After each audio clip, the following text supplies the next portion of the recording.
Good morning. It is 8:03, and I'd like to go ahead and call our legislative budget hearing meeting to order. Do you don't even call the roll? No, ma'am. It's so nice not to have to call the roll and be all formal. So, well, first up, with 2 minutes to spare, I'm getting ahead of schedule, boys. We're going to start you at 8:03 instead of 8:05. That's good, ma'am. That's I good. understand that the mayor can't be with us today, and you are going to set up the introduction to the budget for us. That is correct. Yes, ma'am. Thank you. Go ahead. Go ahead. Okay, well, as the Vice Mayor said, welcome, good morning to the legislative budget hearings for the FY27 proposed budget. And the purpose of this is to review some key highlights and details of the proposed budget and then answer questions that you may have. Per the agenda, I will be followed after I do the kind of the big picture overview. I'll be followed by the various departments and partner agencies, and you'll be able to ask them questions as well. And finance will assist where we can. The mayor's not here, but, you know, I thought she summarized the budget best when she said that it was balanced with no new taxes, $499 million net budget that invests strategically while emphasizing core services. I thought that was a good lead-in on it. It is a bit leaner, but it continues to prioritize public safety, affordable housing, parks, and high-quality focused services. It's also got a forward-looking commitment to great public spaces, quality of life, job creation, and proven partnerships to get results. Now, before I get digging into the math and everything, just want to introduce who I've got here with me. Most of you know Kitron Smith, the Deputy CFO, my right hand in all things financial. She is also in charge of our accounting division and our treasury division. I've got also back here, they've moved one space back so they could get a little further away from the line of fire. Miss Penny Owens, our purchasing agent, who's in charge of the purchasing division and all procurements. And I've got Miss Donna Dyer, our revenue administrator, who is in charge of all things taking in money. She's in charge of the revenue division. So anyway, I want to take a few minutes right now to cover the highlights of the proposed budget and then open it up to questions that you might have. First off, as I said in that intro, it's a balanced budget with no tax increases. It is somewhat tighter than in previous years. And that's evidence, the two things that pop up top of my mind are we're proposing the use of $6 million in unassigned fund balance for one-time capital projects. And even with that, capital is down $7.2 million in what we propose from the current FY. So again, a little bit tighter. It still provides top-notch services for our citizens. We have healthy fund balance and reserves that are maintained in this. It's got a sound debt portfolio and bond ratings, no change there.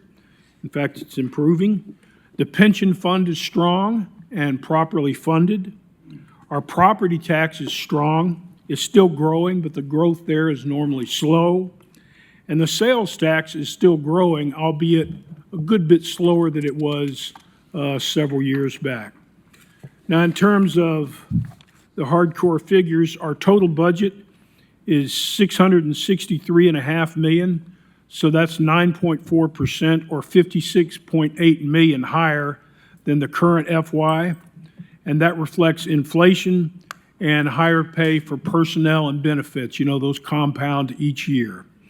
The net budget, which excludes interfund transfers and charges, is $499 million. So that's 4.6 increase, which is 21.8 million higher than the current FY. The general fund is 344 million. So that's up 6.5% or 21 million compared to the current FY. Capital is 40.7 million that's proposed, which is 7.2 million less than the current FY. Our employee full-time spaces are proposed to go up by 18, so it would go from 1,618 spaces in the current FY to 1,636 spaces full-time in FY '27. And the part-time will drop down by from 27 to 21 for a decrease of 6. Now, when I say costs are up, part of that, of course, is depending on what category, especially depends on inflation. Inflation hovers around 2.5% to 3.2%, depending on the cost category, and of course the compounding effects each year of personnel and benefits costs since we implemented the compensation study recommendations back in 2022, and we did that all at once. The biggest area that we've gone up in just off the top, percentage-wise, is supplies. It's up 19.6%, which equates to around $2.2 million. Other charges, which are things like service contracts, equipment leases, internal fund charges, fuel maintenance and so forth, building rent, that's gone up 5.4%, which comes to $4.5 million, an increase. Other uses, and that's those transfers from the general fund to support entities like CAT, public assembly facilities, the pension unfunded liability and so forth. That's up 13%, which comes to $10.4 million. And of course, we have higher personnel costs.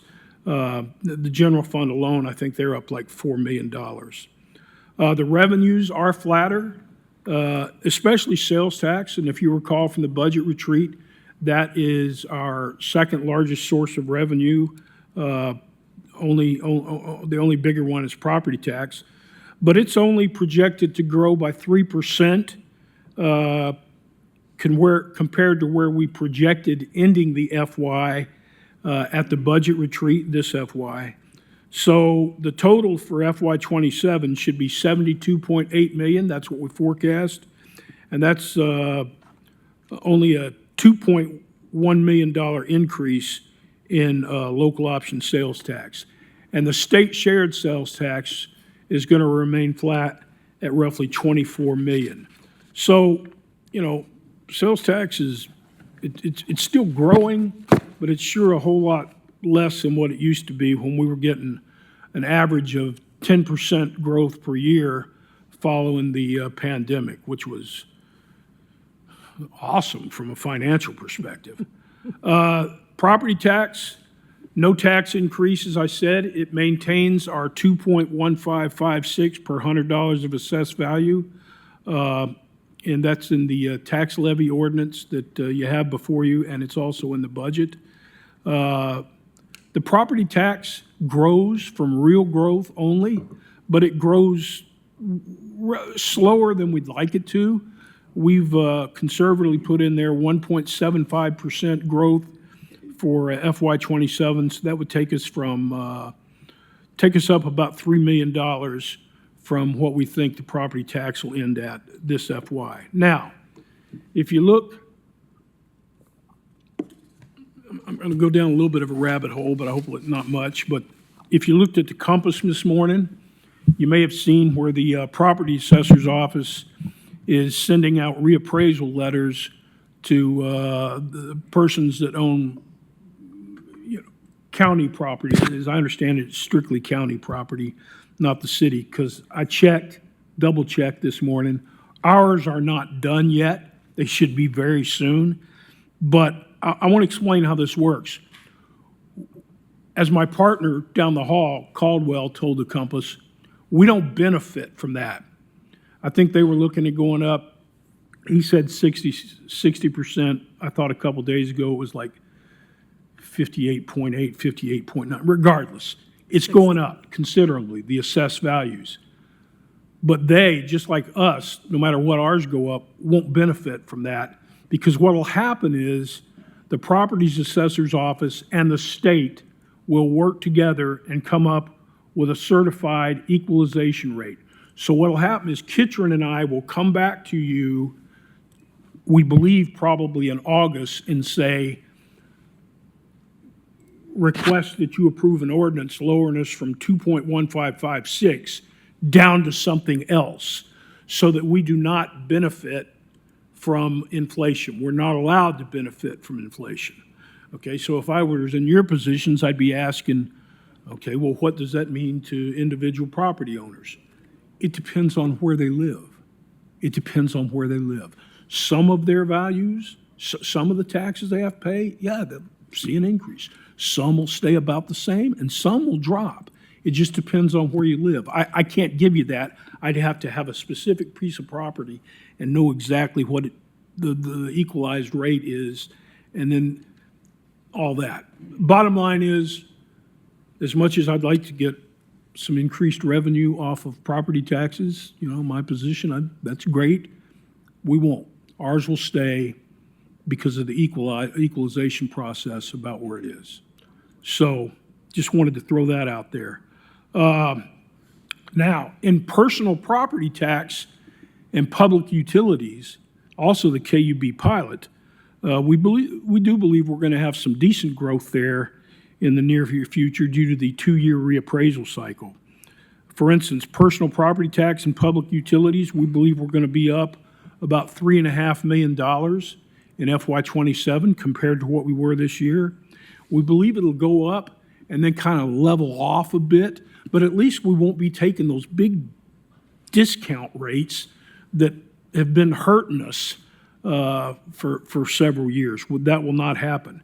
And the KUB pilot, we're also projecting that to be up as well. I'll speak more there in a minute. Some other factors. I mentioned at the outset, we're looking at we're proposing to use $6 million unassigned fund balance for some one-time capital projects.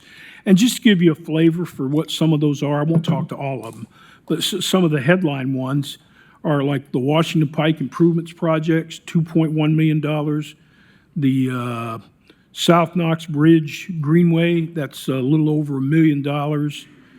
Fire Station number 15, $900K. $500K for the LT Ross Building structural repairs. Anyway, there's a list of one-time capital projects that unassigned fund balance will go toward in capital. Now, manpower or personnel.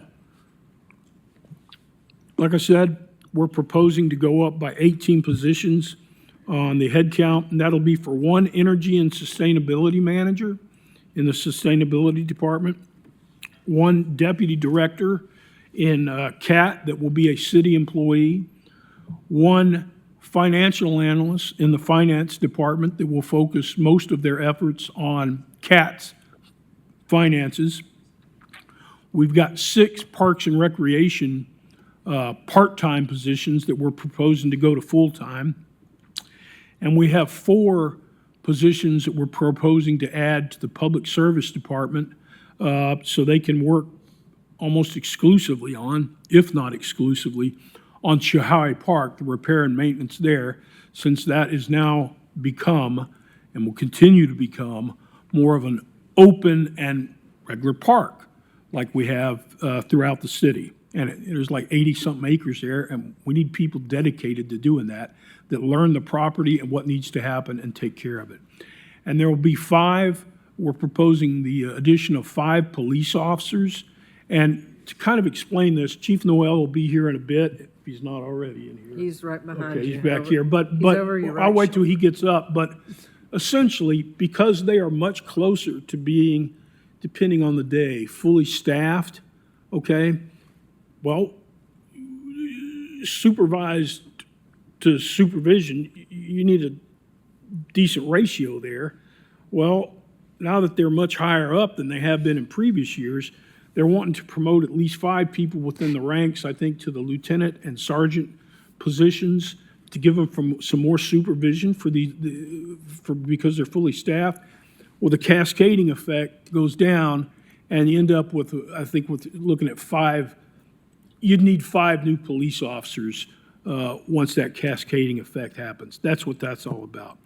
So again, full-time would go up 18 from 1,618 in FY '26 to 1,636 in FY '27, and the part-time would drop from 27 to 21. And when I talk about that drop, that's those, if you all approve it, those 6 part-timers from Parks and Rec to go to full-timers. That's what that's about.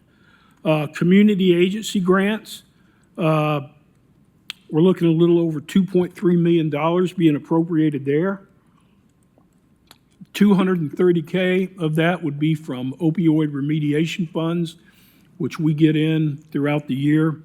To not a lot of them like the county, but we do get them. And those would go to nonprofits to deal with that type of work, fighting the opioid crisis. Arts and cultural type nonprofits, to promote that, we've got a little over $477K going there. Community and social services type nonprofits, we've got a little over $630K going there. And then capital for a myriad of various nonprofits comes to $981K. So that's, it's a little over 2.3 million. That's big picture buckets, how that's broken out. Now the pension fund, I mentioned that that's properly funded, and but I just note that, and I mentioned it was going to happen, and it is happening, that at the budget retreat, that it's going up $2.1 million in what we need to pay on pension unfunded liability from the current FY to FY '27. That's not unexpected. We knew that when that experience study was done, and we decided to lower the rate of return by 5 basis points per FY. So that's not catching us by surprise. We've planned on it, but it is in fact going to happen.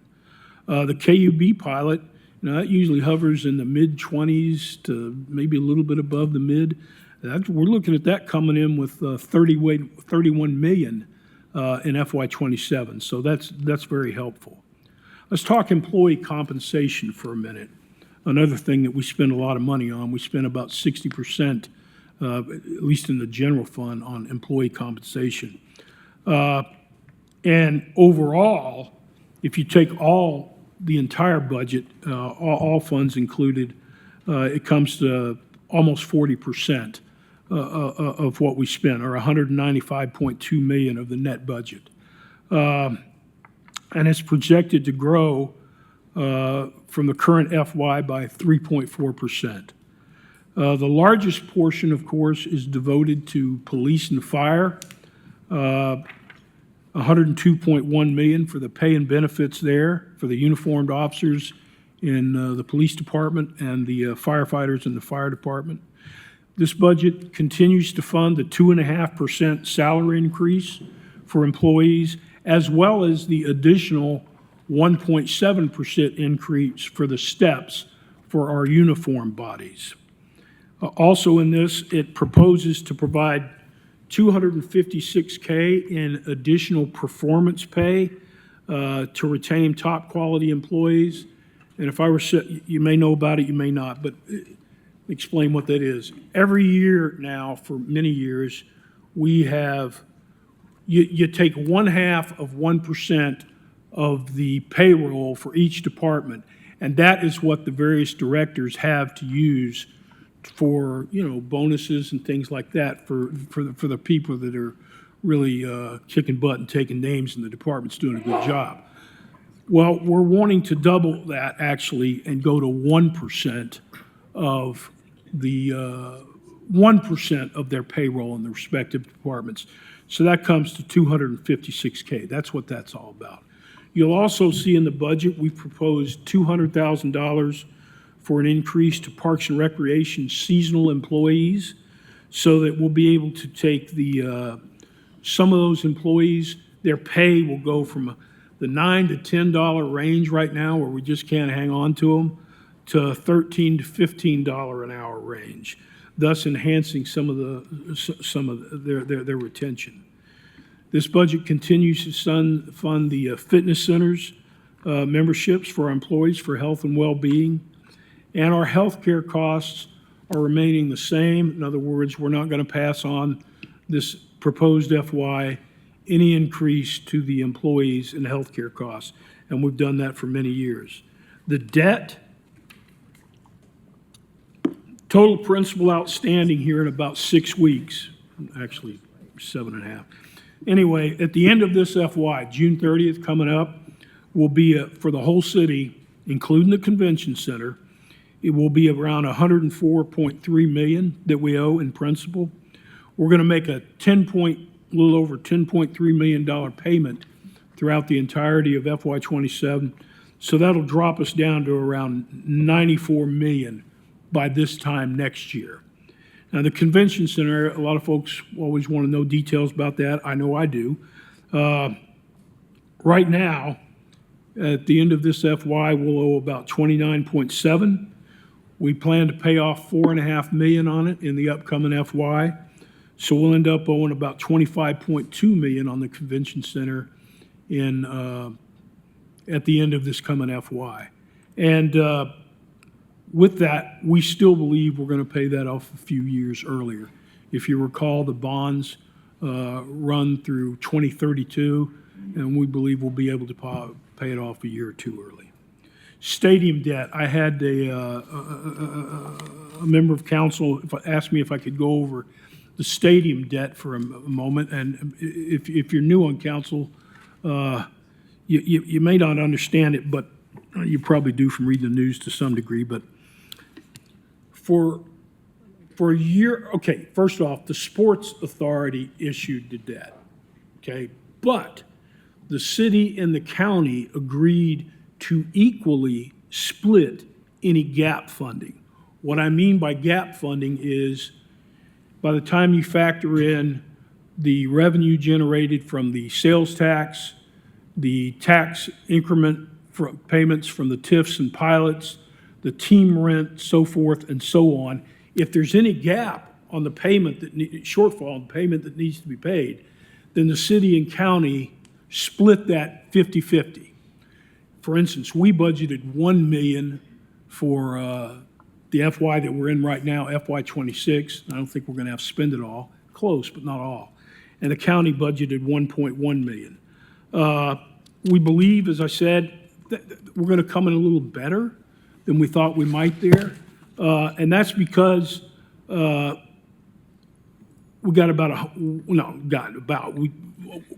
$1.35 million in sales tax for the first year, and we were expecting to only receive $970K. So that's $380K over what we were estimating.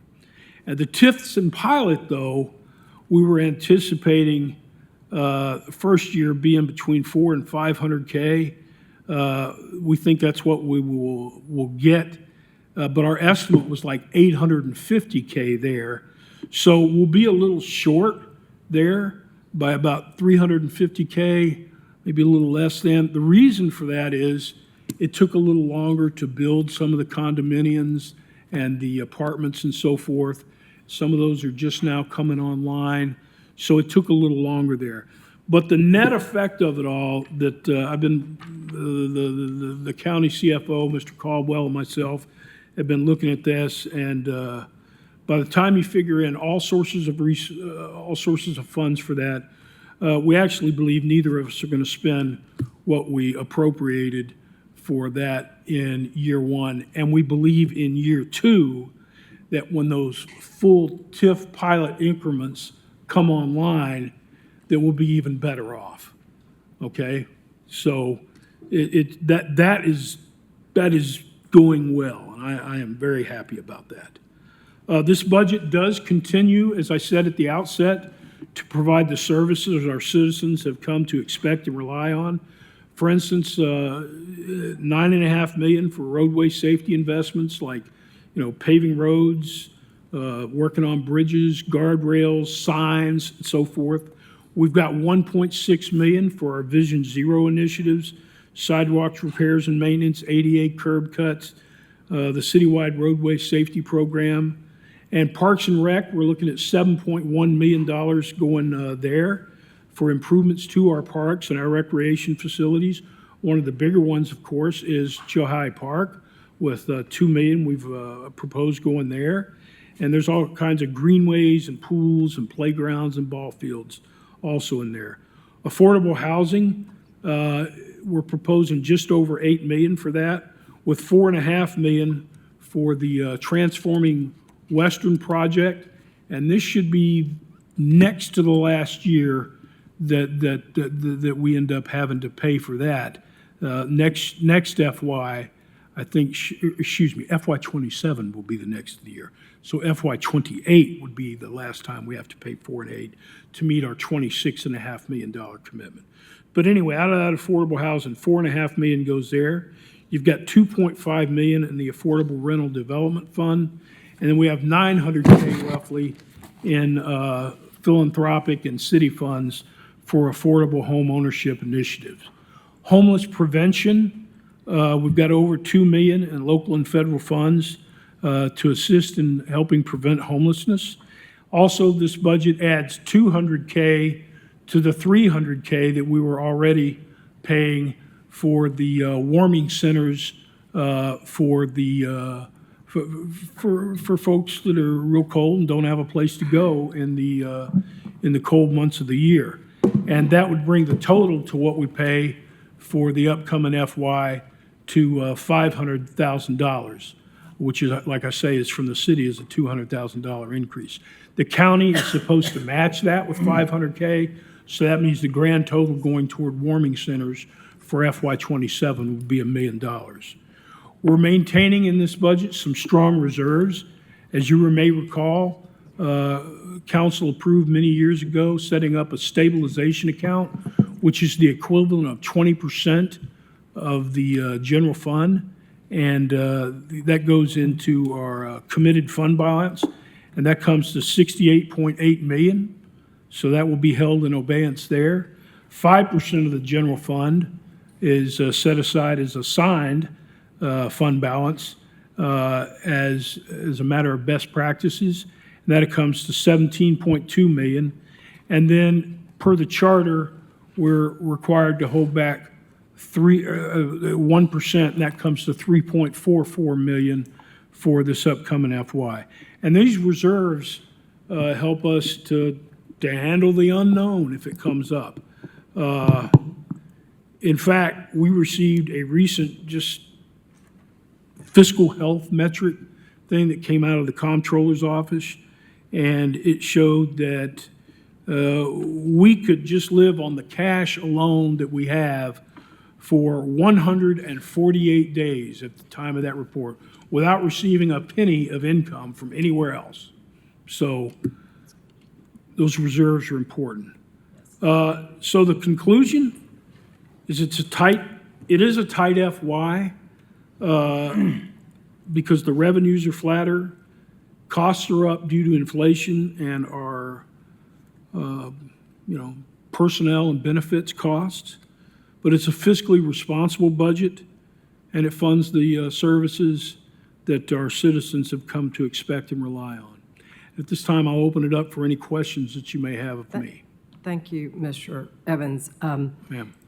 Council, I appreciate you turning on your lights, but I wanted him to get through the entire summary, hoping that might ask some stuff. Now, I believe the first person that had their light on was Councilwoman Parker.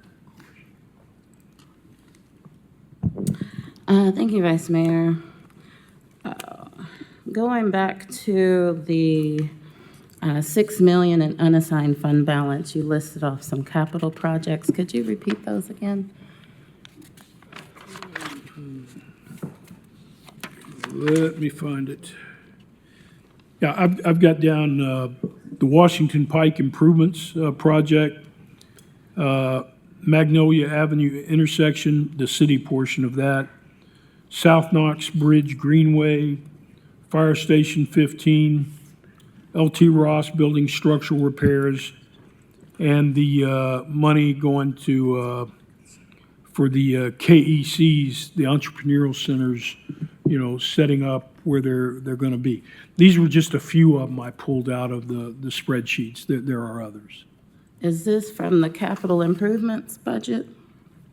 No, that's just off the spreadsheet on where we said, when we looked at what we would use the unassigned fund balance on, that was what we said were some things that we could use it on as we were going through and determining the sources of funding for the various capital projects. Kitchen, you were about to say something. Ms. Smith? Those projects are included in our capital budget. Okay, the reason I ask is because when I look at the sources of funding in the capital improvement budget, from the general fund, I see a little under 2 million.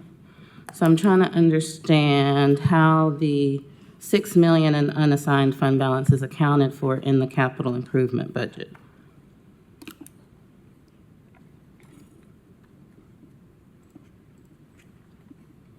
Or is it the 1.9 million from the general fund that's going towards the capital projects, or 6 million?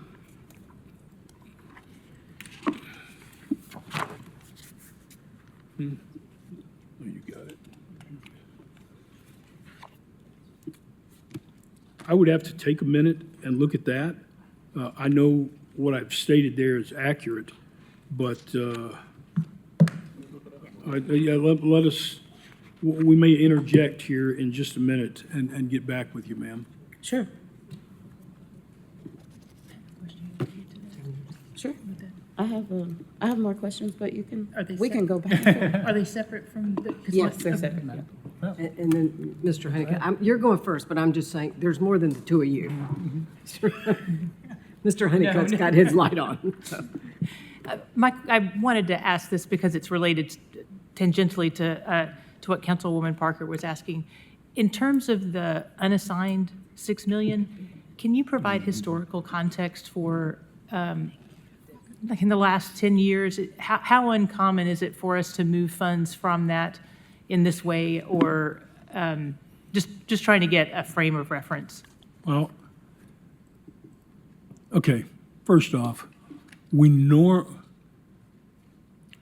occasionally will use some as we set forth the proposed budget. In fact, a couple years ago, I think we appropriated 15 million from unassigned fund balance, a little over double this. Usually where that comes into play, though, is in the budget amendments. There will be, it drives me nuts as a CFO, but there will inevitably things that come up during the course of the FY that were not planned for at the outset of the budget, and we'll have to do a budget amendment to accommodate those. And generally speaking, at that point in time, since we don't know till the audit's done, how the revenues and expenditures are going to flow, the only place we really have to take it out of is unassigned fund balance. For instance, Ms. Parker was asking a question earlier this week, and I got back as quick as I could, ma'am, and I know it probably wasn't exactly when you wanted, but I did do the best I could. But where we appropriated $6 million in unassigned fund balance for something that we did back in the maybe late fall of this calendar year. I guess what I'm saying is, it's not uncommon, but it does happen. And it's just used to bridge a gap between revenues and expenditures. The caveat to that is, if you don't have it, you can't use it. I mean, you know, you want to maintain a decent level of unassigned fund balance for emergencies. And so if you don't have it, you can't use it. So it sounds like it's more common to see that, like you said, with amendments, and that's how it happens, but there have been times contextually over time where it is happening at the beginning of the budget plan. Absolutely, absolutely. And what we cannot use that on, just so is operating. Like, we couldn't, that $6 million, we can't take that and pay personnel with it. That has to be on one-time capital type projects. Thank you, Mr. Evans. Mr. Honeycutt. Thank you. First of all, Mr. Evans, I just want to commend you and your department on what, appears to be a very organized and disciplined budget. And you've given us a lot of information to go through, and you've been there to answer our questions, and I appreciate that. I own a business and run a business, so obviously I've been through the budget process before, not as big as the cities or as complicated as the cities, for sure. But I do sort of try to boil things down high level in my own way, and so I wanted to run something by you and maybe the council, my fellow councilmen as well. Your chart on page 41 I thought was really interesting. And the property taxes, basically it breaks down where our income and our expenses. And our income is really, in my, again, simple brain, two buckets. The big one being property taxes, which is 46% of our income. And that's a pretty stable income. We can rely on it, year in and year out. Now, I would think, right? Correct. And 45% of our expenses is public safety, police and fire. So again, in my simple brain, I know it doesn't work this way, but basically in my brain, property taxes pay for our police and our fire departments.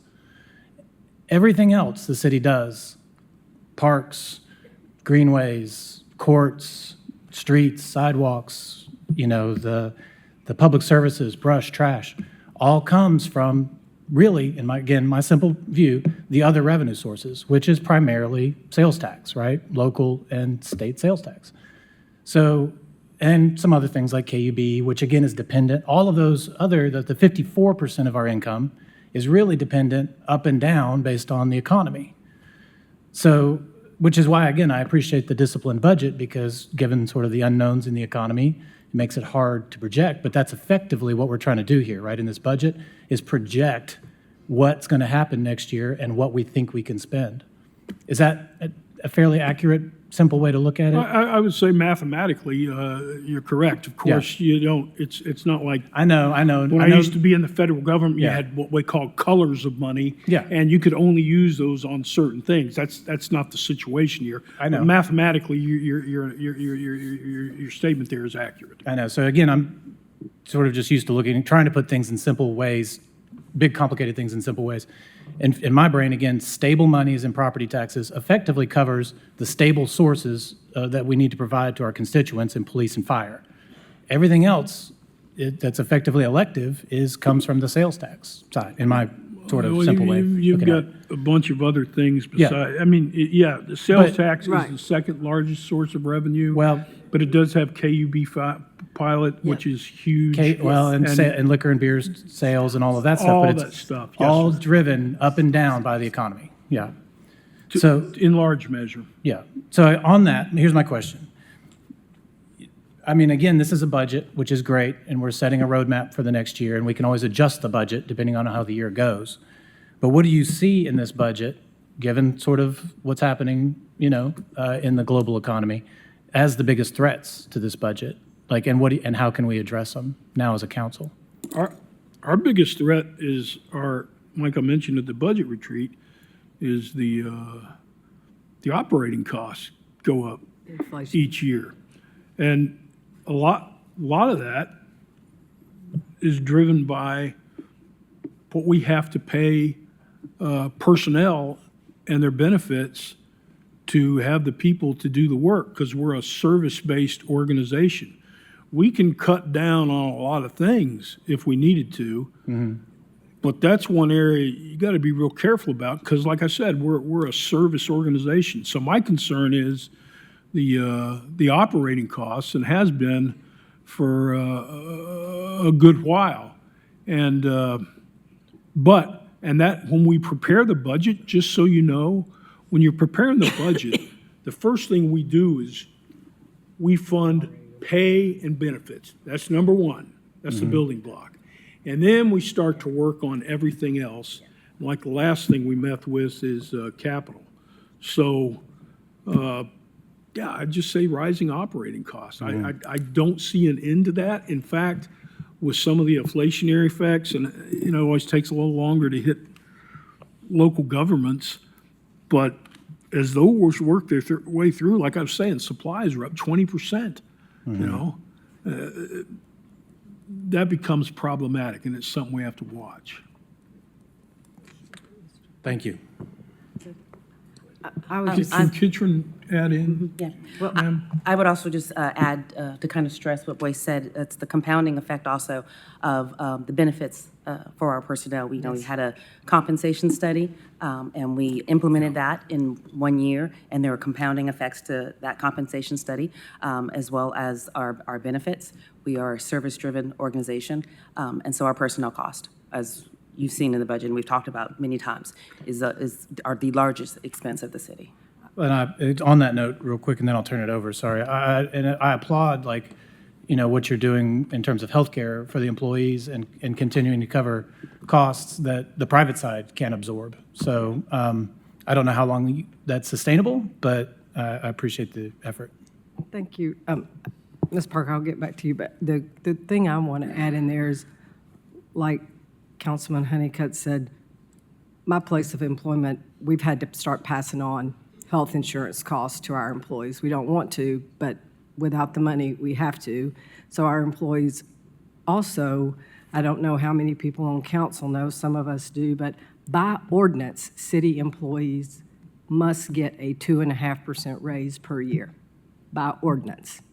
And I can't remember how long that ordinance has been in effect, but other cities and counties do not have that ordinance. So in tight budget years, oftentimes, I'm not saying it's the right thing to do, but I just really want the community to understand and our employees to understand, in an economic situation that we're in the country, public sector at the city of Knoxville is a good place to work because you're guaranteed a raise every year. And I know when you're guaranteed it every year, it doesn't feel like it, but it is. Ms. Parker, you had more questions. Okay, Ms. Adams. Just super fast, related to what you were saying. Isn't I understand that requirement is a requirement, Yes. but doesn't that equate sort of a cost of living increase? Well, I'm not saying it's a good or a bad thing. I'm just saying there's no way we cannot do it in a Understood. So target year. I'll point my Yes, question but to. it is equates to cost of living. Okay, all right. I do think just cost of living, if you look at the 10-year, so it is not tied to the CPI. I think that's really important. There were years where CPI is 1, 1.4, 1.7. It doesn't drop, right? So there are years it's above. There are years it's below. It's static regardless of what the, Regardless, and we've got some recent information, and we can get into this when HR is here, but we've actually been incredibly competitive over the last 10 years. If you look at CPI, inflation, both Southern Index, city, Tennessee, nationwide. So we've got some information that we just got verified on that because we've had some discussions with employees. But yes, it is a cost of living, but it is also a very expensive way to do it. I will also clarify my point.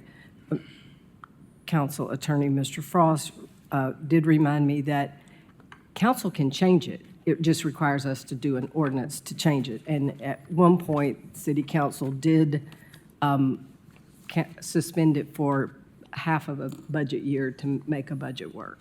It was Mayor Ash's last or next to last. So it's been a minute. It's been a while. So it was to be suspended for half the year. Then revenues took a surprisingly good turn. So ended up, it was only, I think, suspended for about 4 months. And if my recollection is correct, the 2.5% came in with Mayor Tyree. Councilwoman Parker.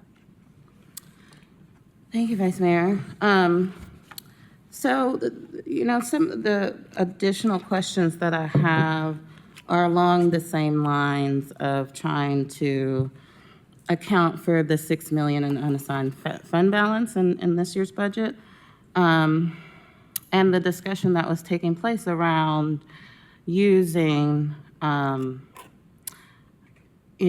using unassigned fund balance towards personnel costs. That's a concern. And when I look at the general fund revenue on page 31 and try to get a sense of, I'm looking at property taxes, I'm looking at our stable revenue sources, and whether that covers, I think you said it was $194 million in total personnel costs. So that's what I'm trying to get a sense of, and I did ask for a report, and I'm gonna have to ask for an amendment to that report, because I wanted to see our general fund balance over the years, but the allocations within that. So how much of that represents unassigned fund balance? How much of that is assigned? So I'll have to get an update to that, but switching to this budget amendment process makes it difficult to track how much we're using unassigned fund balance each budget year.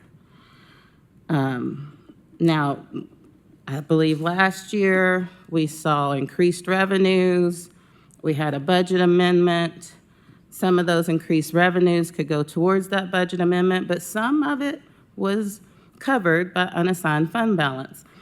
And I think that's really important to know, to get a sense of, well, how much we're relying on unassigned fund balance each budget year, and how much our personnel costs are being covered by these stable sources of revenue. That's what I'm trying to get a sense of with my questions. So was that, the total personnel cost, did you say is about 194? Hang on, ma'am.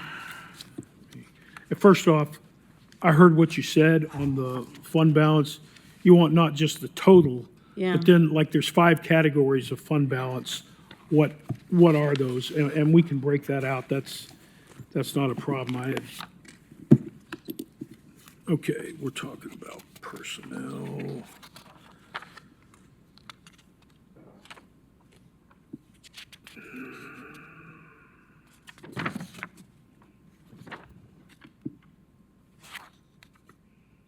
Okay, personnel costs, yeah, it's 195.2 million.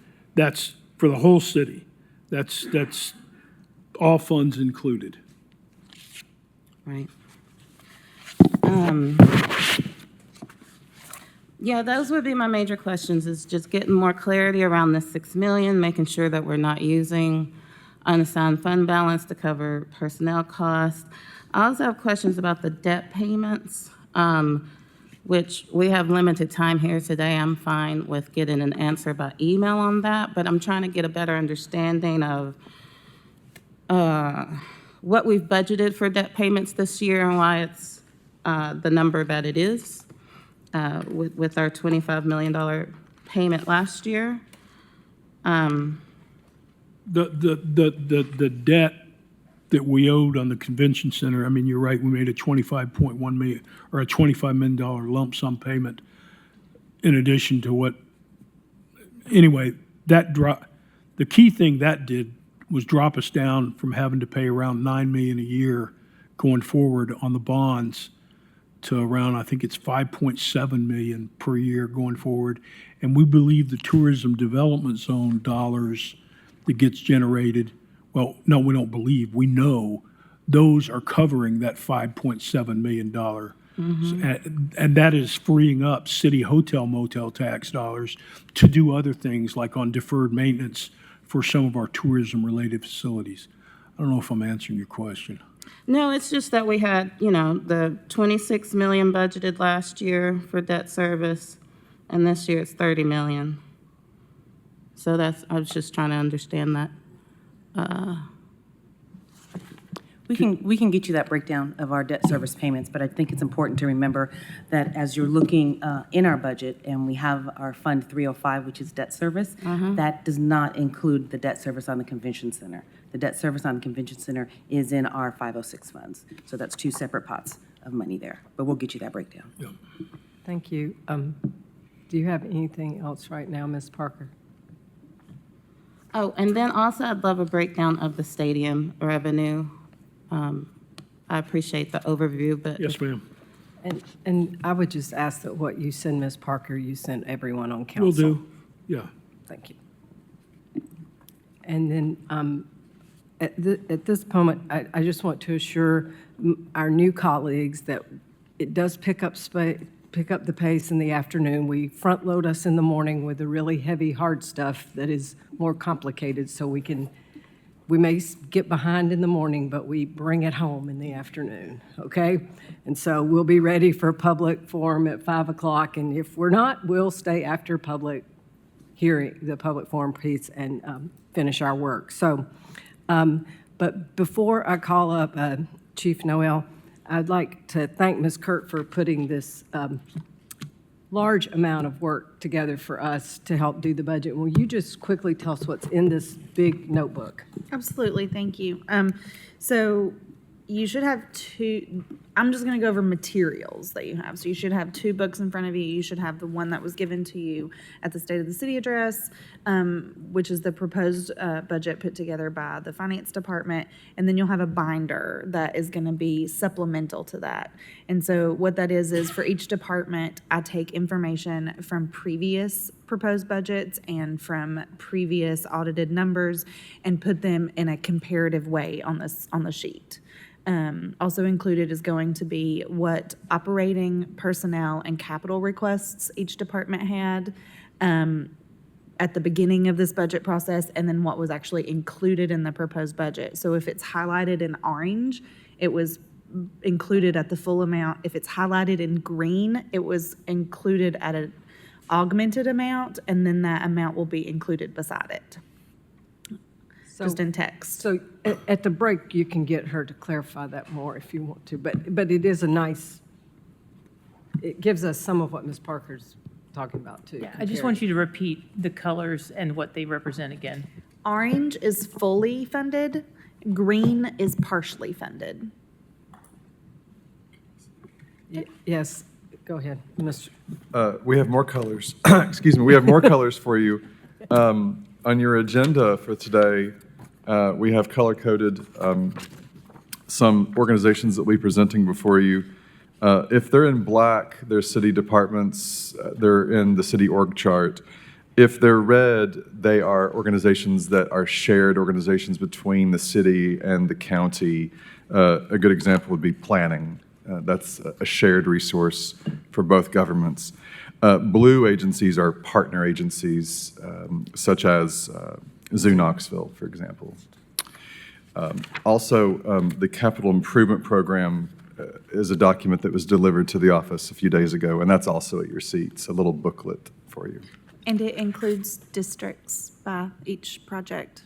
It's broken down by districts this year, which is huge. Yes, thank you to Ms. Smith and Ms. Kirk for working on that. That's a question that always comes up, like, where is this? So, thank you for that. Okay, any other housekeeping things? All right. One more time on the Ms. green and orange. Green, orange is fully funded. Green is not funded as presented.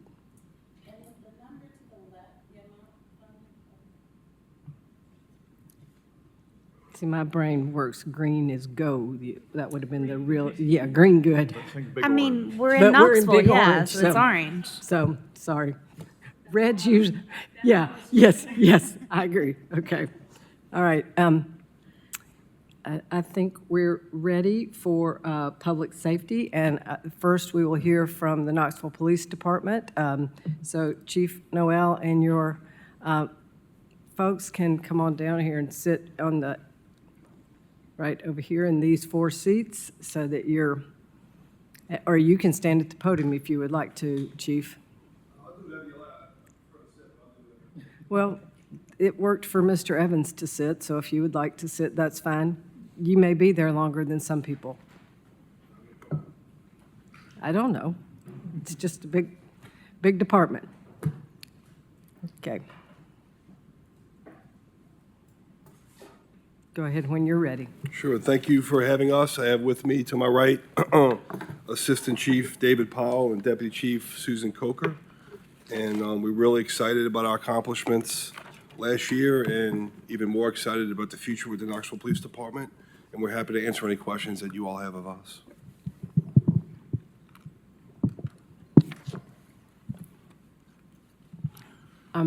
I'll go ahead and ask because I know that we've talked about it, and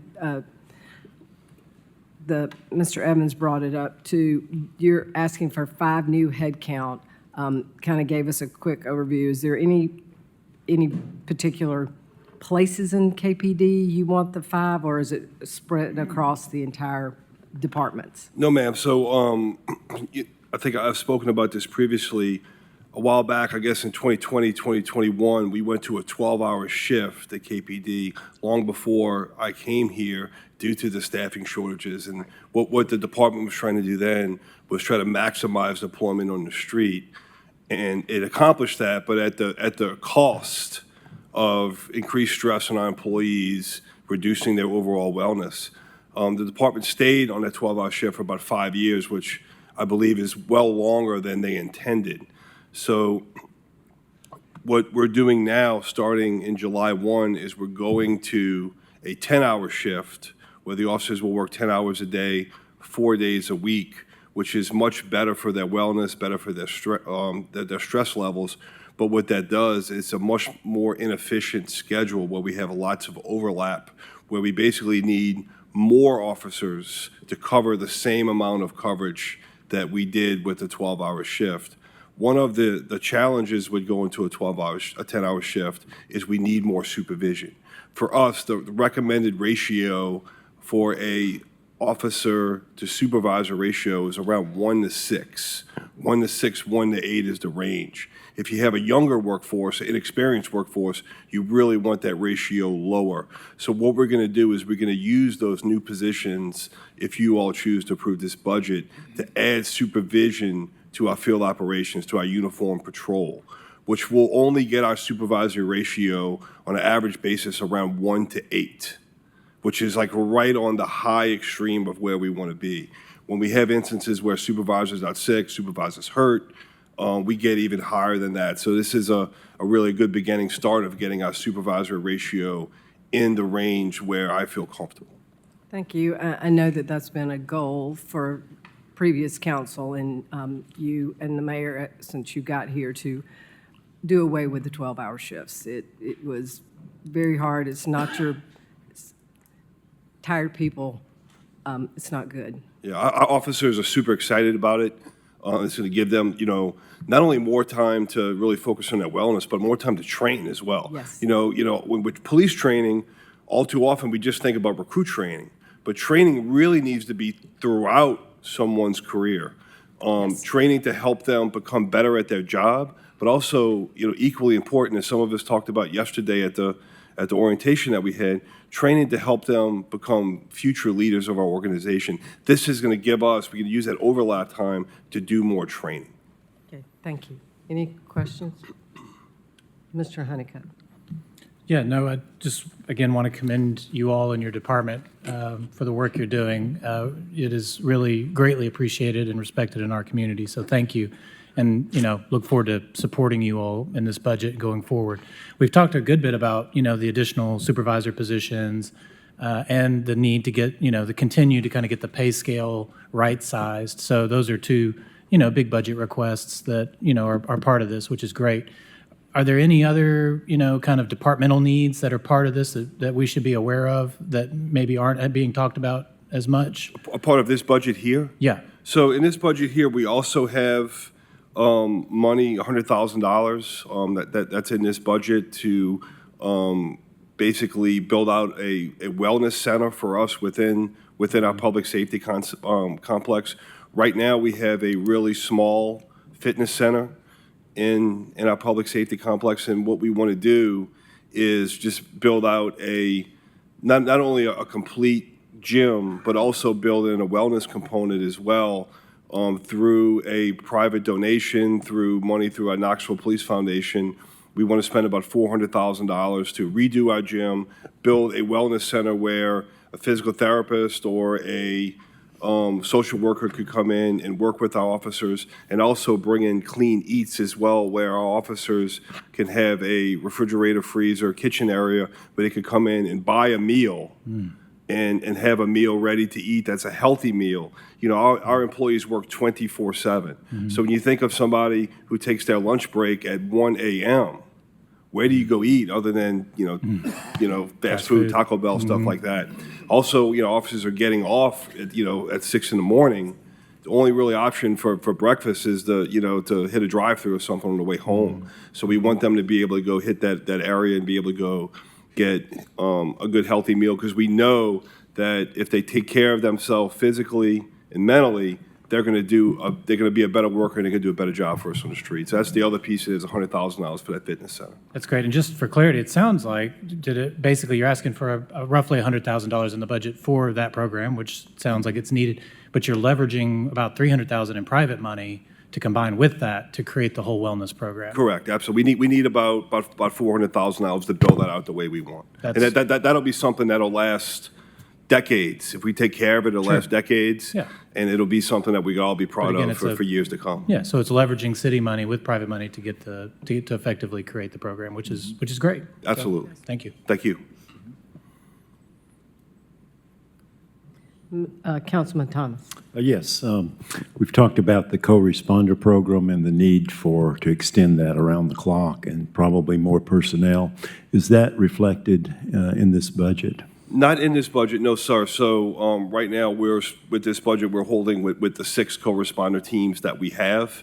I've spoken about this many times. I would love to double that to go to 12. We have applied for the grant that you all, the city council authorized us to apply for. We have not heard back from that yet. We won't for some time, to increase that to 3 more positions to 9. Long term, I would love for us to get to 12. And it's something that we're starting to have these internal conversations about now. Now that we're at our budgeted strength, we're starting to look at things that the police department should be doing to match the growth and the needs of our city. Not only co-responders, but more traffic enforcement, more follow-up by our detectives, dedicated traffic enforcement on the interstate, and approaching some of the mental health challenges that we're facing. Those are all things that we'll be looking for in the future to meet the needs of. Okay, thanks for the update. Duly noted. Yes, sir. Councilwoman Parker. Thank you. One thing that we were able to discuss briefly yesterday, and I thought it would be interesting for the public if you're able, was I was mentioning the growth in KPD since I was elected, and the fact that, in our lovely budget here, we have listed the full-time positions by department, and when I was elected in 2019, that was 519 for KPD. And now today, we're at 540, and KPD's hoping for 545. So I was hoping you could share some insight into what that growth has looked like for the department. Sure, absolutely. So I'm really proud to talk about some of the professional staff positions that we've added to our department, and you all may want to cut me off because I could ramble about this for a long time because I'm really, really proud of it. But, first one that I really talk about is our curriculum director, Donna Trogdon. We run a full-time education facility at the Knoxville Police Department. We train our new officers, but we also have continual development training. And all of those trainers, almost all of those trainers, are police officers like me that have most have never worked in the education environment. So what modern police departments are now doing is hiring professional educators to work in that police academy to not only help teach, but help our teachers teach. Just because you're a good SWAT officer or a good detective or a good traffic officer does not mean that you're an educator. So just like the United States Military Academy, they train soldiers and sailors for combat, but they also have mathematicians and engineers and all these other people that teach in the military academy. Us hiring Donna Trogdon is our first step of having a professional academic person to help shape that environment and really to create an environment of lifetime learning. That's one of those positions. Some of the other positions that I'm really proud of is our firearms examiners. Our firearms examiner team was just awarded the gold standard by the ATF for being able to analyze ballistic evidence and share it not only with the Knoxville Police Department but across the region. Those are professionals, lifelong professionals that are not police officers but dedicate their life to protecting their field. Our crime scene technicians, we've added to that over the years. I'm also proud to say for the first time, and I think maybe ever, we've added a civilian crime scene tech supervisor. So those crime scene techs that come to us with advanced degrees, with master's degrees, and go through the National Forensic Academy, before they had no way to advance. They just were a worker for their whole life. And now we're building, under Chief Coker's leadership, we're building a career path for them to go move up into management. And it makes perfect sense, because before we would just take a police sergeant and say, we're now supervisors over these highly technical skilled people. So if you have any more specific questions, I'll be happy to answer them. I could talk about those positions all day. I'm really proud of our professional staff. Our police officers get the credit all the time, but the men and women that come to work behind the scenes, they're some amazing workers, and everything that we could do to help them advance and to bring more professionals into our workforce is something I'm all for. Just one real quick. Oh, okay, yes. Again, I think you all and the previous city council and everybody should be applauded for getting our police force back up to what everyone refers to as fully staffed, right? And that is a great accomplishment for our community and for you all as a department. But I think there's been some talk about what fully staffed really means, right? And who set that number and how long that number has been set for. So we've achieved a milestone, but will you talk a little bit about like what that number is and how long it's been set for? Because I think it's been a long time coming, and when you look at the growth of Knoxville, we may actually need a higher number, but we should applaud where we are today. We do. Yeah. We do. So anyway, I just wanted to give you a minute. It doesn't really, I know it doesn't directly imply this, but in terms of our discourse and public discourse, I think it's helpful information for people to know. Absolutely, Sid. If I may correct you on one term, so I Yeah. would not use the term fully staffed, I would use the term budgeted strength. That's- Because I okay, think perfect. fully staffed, I Yes. think, is a number that I think does need to be much higher long-term when you look at the growth of the city, when you look at the needs of our department with wellness. I think that number does need to be higher. We have been at the authorized strength, or the budget strength for our department has been 416 for the longest. I believe, and Chief Powell, you have to help me, when Victor Ash was mayor, we were on budget strength around 461? 451. So we were budgeted for much higher when the population city was was much Smaller. quieter. Now we have a lot of things going on right now. We also have increased traffic issues. So I'm super proud of our team for the tremendous reductions in violent crime that a lot of people should take credit for, not just police, but also community safety, some of the great work that's going on out there in the public. We've reduced violence significantly, but we still have significant traffic fatalities. We still have an opioid epidemic in our community. So we need to add, in my opinion, more officers doing dedicated traffic enforcement on our city roads and on our interstates, because they're very dangerous. And we really need to start a hard look at overdose deaths, and combating some of this drug epidemic that's on our department. I mean, that's in our city. And there's a bunch of other things I think that we need to look at as well. So what I would say is long-term, while we're happy with what we have here with 421, we need to start getting back to where we were 30 years ago, and eventually beyond that as well. Thank you for that clarification. Thank you.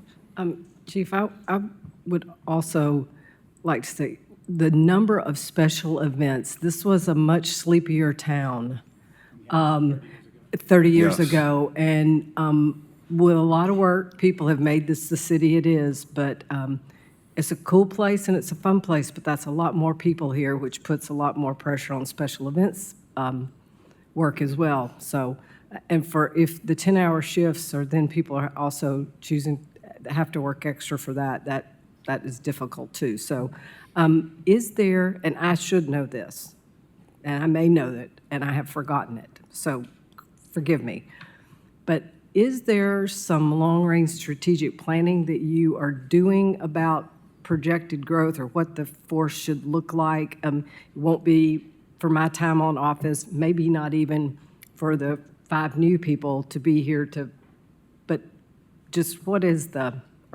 you projecting, or what's the plan to figure out how many we need? So that's a great question. So Chief Powell and Chief Coker and the team are in a process now of going through a staffing evaluation for patrol only It's only from the patrol side, and the reason we're only doing patrol is just the expense of it. Right. And what we'll do is we'll have once that's completed, we'll have a formula that we could put in that will show the number of patrol officers that we need to have the level of protection that we currently have now.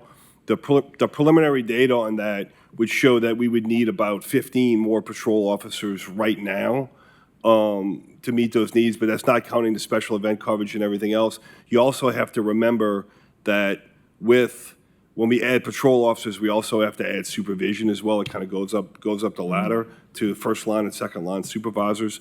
Long term, and this is further out. Yeah. We really need to engage in a staffing analysis of our whole department, especially on our investigative side, because we have a handful of detectives that are doing a lot of work right now, and they get burned out on that side as well, especially when you talk about people that are they're going over and over again, especially dealing with violent crime. And one of the things that does concern me with our department is we have a very, very old and experienced department and a very young department, and we kind of have a donut hole in the middle. And I don't have enough staffing to start taking some of those inexperienced officers, putting in them spots and getting trained up. But what's going to start to happen is as those very experienced and senior employees start to retire and fall off, I'm going to have a gap of experience that I have to deal with. And that's the one thing that really kind of keeps me up at night about right now. I don't know if this will make you feel better, but you're not the only industry suffering with that. So, but any other questions about this? All right, seeing no more lights, I think you guys are done. Thank you very much. Thank you. Now, Chief Sharp, it's time for fire.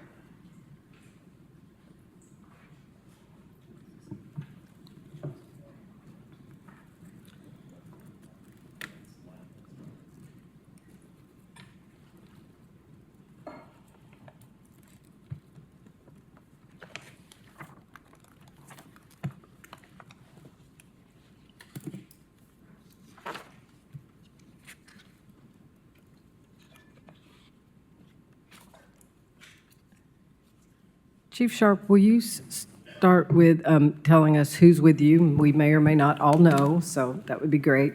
I should have asked Chief Noel to do that, but I didn't, so. I'll be glad to do that. Thank you, Vice Mayor Fugit.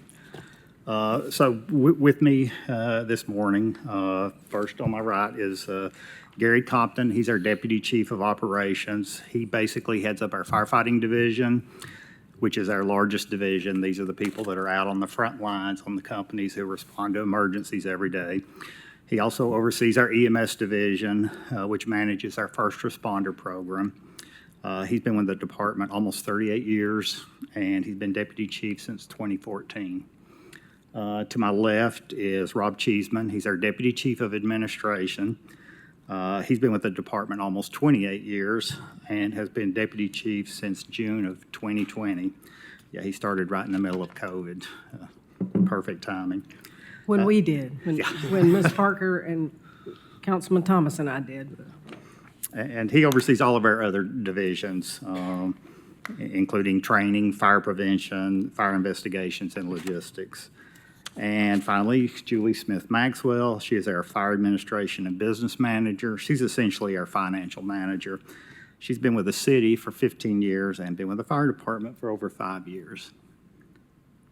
Thank you. And I'll be glad to take any questions then. Councilwoman Parker.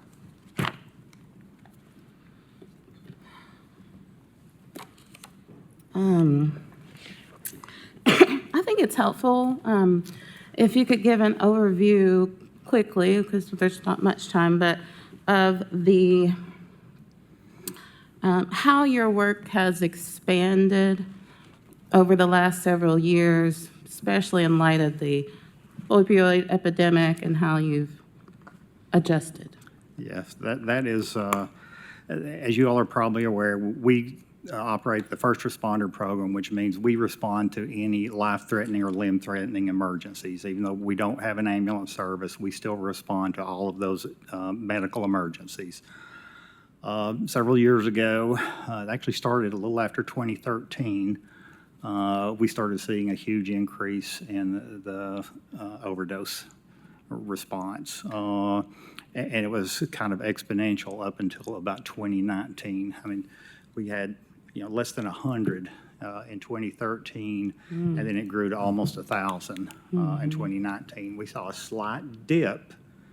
Actually, I think it was in 2019 and 20, we saw a slight dip, and then it started increasing again until a couple of years ago. And now over the last 2 years, it's starting to decrease a little bit. But, when I first started, I don't even recall an overdose call. I mean, they were so uncommon, but that put a significant strain on all of our first responders and, for their EMS calls. And then we went through COVID, which caused additional stress on our people responding to medical calls. And then we went through some really significant challenges with the ambulance service for several years, which made things even harder on all of our frontline firefighters. I will say over the last year or so, we're starting to see some improvement in that. So the medical portion has been a real strain on our folks, which is something we've worked on and also tried to improve our medical response, which we have significantly. And I see that you all have done this with, what is it, 337 staff? Yeah, 327 are our firefighters, the uniform staff. We have 10 civilian staff. We actually, and it's been at that level for a little over 20 years. Back in 2003, 2004, we actually lost 30 positions. I saw that. And we've been at the same level since then. Well, I'm going to ask this because Chief Noel brought it up, and I hadn't realized that the size of our fire and police were much larger under Victor Ash. Do you have an explanation for that cut in 30 positions? What was The explanation, it was just financial. just financial? I mean, it was long before I was chief, but it was just, there were major cutbacks that year. And we lost those positions and have, never regained them at this, to this point. And you have a budget request for additional firefighters, Yes, but it was not correct. fulfilled. How about wellness issues with our firefighters who've been dealing with the opioid? So we have put an increased emphasis on that. Again, many years ago, it was something that was just never dealt with in the fire service. I mean, if you were having, mental issues, it was, primarily it was, you could just deal with it. It's part of the job. We don't look at it that way anymore. There are significant problems that go on with the stress of this job, and we see and do things that most people, multiple times that most people never see in their whole life.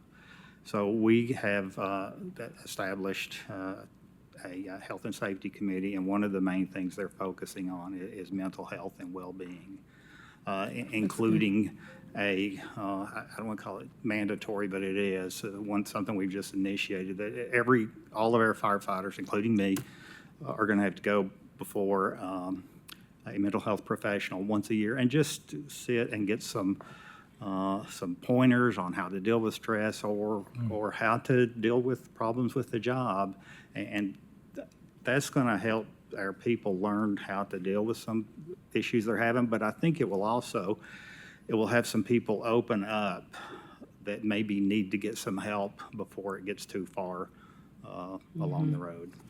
So I'm really excited about getting that going. Well, that's a good update to hear. And I don't know if there are other questions, but that essentially is the bulk of my questions. I just appreciate so much what you all do, and I don't think people have a sense of all of the life-saving work that fire does. I think people think of it in terms of buildings on fire, we call the fire department, but, in terms of getting folks out of cars and bad wrecks and, all of these life-saving activities that you all do. And the trauma that you all get exposed to is quite a concern of mine. I hear us doing a lot of more of that work in some areas than others, and I just want to make sure that all of our public safety employees are being taken care of in that regard. So, but you. appreciate Thank you. Appreciate this work. If I could, may I go before Yes, you? Thank please. you. Chief Sharp, is some of that going to be discussed in the strategic planning that the fire department is going through right now? Could you tell us a little bit about that? Because I think some of the concerns Ms. Parker's talking about, and I don't know what Mr. Tom, but that we all have concerns about. Hopefully, some of that is what is going to be coming out of this strategic plan and the way we approach that in the future. Yes, thank you, Vice Mayor, for that question. Yeah, that's correct. We're currently in the process of working with a third party on a long-term strategic plan, and they're going to be addressing multiple things. Some of our policies and procedures, career development, recruitment and retention, staffing, our rank structure. They're going to be looking at cost recovery. Are there some things that we can some ways we can recover some of our costs from some of the responses some of the things that we respond to, among other things. So, yeah, a lot of those things are going to be addressed in this strategic plan. Because today's fire service is not what it used to be. That is absolutely correct. We are not just a fire. I mean, we still obviously respond to fires, but we're an all hazards department, from car wrecks to hazardous materials to emergency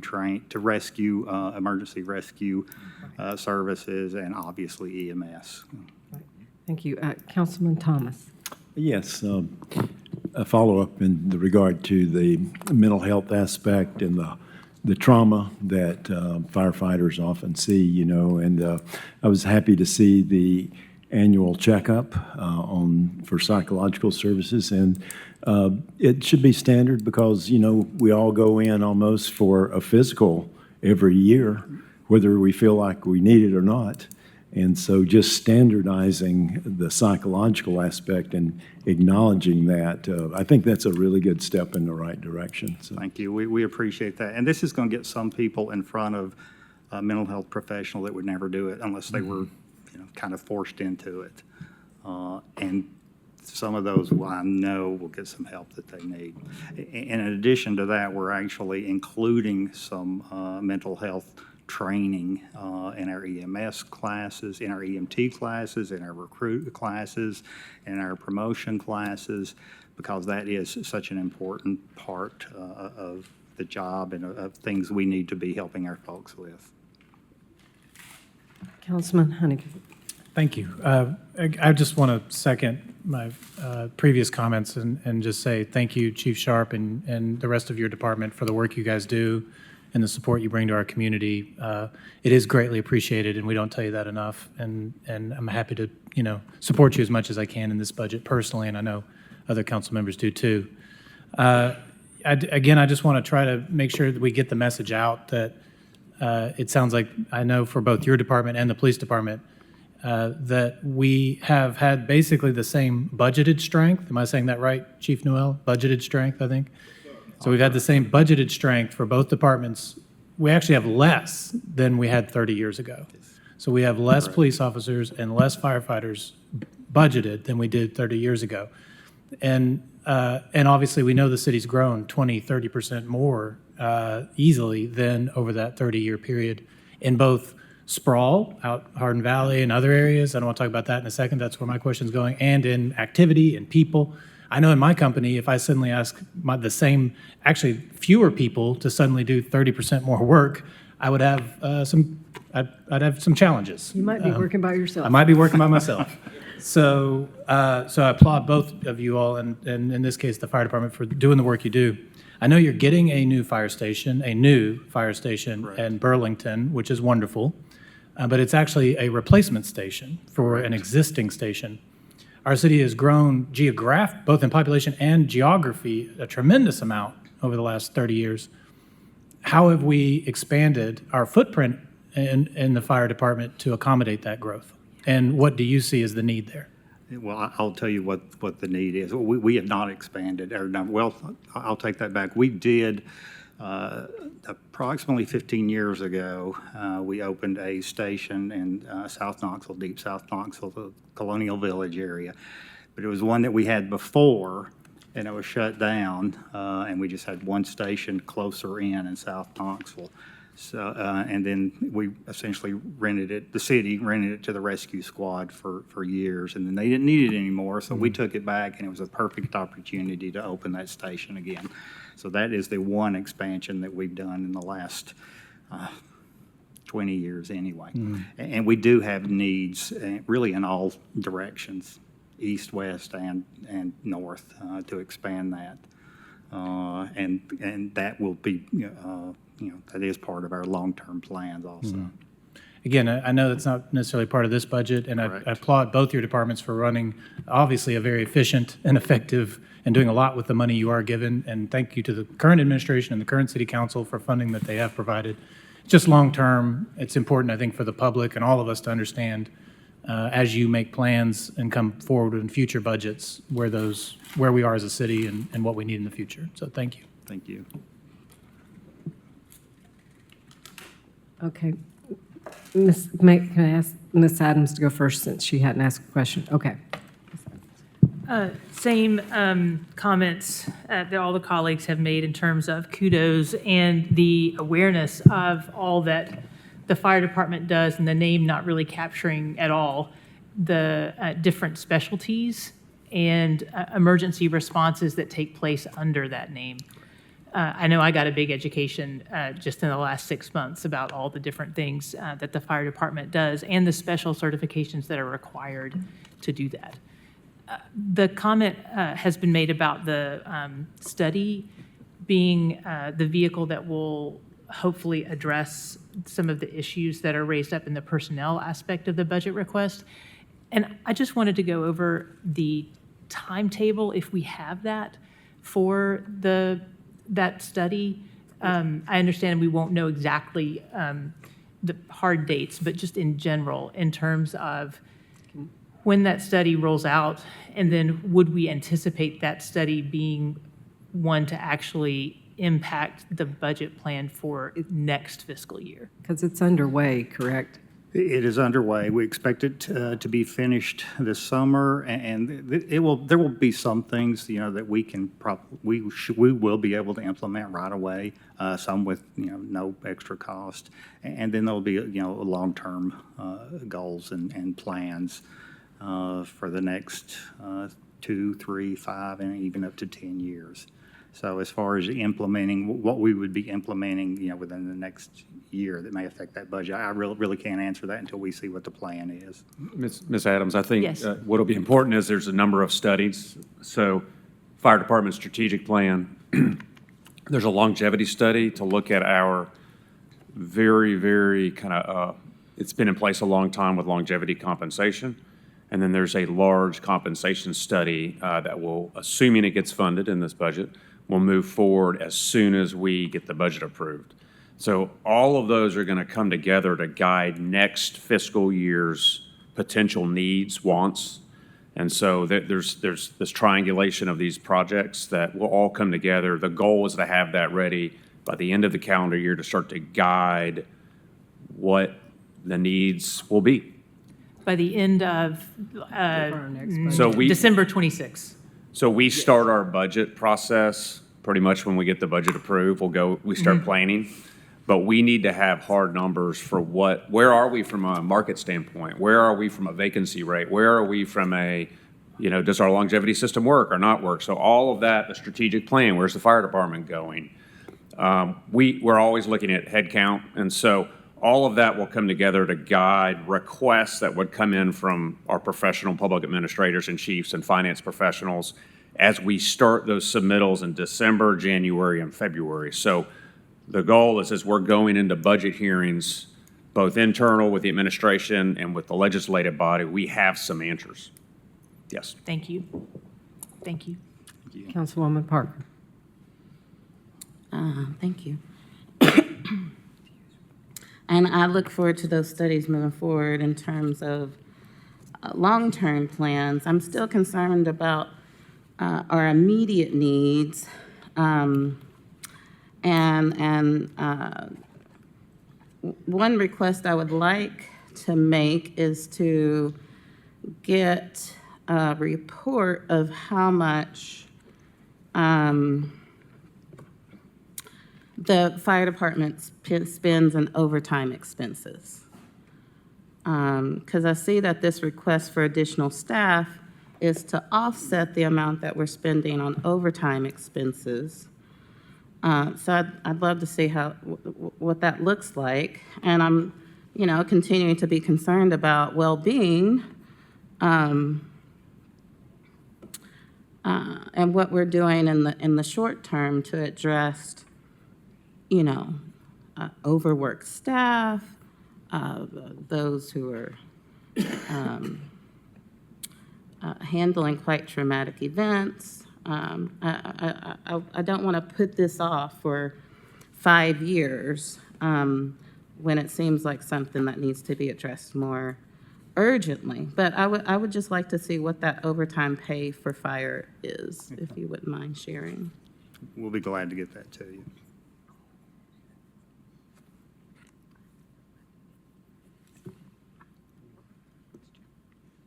Thank you. Councilman Honeycutt. Just real quick, I appreciate Councilwoman Parker asking that question. I had a similar follow-up that I was going to probably send you in the email. But again, I just want to quickly reiterate that I'm not discouraging, the previous budgets and the previous councils and your previous department's efforts. You've obviously been very efficient, to put it politely, as with the taxpayer money, and we applaud the administration and your departments for doing that. Just trying to, when we talk about where we were as a city 30 years ago, where we are today, and where we need to be in the future, it's just trying to in my own mind, again, understand it so that we can convey it to the public for the future needs. So it's not trying to speak ill of the city or anyone in the room when we talk about that stuff. I just want to applaud your departments and the city for effective and efficient use, and look forward to planning for the future. Vice Mayor, could I jump in just quickly? Just wanted to comment, the overtime request, we'll get you that number. That was a discussion that the mayor had with Chief Sharp and the executive team, because we are spending a lot on overtime. We oftentimes go above even what we've got budgeted sometimes because of the demands. And the mayor said to the chief, hey, tell me, if we staffed up, how could we do a better job of? And so that was really the first time we did that exercise, which we also think will be really helpful as we take these 3 plans and put them all together for a vision for the future. So we'll get that number to you. I will just say, the nature of government is there's never enough money to do all that we want to do, and the hard choices are being made, but we'd all love more money to do all that we need to do, as with every business, with everything. But I do think 20 years of set numbers for a city that has grown like it's grown probably needs to change sooner rather than later. But that will come with a cost. So, Councilwoman Parker. For the capital budget, Young Williams Animal Center, how long have we supported capital projects with Young Williams Animal Center? Is this new because of our new relationship, or is this a long? It's as long as I can remember. We've assisted them, both us and the county have, we look at the county, we look at their needs, and a lot of times we'll split those and so forth. So Yeah, no, it's been going on for a while. A long, long time. The city doesn't run a City of Knoxville animal shelter, and the city and the county doesn't run an animal shelter. So we could get you that date. It's been a really long time. Decades, I think. I think it's been over 20 years when Young Williams, which was just a shelter, just did animal work, became the shelter for the county and the city.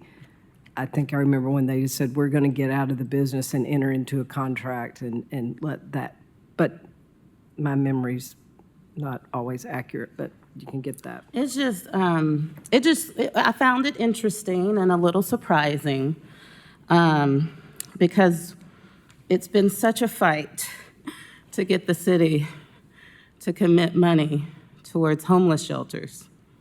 We said we got CARM's providing those homeless shelters. We haven't put that money towards homeless shelters. But for decades, with the county, we split the expenses on our animal shelter. Because most communities have their own county-owned animal shelter. And Yeah, I'm just saying, Yeah, that's yeah. interesting. It's So- just interesting. All right. We'll get down to those agencies a little later in the budget, so we can talk about that. Are there any more questions about fire?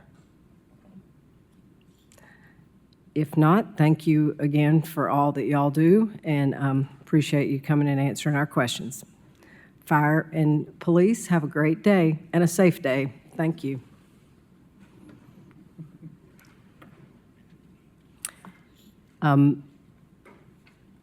Also, for council, just a quick reminder, we will take a recess after the next three. However, this is not a voting meeting, so if anybody needs to step out, get another beverage, do whatever, feel free. But we have a lot of ground to cover, so we're not taking very many recesses. Up next is Knox County Emergency Communications, please. Mr. Anders, nice to see you again today. It's always a good sign, isn't it, when one can be seen? That's it. If you could just give us a quick update about kind of what's going on, and then we'll have questions, open it up for questions. Sure. I think this year there's our budget request was flat from last year. And so, to kind of give us an update on our organization, we are currently operating out of our backup facility still, but we're testing the main center to move back into there in the next couple of weeks.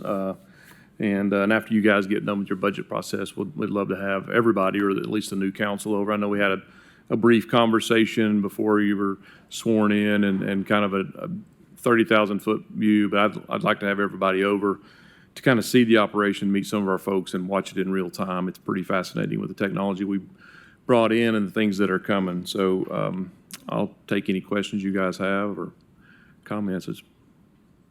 We are going to come before, we're going to present to the mayor's office. We need to update our interlocal agreement. The one that we're working on is actually the very first interlocal agreement from the city and the county when they formed 911. And there's been a lot of handshakes and a lot of agreements to do some things. And so we need to codify that. The state's requesting and actually requiring us to do that. So we'll come before you guys and show you the true cost of what we spend on city dispatch services for fire and police, and for the non-emergency numbers and stuff that we answer, the radio maintenance and things like that. But, we spend a little over $3 million a year on police and fire dispatch, just the personnel cost. And the other stuff, we don't ask for any, currently ask for any payment for that stuff, but we build it into our budget that comes from the phone tariff that we receive through the state centralized service. So, but there is, I think we're at 2.7 this year. I think 2.6 or 2.7. We've been working to get that number up. We were at about 1.5 or 1.6, 1.7 some years ago, and we've been trying to get that number up. But we're hovering around a little over. We're going to get that finalized cost when we close out this year, and then come to you guys. But we do need to get a new interlocal agreement presented to the mayor's office, and then obviously through you guys to agree to as well. It is in fact 2.6. 2.6. And we've been going up the past 3-4 years, something like that, 200K per year. So, Yeah. but we're at 2.6 now. Good, thank you. I would also, I would assume, Mr. Anders, that just like we've heard from police and fire, they're busier, and that makes you busier. Yeah, we are busier than we have been in the past. We've tried to mitigate some of that with some technology to, for example, fire alarms no longer come in over the phone. They go directly into the dispatch system. There's some other things that do that as well. And we're just trying to, but the technology makes us a little bit more efficient at times, but we need to free up those for taking 911 calls. We answer as many non-emergency numbers as we do for the city as we do emergency lines, and there's no compensation built in for that, but it's part of the process. And so half of the time that we spend as an emergency communications district is for non-emergency items. Okay. Councilwoman Parker. Thank you, Vice Mayor. There have been some changes on the county side, and I'm not sure how it impacts the city, but in terms of AMR and the ambulance service and the kind of nursing line that they've created, can you help me understand how that works within E911? Yeah, so previous to the new contract, the new contract had different protocols for different calls, and so what fire was going on 2 years ago, they're probably not going on now, some of those calls. That has changed. There is a nurse navigation program that's been successful. It's been widely used in our area through AMR as part of their contract. And so if a call comes in and there's numerous calls that come in and that person really doesn't need an ambulance, but they need to talk to a medical professional, they will go and talk to that medical professional. And sometimes, and even one of our staff members called, he was at home sick by himself and needed to get to the hospital, but did need an ambulance, right? Need to go to ER, but didn't need an ambulance. So they actually sent an Uber to his house and picked him up. And so there's just innovative ways to kind of do those things without taking up the ALS or BLS truck's time. And so that's part of that contract. We did take in their employees and took in the responsibility of EMS dispatch. And so we're fully reconsolidated. When they started 911, it was consolidated, then politics took over and is unconsolidated for EMS. And at part of the time, the sheriff's department wasn't in there, and we're all back together under one employee now, and it's been really good. I think we've made a good impact.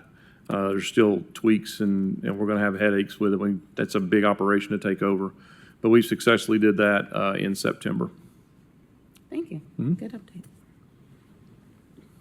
Anybody else? Oh, yes, Councilman Honeycutt. Just real quick, will you talk a little bit about how you're funded between the city and the county? And Yeah, so most of our funding comes through the state phone tariff that's on everybody's phone. That's about $10 million, a little over $10 million annually for us, based on the formula from the state Emergency Communications Board. And then the city pays in 2.6, and then the county sheriff's office pays in, I think it's 1.3 or 1.5. We collect from Rural Metro Fire, Carnes Fire, and the county is picking up the tab on the EMS. And so our goal is to get both of those at $3 million and then have a steady increase, or have a built-in increase so we don't have to get as far behind as we did. Many years, the city and the county were way behind on covering the cost of dispatch, but this administration has brought us back to close to where we need to be. so state is around 10, and then the city and county are around 5? Yeah, around 5 between 5 and 6, but I think it's closer to 5. Yeah, at the moment. Okay. Yep. Thank you. Thank And you. it's actually, there's no state dollars in 911. The state has never put anything into the 911 system, and we actually have just had a long legislative battle, and the mayor or the governor vetoed our, we had it passed overwhelmingly in the House and the Senate, and the governor vetoed an increase that would have brought $1 million more to Knox County 911. And there's many rural 911s that are going to operate in the red because of that. So it's a consistent, I'm actually on the state 911 board. I'm the chairman this year, rolling out of that role, stay on the board, but we'll bring that back up probably again next year. Thank you. Any other questions? Thank you, Mr. Anders. Yes, ma'am. Thank you. Next up, we have Knox County Emergency Management Agency. And before we get started, and some of you may know, some of you may not, I saw it, and want to congratulate Colvin on his big statewide award. I would like to tell you I remember the exact name of the award, but I know it was a huge individual award for the outstanding work that you do, and we appreciate you, and congratulations. Oh, thank you very much. That's very kind. The name of the award was the Bill Worth Award, and he was a colleague who did fantastic work in emergency management. We miss him, but thank you very much. I appreciate that. Well, we're lucky to have you get honored so well. So if you'd like to go ahead and tell us a little bit about what's update and any budget things that you think we need to know about before we open it up to questions. Sure. Good morning, Council. I'm Colin Ickes, Director of the Knox County Emergency Management Agency. This is our team member, Sarah DeLozier. We don't have any requests in the proposed budget. However, I would be happy to answer any questions that you might have.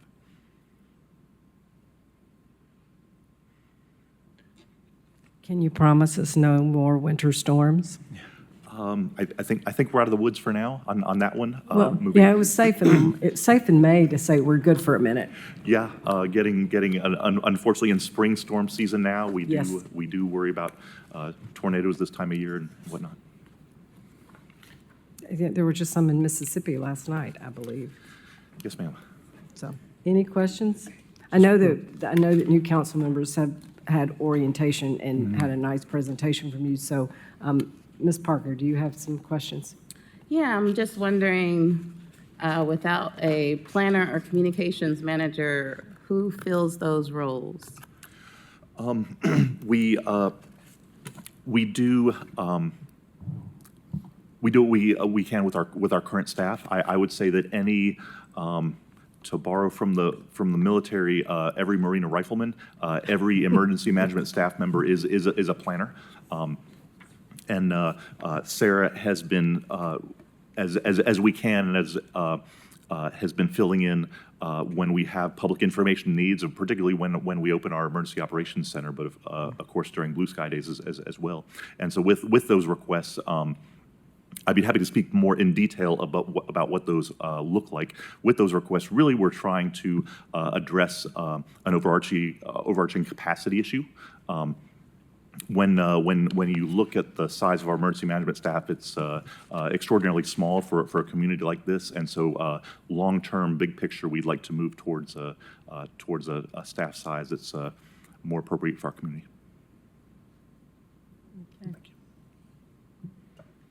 Councilman Thomas. Yes, even though you have no request in the current budget, I think it might be helpful just in general for you to inform us about how you're funded overall. Sure. So we receive about $150,000 a year. That fluctuates by a few $1,000s from year to year through the federal Emergency Management Performance Grant. That's grant funding that goes directly towards our budget. The remainder of our budget is split 50-50 between the city and county. So whenever we have a budget request, we send that to the city, we send it to the county as well, and ask that each of them fund half of that. Okay, thank you. Thank you. Councilman Honeycutt. I'm going to start looking right. No, well, I've kind of threw you a promise. curveball there by turning my light on and off, and you doing, yeah. They actually, you answered my question anyway, which is why I turned my light off, but I turned it back on just to briefly say, your department, the Emergency Management Agency, I'm so glad you won the award. It's incredible. It's one of those things, I hope we never need you as a community, but when we do, you are critical, whether it's floods, natural disasters, everything, and having toured your facility and understanding your preparedness, especially some of the wonderful stuff we have going on in Oak Ridge that could also offer challenges to our community. It's just, it's great to know you're there, and it helps people sleep at night, and I appreciate what you do, so. Thank you. And I'll second what you say. We would very gladly and happily stick to our emergency planning and preparedness work. And if we never get into the crisis part of that would be just fine. But it's good to know that you're there and ready if we need you, so thank you. Yes. Thank you very much. Any other lights? I'm checking my thing, looking left, looking right. I don't see any. Okay, thank you very much. Thank you for the work you do. Thank you, Vice Mayor. All right, team, council, this is community safety and community empowerment. This is our last group before our recess. So, and we have a whole team of one. Ms. Middlebrook, do you want to go ahead? Sure. Good morning. Thank you all for having us. We are the Office of Community Safety and Empowerment. So we, as most of you all know, have about 5 initiatives that fall under our department. Oh, and here they come.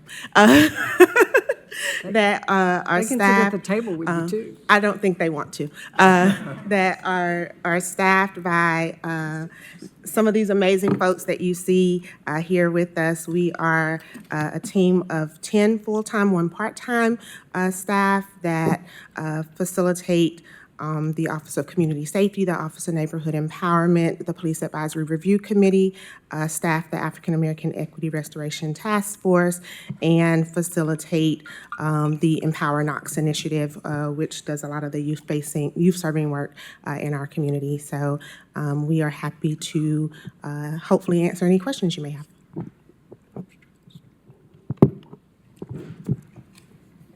Councilman Thomas. Yes, I have one. In regard to the TLC program that I know you've partnered with KPD with, and this may have been a question for the KPD, but could you explain a little bit how that is funded as far as what's currently in place and then the recent expansion? Yes. So obviously, the law enforcement portions of it are funded through KPD's budget. They utilize, a lot of that is done with the patrol staff that they already have existing. But in terms of a lot of the resident engagement and neighborhood engagement pieces, that is reflected in the violence interruption fund. That is, I believe, on page 207 of your budget book. And so a lot of the community-based activities, the resident-led activities are facilitated through that fund. Okay, thanks for explaining the relationship there. Thank you. Councilwoman Parker. That was similar to my question in terms of the funding, because this department's budget is broken up into so many different places that it's hard to track. So that's my question is, where are you located in the budget? What are the various sections? So the Office of Community Safety and Empowerment, kind of what I call general budget, is reflected on page 58 of the proposed budget book. And that's going to include the funding for the operations of Empower Knox Initiative, the African American Equity Restoration Task Force, the Police Advisory Review Committee, and a lot of our general operations. So when we think about professional development, when we think about the support that our office provides through sponsorships for community-based organizations, or the support that, the allocation that we have for the Beck Cultural Exchange Center. A lot of that sits in that portion of the budget. And then on page 65 of your proposed budget book, we have the Office of Neighborhood Empowerment. And so this is where a lot of the neighborhood level engagement happens, with working with neighborhood organizations or folks who are looking to organize. The Neighborhood Advisory Council, the Building Strong Neighborhoods organization is where that portion of our work sits. And then page 207, which is the Violence Interruption Fund, and that's where a lot of the work of the Office of Community Safety sits, is in that particular fund. And so our total, I think we are at just a little over $2.7 million, including personnel, for the overall operations of the Office of Community Safety and Empowerment. Ms. Parker, Ms. Kirk has her light on. She may be able to answer some of that. If you'll look at page 74 in your binder, all of those funds and those page numbers are included. So it's already Oh, written yeah, down but for that, you. I'm sorry, that was not as easy to follow No as worries. this conversation. But that's good to know, so I can reference it later, so I can go back to it. So, okay, so Some of our grant funding programs are going through the page 58, through Empower Knox, all of that. Page 207, that fund. Are there grant programs moving through that one? Yes.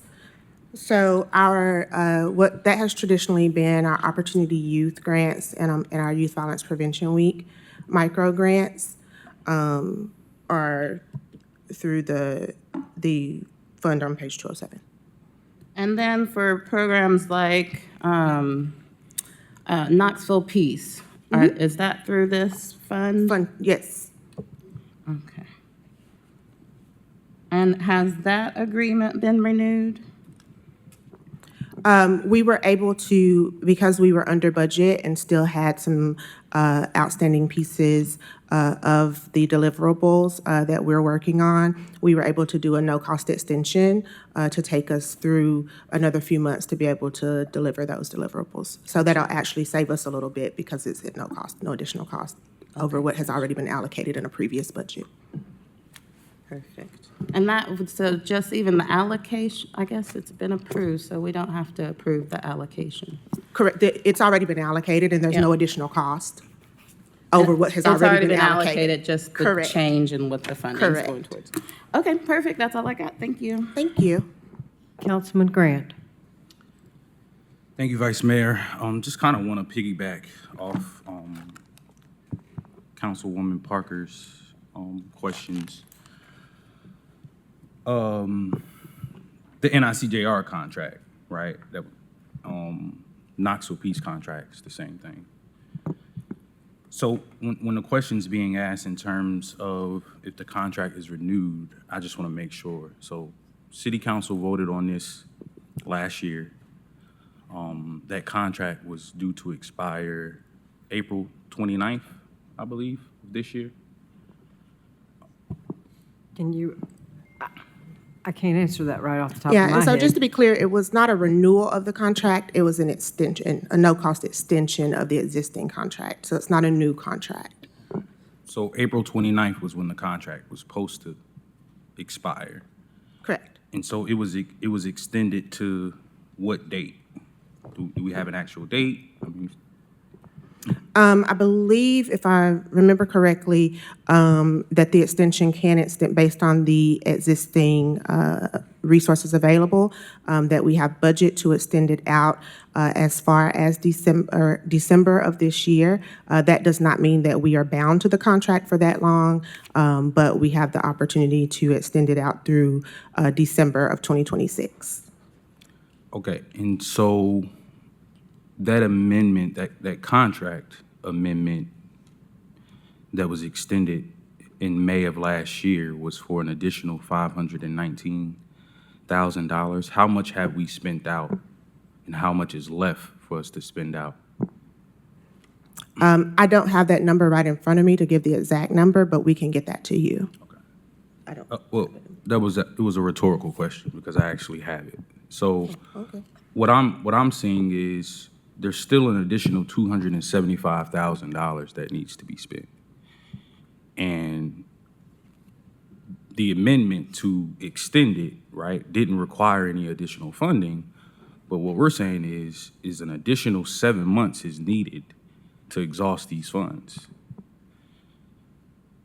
To me, right, that seems as if that this was overfunded to begin with. I didn't vote last year. The new council members didn't vote on this. The four rolling over, you guys voted on this. And my question would be, how many updates have you guys had in this 12-month period regarding this program? Formally, none. So you voted on $500,000 last year, and you haven't had any updates, any monthly reports in terms of where the finances have gone as of today. Are you asking for one?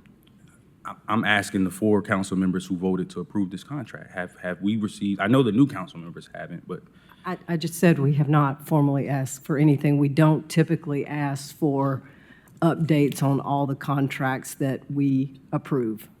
as a regular order of business. So if a council member wanted it and asked for it, I'm sure it would have been provided. Okay. Do we know when the amendment was made? I can't remember. This updated amendment, right? The contract expired April 29th, so we're talking last week. When was the amendment made and was council notified? So if you voted on a contract that was 12 months. I believe, did you say that it was an automatic extension like other contracts are, that if we haven't spent all the funds, we can extend it? I'm just asking, you know, somebody in finance or Ms. Middlebrook's going to have to answer that for me. Yeah, so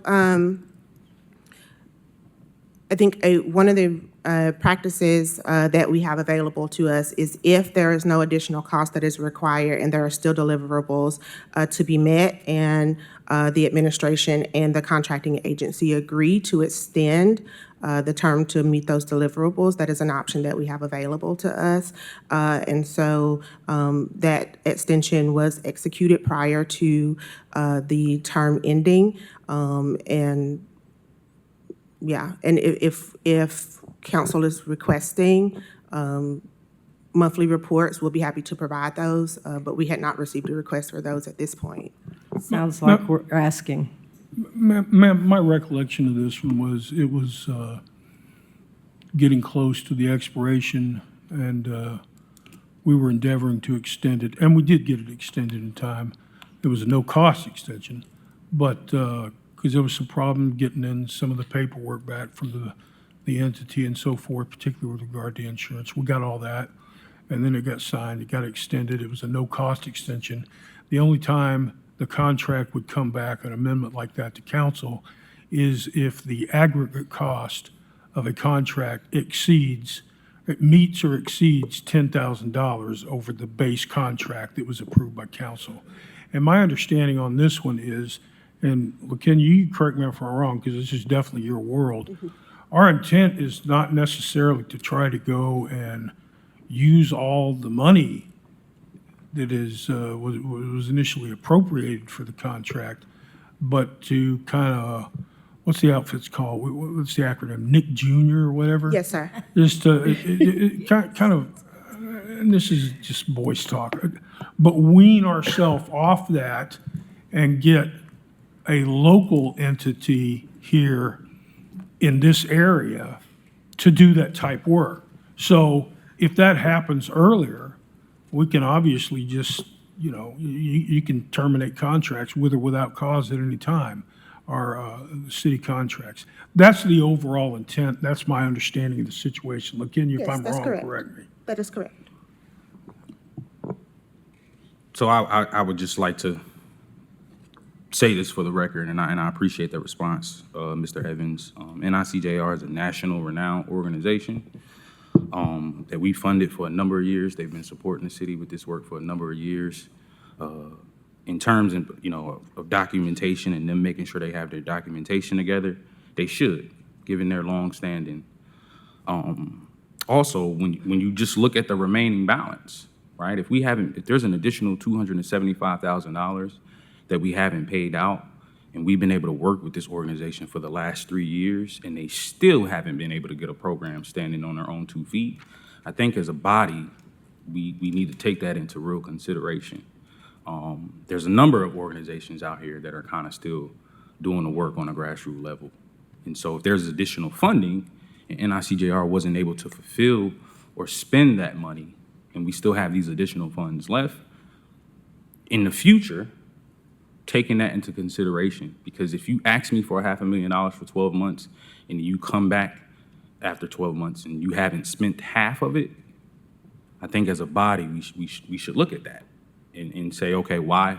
What are we doing, right? Because we haven't had a homicide this year, right? So the work, it's working. So at what point are we gonna say, okay, where can we exhaust these funds? And so that's just my concern. And even the DOJ grant, still haven't been able to get any direct answers in terms of the $2 million over the last 3 years. How much of that have we received? How much of that has been paid out for this work? September 2023, is when this grant, we announced that we were going to be receiving it. I haven't been able to find any information or get any information in terms of if we have. And so I would like to know how much of this $2 million has the city received from through this federal grant, and how much have we paid it out to organizations doing this work? Okay, can I ask Ms. Smith or Mr. Evans to talk about, in general, contracts? We do this kind of extension often when contracts expire if it doesn't cost anything, so it's not just specific to this particular contract. But I will say, Ms. Middlebrook, I hear loud and clear, we want some, I think the whole council would want some reports on how the money's been spent Yeah, and and what we can what is still left to be done. Yeah, and we can absolutely Great. forward, I mean, if you want as Thank detailed you. as the monthly reports that we receive, we can forward those to you. I think that would be great. Thank you. Mr. Frost, when the attorney turns his light on, you usually. Thanks. Just briefly, I don't recall the specific one Councilmember Grant's asking about, but council will recall that there are certain contracts that do have built-in option periods of additional years. So if those contracts, when they are presented to council for sake of argument, it's a 2-year contract to provide software licenses, and it can have built-in additional 2-year options. Those options, once that's passed by council, it becomes up to the administration to decide whether or not to go forward with those options. So that's a kind of fine-tuning that discussion on contracts there. That's so that when you, like, we apply, we will do a contract for X piece of something with up to 3 extensions without having to come back to council. So that just lets the administration keep that vendor to keep doing the work at the contracted price. Okay, that's news to me. I thought that, I understand with the option for 3 years or that sort of thing with the contract, and so you don't want to have to get a new vendor each time. Totally get that. But I did assume that when you went into year 2 with a contract, we're talking about widgets here, that expense would come back. You know, this is year 2 as an option. Are you approving this expenditure? No, it doesn't, because, What, speak to it from an accounting okay, standpoint, well, please. not just I that. understand the vendor Yeah, relationship but part, yeah. I'm not going to speak from accounting, I'll get slapped, but Okay, speak I'll to it speak from to a. it financially, Speak for- and as from the purchasing. CFO, if we want Our to- general, the general rule of thumb in purchasing, okay, I was a purchasing agent for many years, like 15 or something, anyway, is most contracts go out for, it's a 1-year base with 2 each 1-year options to renew. And oftentimes they'll have an escalation clause in them for the 2nd and 3rd years of something on the CPI. And when we go, it could be mowing services, I don't know, fill in the blank. We'll take that initial contract to council. If council approves it, then we move forward into the 1st year. And then after that, it doesn't come back to council because council has already approved any and all extensions if we choose to exercise those. Now, in terms of the budget, what we do is, Kitron and her staff look at all those contracts that we've got outstanding and what they would cost with the escalation or whatever, and maybe they don't have an escalation, some don't, those are great. But anyway, they look at that and they build that into what we call the target. Remember I said payroll was one of the first things, paying benefits? Well, then we're also looking at all these ongoing contracts, and we're putting that into the budget for the upcoming FY. That's how that happens. That's why it's not a new big thing. If it you know, so I hope I helped there, ma'am. Thank you. Councilwoman Parker. Yes, 2 questions. Along the same lines of Councilmember Grant's questions, what I think it would be useful to see is a breakdown of the sources of funding for the 2.7 million that comprises the community safety budget, because we have received grant revenue to do some violence interruption work. It's unclear how much we are relying on grant funds versus general funds for this work, and it would be good to know. Yeah, and I can hopefully answer that fairly easily right now. Cool. So the 2.7 that you see before you is comprised of all local dollars. So any grant funding that has been awarded is not reflected in this particular budget. This is all local dollars. With regards to the DOJ grant that was referenced earlier, as with most federal grants, I can't speak to all because I don't know about all, but as with most federal grants, those are reimbursement grants. So the federal government doesn't just send us $2 million that we sit on to use. You have to send in you have to make budget requests that have to be approved by the DOJ. That money has to be spent, and then you file for reimbursements. To this point, because we have been, I think, very judicious and successful in being able to build partnerships, some of which do not cost, many of our partnerships do not cost us anything because we're partnering with organizations that have funding through other streams that can help us to achieve some of our goals, especially with regards to the violence reduction work. But we have also shown a high level of commitment by continuing to allocate local funding to that work. We have been able to partner with organizations to allocate funding through some of these contracts or through grant opportunities to be able to accomplish our goals, I think, in a very judicious way.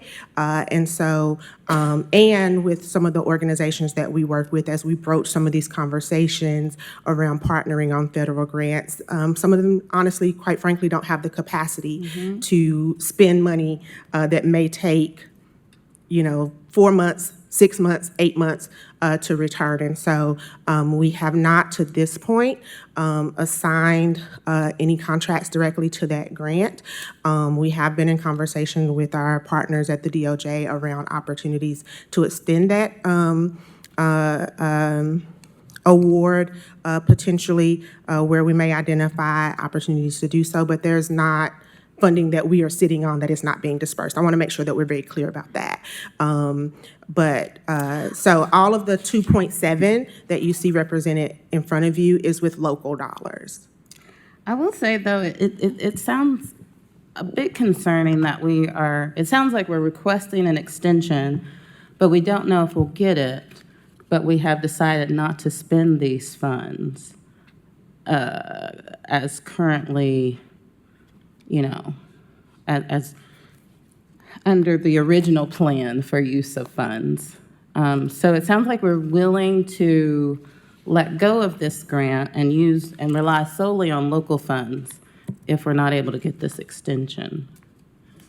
Well, and to this point, we have been able to, I think, successfully implement programming with the local funding that we have available, which honestly has been to our advantage because we have not seen, as a lot of communities have, where the funding is not as stable and is removed, and programming that is stood up are very quickly gone away, or they're trying to scramble to figure out how to backfill programs that were stood up with funding that wasn't stable or consistent. And so we have been very proud of what we've been able to do and are really grateful for council for continuing to support this work at the level that you have. And I think we're seeing the results of it in our community. Okay, one final question. Page 65, under neighborhood empowerment, I see a reduction under grants, 20,000. Is that our neighborhood empowerment grants? It is. So we're not moving forward with that program this year? Well, we're continuing to kind of assess what our capacities are and looking at our funding as a whole. As you said, we're kind of spread out over several funds. And so we're kind of continuing to look at where we have opportunities to support organizations, whether it's through a grant-making process or other processes. And then also a big part of what our team does is really support organizations and neighborhood groups in building capacity policy. So identifying whether it's through the Office of Community Safety funding, Community Safety and Empowerment funding, or other funding streams that may be available, but also how can we support organizations beyond their funding needs. You got that one? Ms. Parker, we actually had discussions with the administration, Vice Mayor Fugit. We've shifted those into 202 funds. We felt like some of those were things that could be better handled through requests over into council's hands. I think there was a request to increase those. So we've been looking at those and working with Vice Mayor Fugit on how best to do that. And so that was part of that. So we had asked, our 202 funds are going to $20,000 a year for each of us instead of $15,000 a year.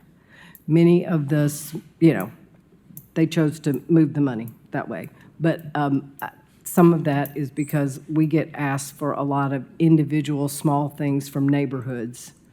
And it gives us more money to help them with events and other $500 gifts that aren't as laborious paperwork. I mean, we can have a different discussion about what you think they ought to do with neighborhood, but I asked for more money for us, and we got it. You look at me. Well, I'm just, everybody's. So we're losing the neighborhood empowerment grants because we're getting extra 202 funds? Is that what I just heard? or- We felt like Make it make that some of the processes that we had were pretty cumbersome. They required a lot of work. We felt like council, yes, more 202 funds. There was a request to do that. We felt like it may be easier for groups that needed some of these to go to council members. There was a request to increase 202.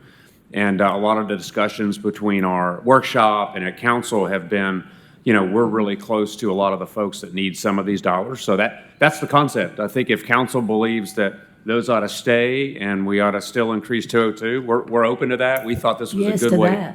Yes to that, what you just said. Okay, that's what council's saying they would, again, we're here for. We want both. Okay. We want both. I mean, that's what I'm hearing. I mean, She because said- we may be involved with one neighborhood, and I'm going to give all mine to my neighborhood or whatever. I don't think they need to be convoluted very much. Okay. Just my opinion. That's great I feedback. don't know what everybody else thinks, but hey.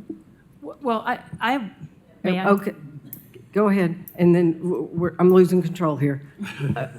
Not that I ever really have it, but, I pretend. Yes. Just want to get a little more clarity on what Councilwoman Helsley just said, because I've been hearing from neighborhood groups over the last month that had been part of an application process, and then they had been told, nope, not happening, or we're paused, or something like that. So it was very unclear as to what was going on with those grants. So Yeah, let me clarify that. I think there That was a. didn't have there- anything to do with my request. No, The the- pausing happened long before I asked on behalf of council, which was the long-term. you are abdicated from causing Well, that. I'm just telling you, prior council had as one of its goals to increase our 202 funds back to a day.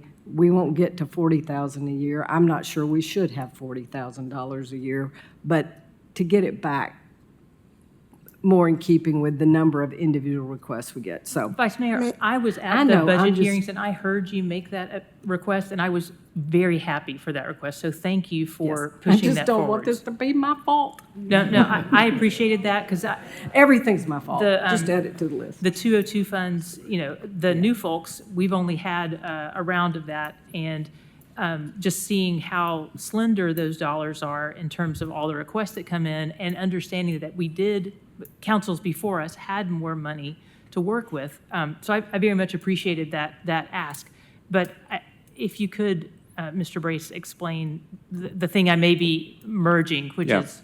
So there was a lot of discussion. I know Councilman Grant, and we've had Councilwoman Parker. There's been, for the last few months, right, questions about how we do grants, how are grants allocated, why are they done at different times during the year. So we had, I think, a really good workshop. I wasn't able to be at it, to kind of lay out how dollars are granted out. And so there was a period where the mayor said, hey, there's a lot of questions. Until we have The workshop, let's kind of hold off on anything else going to council, right? Let's just hold off. So maybe that got trickled down to organizations. What's in the current budget right now, fiscal year, we're moving forward with those processes and programs. What we have suggested, and I think we need your feedback, is they've had a relatively small amount of money run through neighborhoods to go out and do these neighborhood grants. We have said, maybe that's better. We're also trying to manage staff and what our priorities are in time. Maybe it's better for those to go through the 202 process, and then we'll not focus on those because a lot of those are at the neighborhood level. That's one idea. But if council thinks we need both of those, then we need to discuss that and see if we can integrate that. We're not talking about a huge amount of money, but we did try to meet the needs of both groups, council and the executive branch. Thanks for clarifying that. It sounds like we'll have a little more conversation on it. And if there was confusion on that, I apologize. We did say, whoa, nothing else to council. Let's get this workshop out of the way to try to respond to, again, council member questions and concerns, specifically council member Grant, who's got a lot of experience, obviously, with grant management and experience as an executive director. But that's if there was confusion, apologies.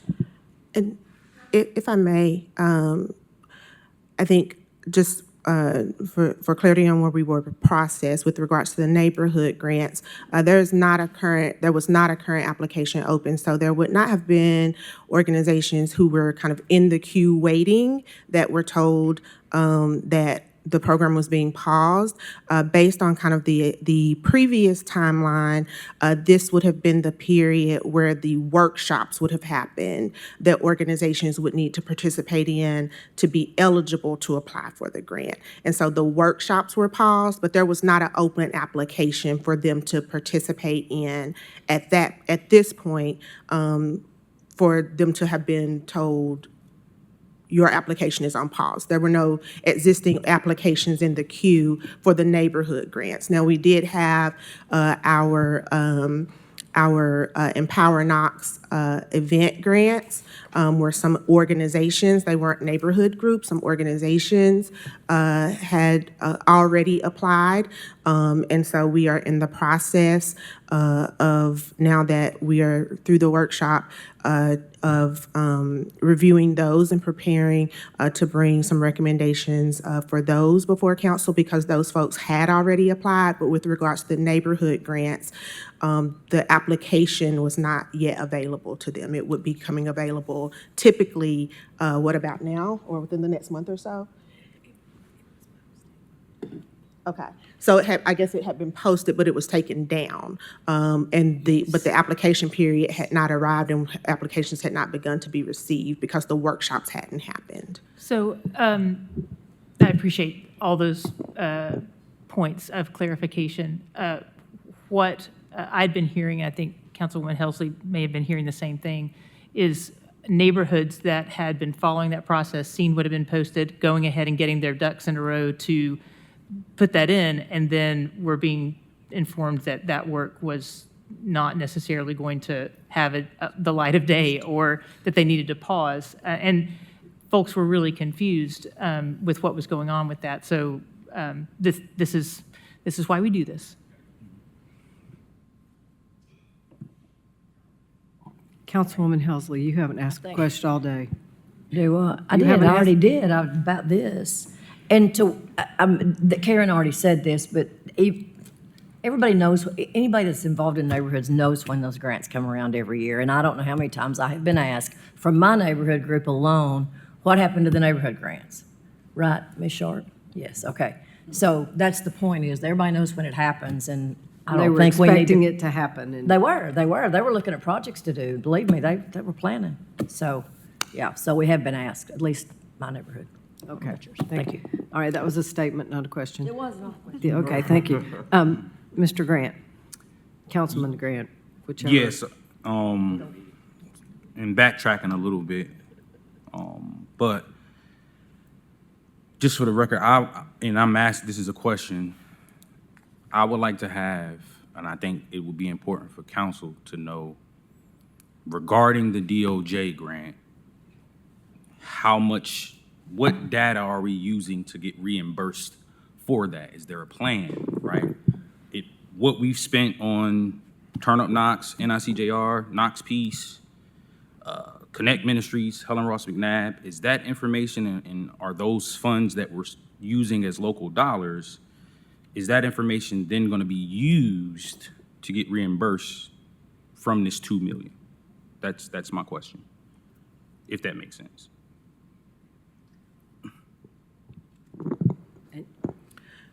So if I think I'm understanding the question.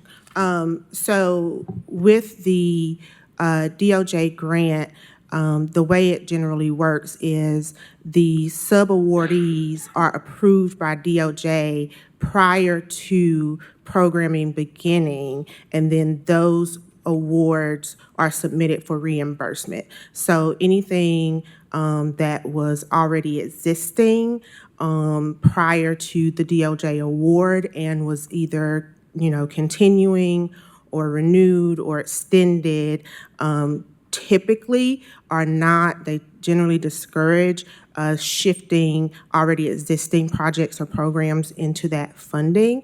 And then, of course, with, like, say, for example, Connect was specifically mentioned, a new contract or award, the partner would need to essentially agree that they are going to be a sub-awardee under that grant. And so it would start off that way. It's not a situation where we do all this work that's funded by local dollars and then we say to them, oh, look what we did. Can you give us money back for that? And so I think the short answer is no, that's not really how the process works. And so just for clarification, we have not received any funds from this DOJ grant? Correct. Thank you. Oh, Mr. Thomas. And then- Yes, just for clarification, I apologize, this may have been answered earlier, but specifically in regard to the NICAR grant with the 200,000 odd numbers that are still in the balance, are we legally obligated to fulfill this by an extension, or is there an opportunity for us to get a refund on the unpaid balance? So it is reimbursement based, so we haven't paid them money and then it's just sitting there. They bill us for services. Okay. So after the services are rendered, they send us an invoice along with their reports. And so it's not like they have the money sitting in their account and we're just trying to spend it down. Right. Has that contract been extended, I think, until the December date? Yes. So we are under contract now with them to accept their billing and reimburse them?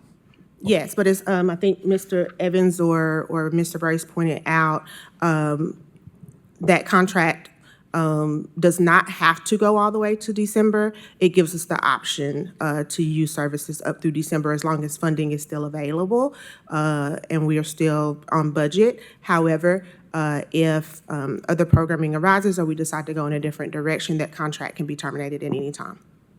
It can be terminated with or without cause at any time, as most of our contracts. Okay, you answered my question. Thank you so much. Sure. A lot of you. contracts are written that way, so thank you. Any other questions?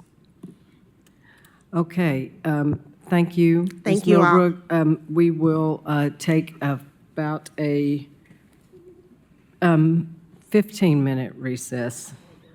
I mean, we've been sitting here since 8 o'clock. We're taking 15 minutes, okay? If I could get everybody to take their seats so council members, we can get started. Okay. All right. All right, we're going to go ahead and get started. I'm going to call the next group up here so everybody will sit down. Next up, we have operations. And if you will all introduce yourselves, and we will, well, all the people who are officially going to talk, introduce yourselves, and then we can begin with, excuse me. I'm sorry. Was that a good school marm look? That was good. That was good. My mother was a teacher. I've learned that. I've seen that look, so. All right, who is going to kick us off on operations? I'll be happy to. Well, Grant, go ahead. Well, Grant, why Why don't you, Grant? Well, Tee it up. I'll be very brief. Just want to, give a really brief introduction for overall operations. Chad Weth, our Deputy COO, sitting behind me, and I'm obviously here to answer some questions.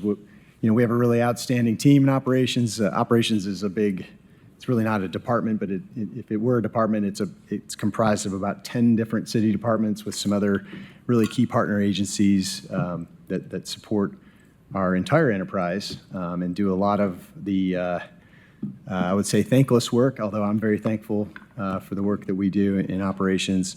And just again, it takes a really great team. So I guess kicking us off this morning in ops will be our engineering team, and followed by Plans View, Fleet, CAT, and then many others that will follow, public service. So Mr. I'll turn it over to Mr. Claybo. Well, Mr. Grant, before you start, Mr. Claybo, I would just like to say, it's not thankless, but you only hear when it's not going well.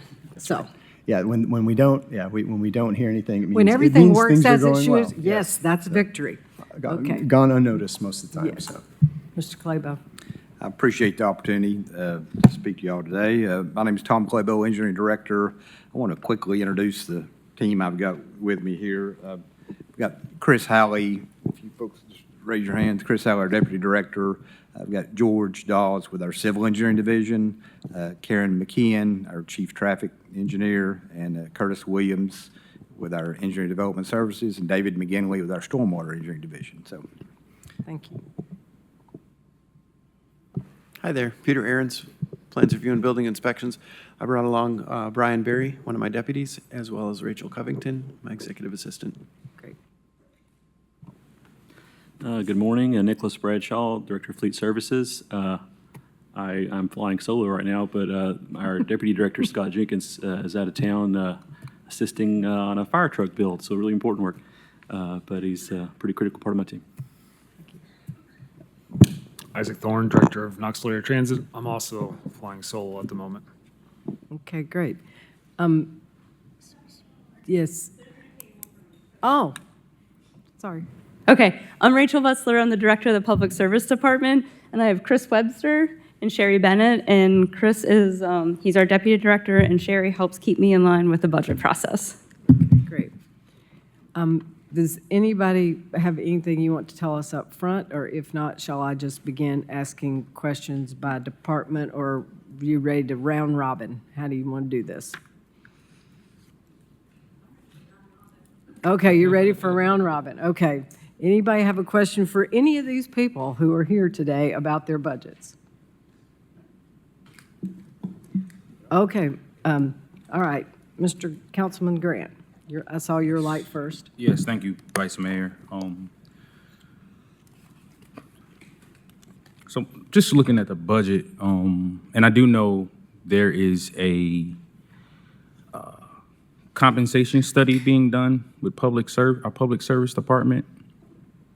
Just kind of want to know where we are in that particular process. I know we can't give hard dates when it comes to these studies, but just being open and transparent, right? And I can speak for myself, but as new council members, when you come in, people are going to call you, they're going to have their issues. And so I just want to be able to go back and give answers to the questions that we're getting in terms of the compensation study for public service. When is there a plan for when it's going to go into effect, and what are we doing to kind of help mitigate some of that compression that we're seeing within that department? Yeah, I jumped up to give Rachel a seat, and then I had to come to the podium really quickly. So great question. We've got the experts here to talk about that, which is our Director of HR, Betsy Cunningham. But I want to give you the high level. I mentioned it earlier. There's a number of studies. Number one, compensation is complicated. It's a mix of actual wages, and then there's benefits and health insurance, and so it's a complicated beast. And so I think this administration has been committed to competitive compensation and benefits. And so as you're aware, we did the compensation study and implemented fully in 2022, took a full tax increase to implement that. And so we've implemented that, and as part of that, we made a commitment to study it again in 5 years. And so this this proposed budget includes funding to hire a consultant to come in and help analyze the market, our benefits, and to give us a guide for the future. And so this is, by the way, part of a broader philosophy, which is to not do Band-Aids, but to actually have are we competitive, implement, study. Are we competitive, implement, study. So this study will help guide the next 5 years. And so our team, when I say the team, that would be HR, Chad Weth. We're going to engage with our employee reps to develop the scope of work for this study. The scope is going to dictate in the RFP what we want, and then market experts can then respond, and we're going to hire those folks. They're working on that scope right now. The goal, I've talked to Chad, I've talked to Boyce, is when this budget is approved, we are going out to the market with a really good scope of work in an RFP to get a contract in place as quickly as possible, because we need to have that information, that study, fast-tracked so that we're ready in December with some of those initial answers to the future of our compensation. Because compensation is expensive, and we got to figure out can we, how we, what's a want, what's a need. And so that study, again, RFP, as soon as the budget is approved, get that out on the streets, get the contract before council as quickly as we can to have a really good vendor. There are other pieces that are happening right now. So for example, we also are doing a longevity study. So we have an old longevity model where you're compensated a certain amount of money every single year, you're an employee here. That's been in place a long time. Is that the best use of those resources? We knew that was complicated, and we didn't want to wait on the study because we really wanted to get that done. That study is happening this fiscal year. It will be handed off as discovery to the actual big picture compensation, and then we could start to drive forward with all of that information at once. And so I hope that answered your question. It is a top priority for us, and we want to make sure, again, that it's out as quickly as possible. Sounds like you want it finished by the end of the year. We want to have Yesterday. we want to have it as close to finished so as you we can can. start We need to planning. have those answers. You know, we're really, when I say we, the finance team and our directors and our cabinet are really thinking about budget in October and November. They're huddling their teams up. So we've got to have those answers at that point to then guide the future of where we are with compensation.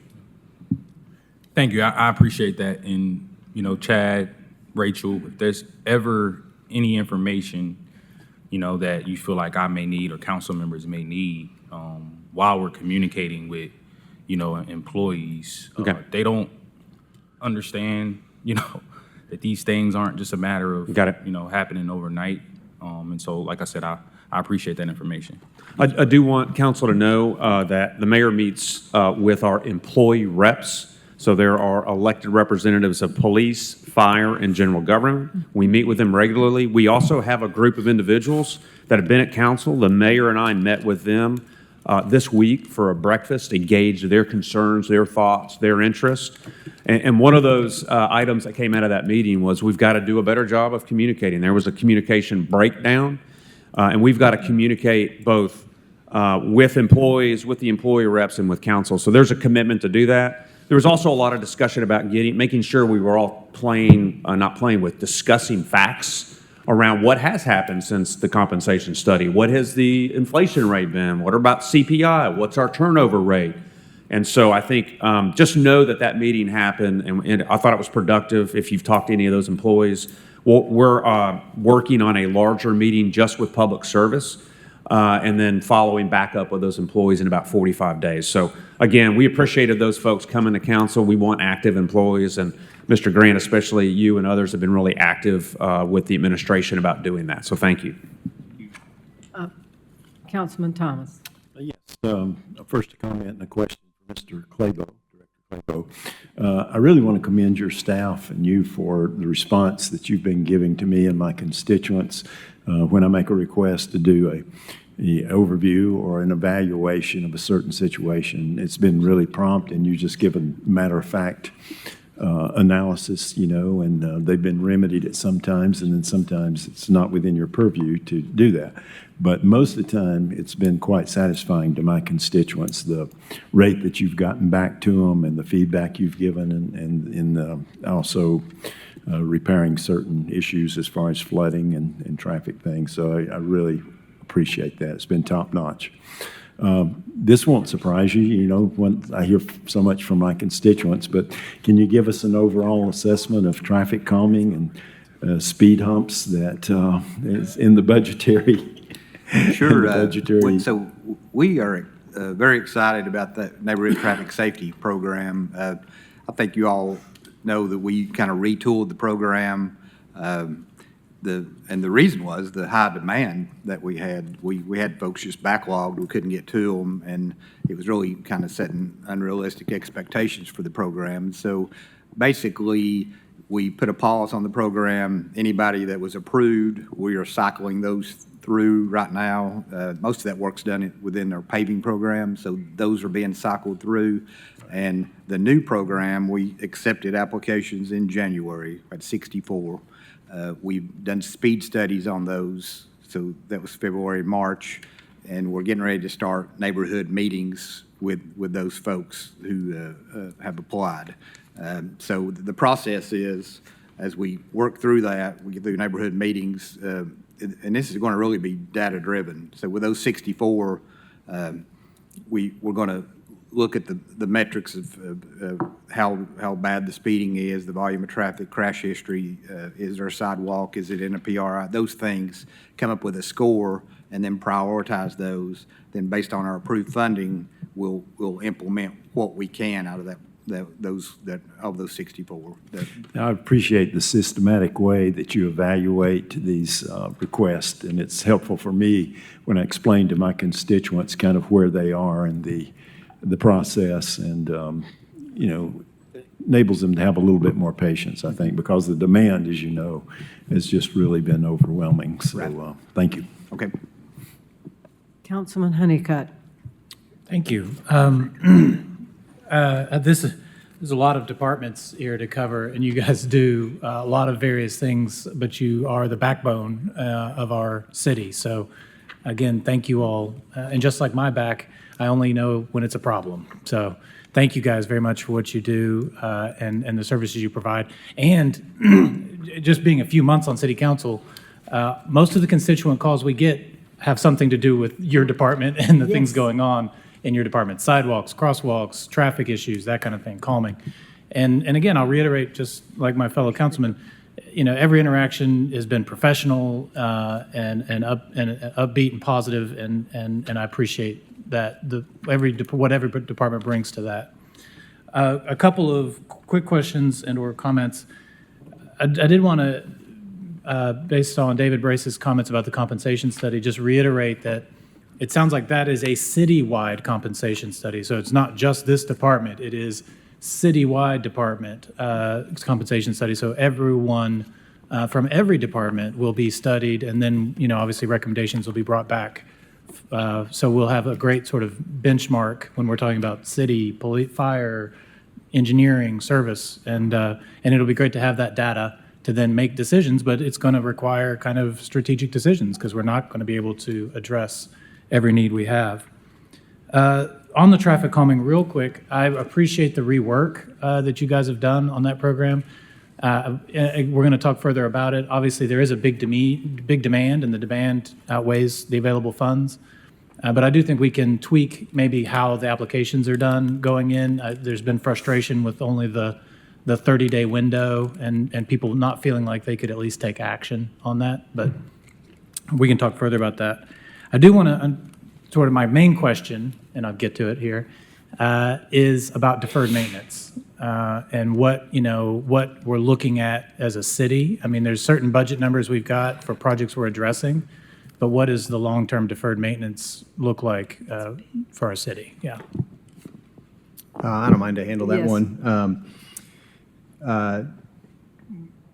Deferred maintenance continues to be a challenge for every organization, especially one as large as ours, as many assets as we have.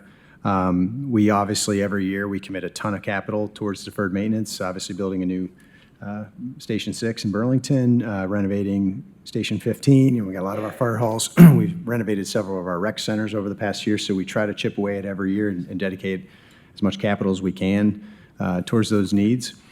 We have some large assets like the Coliseum Auditorium. We're working on a long-term strategy to address that need, hopefully utilizing some hotel motel tax revenue to address those needs. As we do every year, we try to take care of a lot of things, again, behind the scenes stuff that you don't always see, but new electrical vaults and boilers and HVAC systems. We recently hired a new senior director of facilities planning. He's about 2 months in. It's Ben Sharble, who used to work for Knox County for several years. Excited to have him on board. And his main role is looking at our long-term facilities planning, capital planning needs, working with our public building authority, working with our civil engineering team, all of our different partners that we utilize to address these needs. I hope that answers your question. I mean, we have a plan. There's other deferred maintenance needs, related to stormwater infrastructure.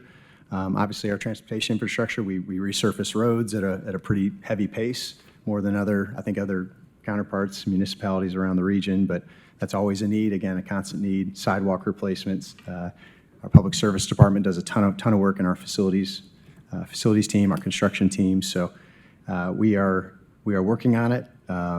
It's a long-term plan that we're trying to create a sustainable path forward to address. Is it fair to say that basically our deferred maintenance needs far exceed the available funding we have to address them? Is that correct? Yeah, that's a fair assessment. Yeah.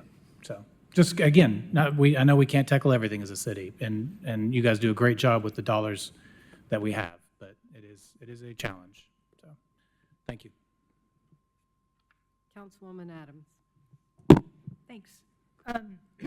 Just before leaving that topic of the communication and public service, I just want to encourage that recommitment to communication to continue, because I think that is where so much of issues can crop up when there's just a lack of transparency and a lack of communication. So I'm glad to hear that those meetings have been happening with the mayor and with the team, and I hope that those continue forward. I just wanted to say, again, what some of my colleagues have said, which is I really appreciate getting to work with all of the operations team.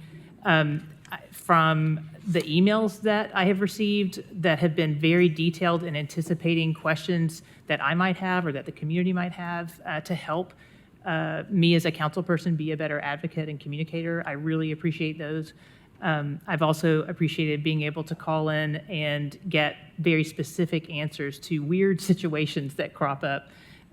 So I just want to say thank you for all of that coverage and patience, because there's a lot of new learning going on, I think, with all 5 new folks, and being willing to walk us through that.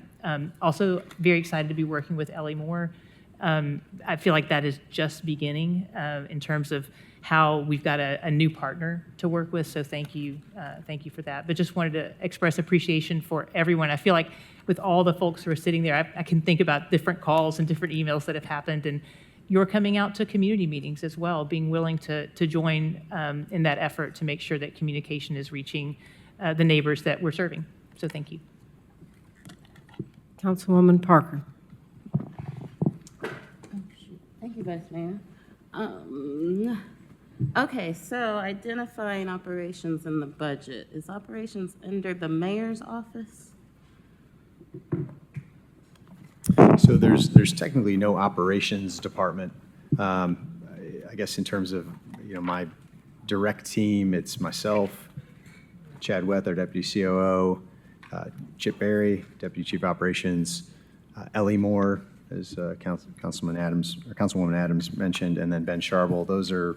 That comprises kind of the general operations team that provides leadership and oversight and support to our operational departments. The rest of the operations, quote unquote, are the various departments throughout the budget. Right. And maybe this is a question. I'm sorry, for I meant to finance. mention, we're technically under the administration, the mayor's office. Okay, perfect, thank you. And then, so you don't submit a budget request? No, I don't, there's no department that I submit a budget request under directly. Again, I work with all of our directors, obviously, on their individual Yeah. requests. And for engineering, thank you for operations. We've seen requests to cover the increased need for special events, other things, not always funded. What adjustments is your department making as we see these new events happening and new needs arise? So as far as special events, I think there's well over 200 events a year that our transportation folks are working. We did have some requests for some overtime and some personnel, but we also have a staff augmentation. We got some funds for that we can bring in an outside contractor to help supplement that. And that's really what we've been doing in all of our divisions, is using staff augmentation through those organizational funds. And so when overtime pay is not allocated, we use contract labor? We do. Okay, perfect, thank you.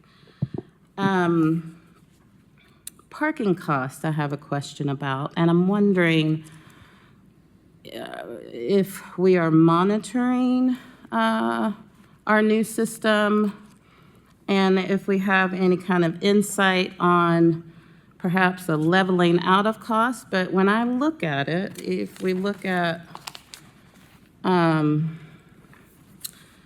metro parking for this budgeted year, or this proposed budget, we have 5.6 million in revenues anticipated, but 7.3 million in expenses. And I'm looking at a form that you all don't have.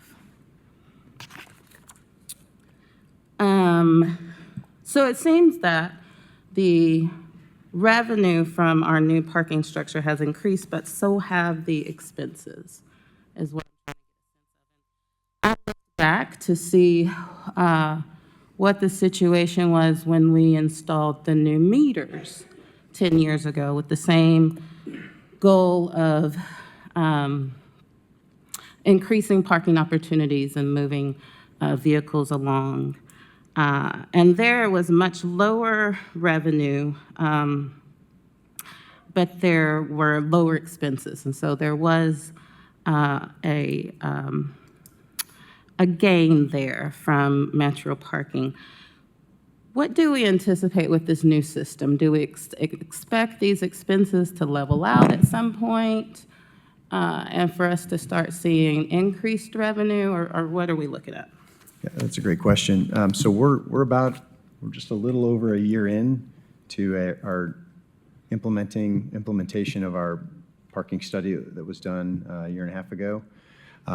It's overall going well, but we are still working through, the operational refinements of the overall system. And I say there's metro parking, we have on-street parking, then we have our garages.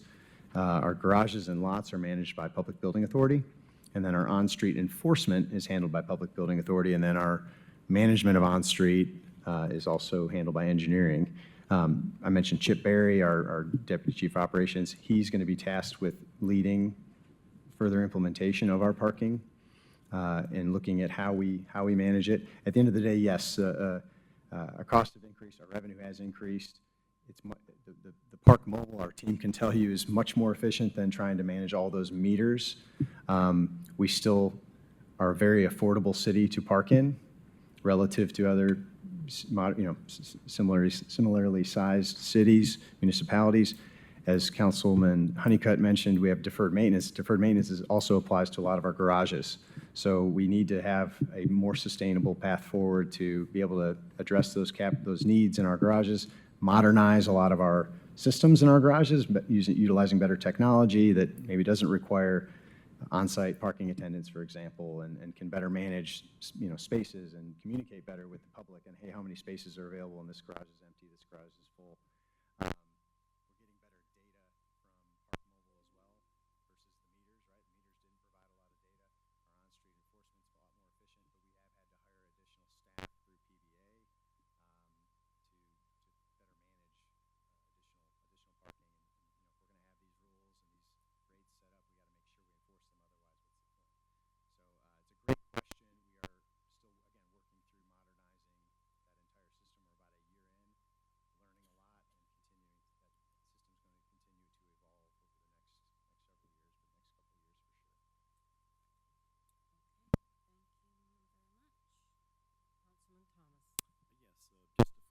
quickly, I appreciate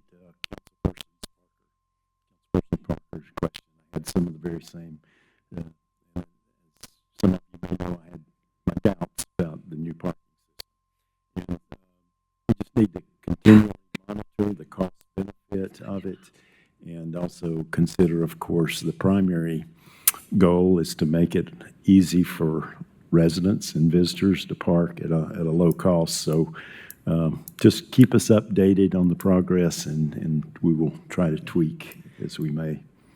Thank you for that. And, I appreciate the comments and the questions. I'll give another good example, just trying to take a more comprehensive approach to parking and how it also relates to transit. For example, like Knox Area Transit launched in the winter as a pilot, but we're going to extend that pilot and make it more permanent with our downtown connector being free, and how that actually helps solve parking challenges, right? So if people do have to park a little further away that's less expensive or free, you know, it does get them to where they want to be safely and quickly, versus, you know, again, everyone wants to park for free as close as they can to where they want to go. And again, in a downtown urban environment with a lot of competing stakeholders and a lot of competition for those prime spots, that becomes more challenging. And again, as downtown continues to grow and the different pressures from retail and residential and everything else that goes on. And not just downtown, as you all know, can attest to the other areas throughout the city. Old Sevier has challenges with parking, Sevier Avenue, Happy Holler, again, these other areas as well that are going to have increasing parking demands and limited supply. I appreciate that, and we need, of course, to have continued sensitivity, because it's been a major adjustment for a lot of people. I don't expect the parking meters to come back, but, you know, now having to have a cell phone, having to have a bank account, we can talk about, I guess, how inclusive that is to a particular population. But anyway, I continue to look forward to updated reports and trying to monitor the problems and adjust it as needed for the citizens. So thank you. The other thing was simply just to underline something Councilperson Honeycutt said just a few seconds. The only suggestion I have on the application process for the traffic calming is I had similar complaints to come out of my district just about the window. And a lot of people were just coming out of the holidays. It seemed like just having it in January kind of caught them a little bit scrambling to kind of get those applications in. So I would suggest possibly extending it through February, or just take a look and see if it will work within the system to kind of give a little bit broader window on that, because I've got some of the same concerns coming in my district. So. Thank you. I'm going to take privilege because, well, actually, I'm a voting council member, so I'm going to call myself. So I would like an update, if we can, talk a little bit about what's going on with development services. I know that in the last few years, we've invested quite a bit of money as in council, adding staff when we were at the height of craziness and permits taking, and the beautiful after effect of being a very popular place with all the development going on. So I'm pleased to say I don't hear as many complaints, so I know that's working. But if you could just kind of give us an update, because that was quite a bit of city dollars we invested to make that process better. Sure. Well, I can tell you development hasn't slowed down. No, I know. We do appreciate the added staff, and we are continuing to make improvements to the software system. A lot of the feedback that I get is a lot of folks are really appreciative of, we opened up the front desk so that people can interact with customers. They love that. We've got great staff that really are very helpful up front there. So at this point, we made some tweaks that we implemented in our application process earlier on this year. We're going to kind of set tight for a little while to see how they play out, get some more feedback before we make any other tweaks along the way. What kind of turnaround time are you experiencing now? At this point, we're still hitting our benchmarks. Great. Anything under 500,000? Anything under $500,000 on the commercial side, anything residential is reviewed within a week. On the commercial side, under $500,000 is a 2-week turnaround. Between $500,000 and $20 million is a 3-week turnaround. Over $20 million, it's about a month. And so we've been consistently hitting those. As development continues to grow, I sit down with my staff and I say, we got to get better, we got to get more efficient, and we need to be able to be thoughtful in how we engage our customers, and so that we can try and reduce the number of, and I sat down with Chris and his team earlier this week.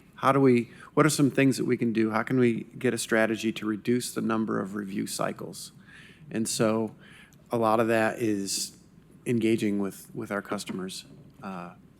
So I'm excited because we're on the same team and we're working together. And I think we have made great improvements, but I think there's always opportunities to make some more tweaks and improve those turnaround times and reduce the number of review cycles. And if it's okay, real quick, I just wanted to chime in and address the question about investment.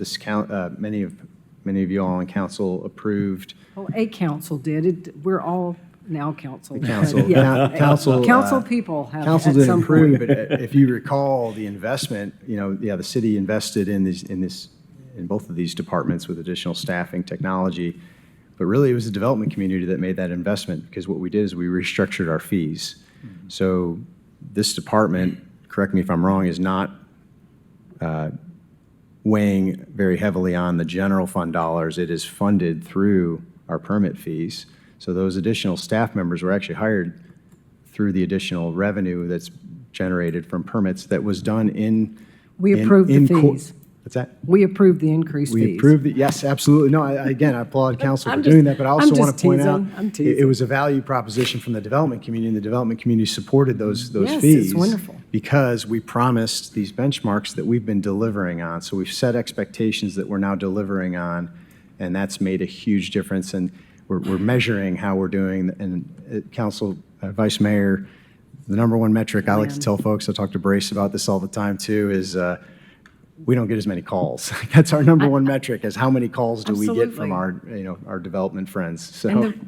Thank you. The reason I brought that up is because I know it's a lot better, and I think we need to talk about this in this setting, because for years when I was in the private sector loaning to people, I heard about you a lot.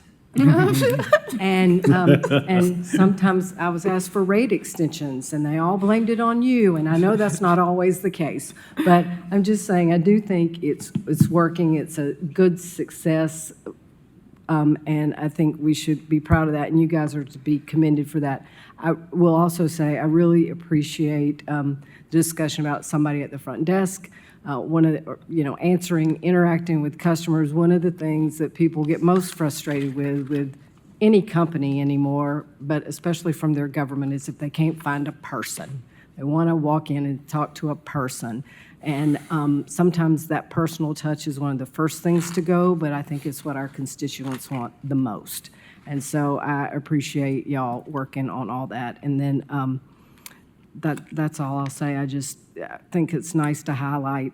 I know it's never enough, but good job over the last few years dealing with an amazing increase in volume in the last decade.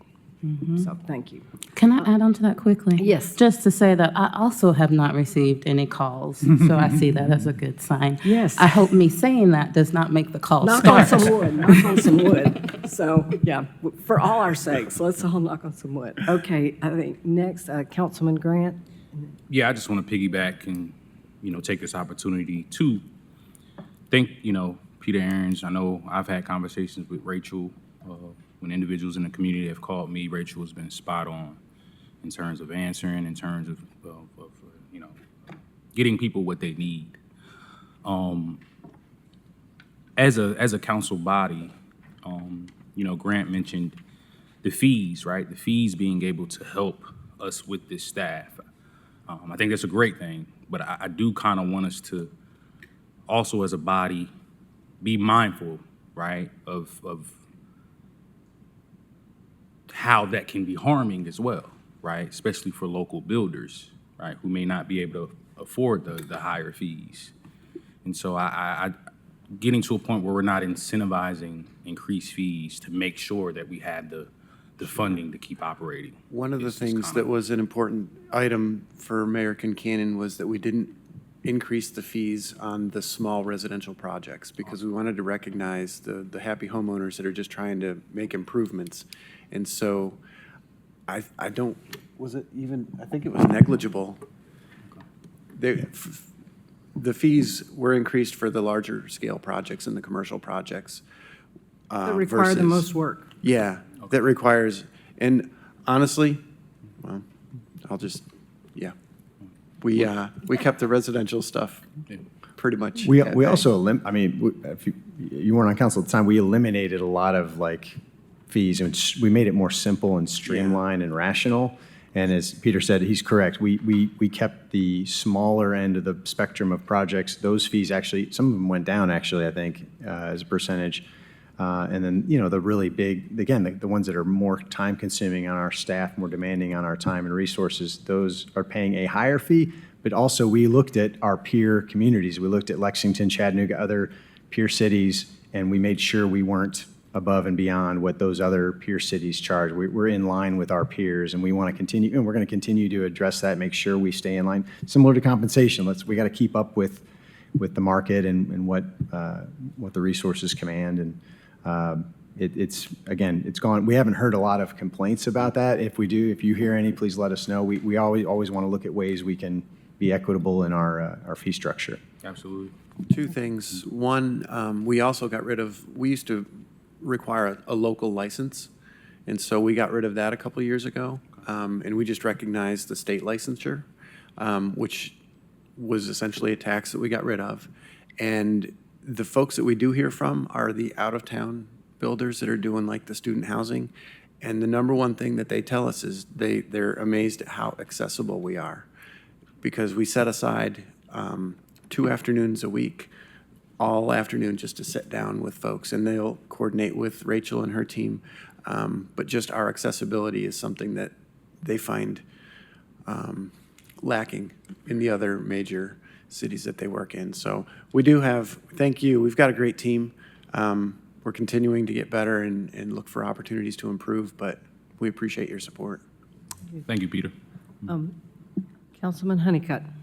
Yeah, I think, again, Vice Mayor asked a question I was going to ask, but, and so I'm glad we were able to have this conversation.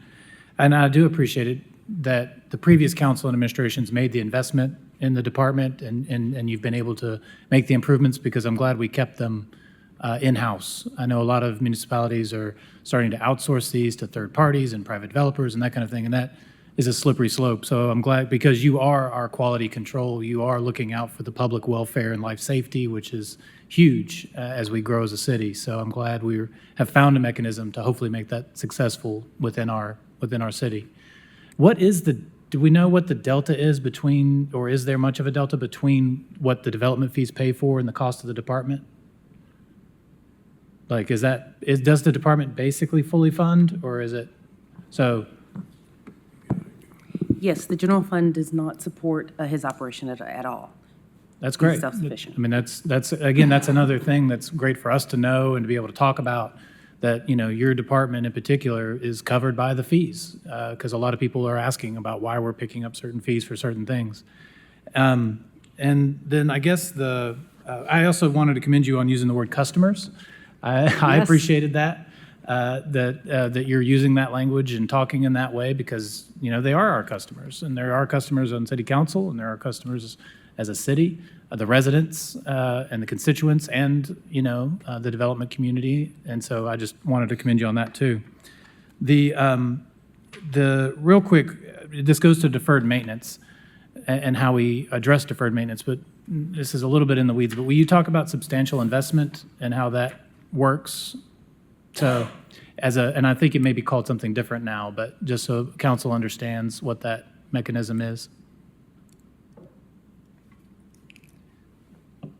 it's the threshold where when you invest more than 50%. Yeah, that's where I'm going to defer to engineering because it's tied to the stormwater. It's just something that I think it's helpful for council to know because one, it's a mechanism we use to address as a city deferred maintenance by making the developers and/or projects pay for it, so it's not on the tax dollars.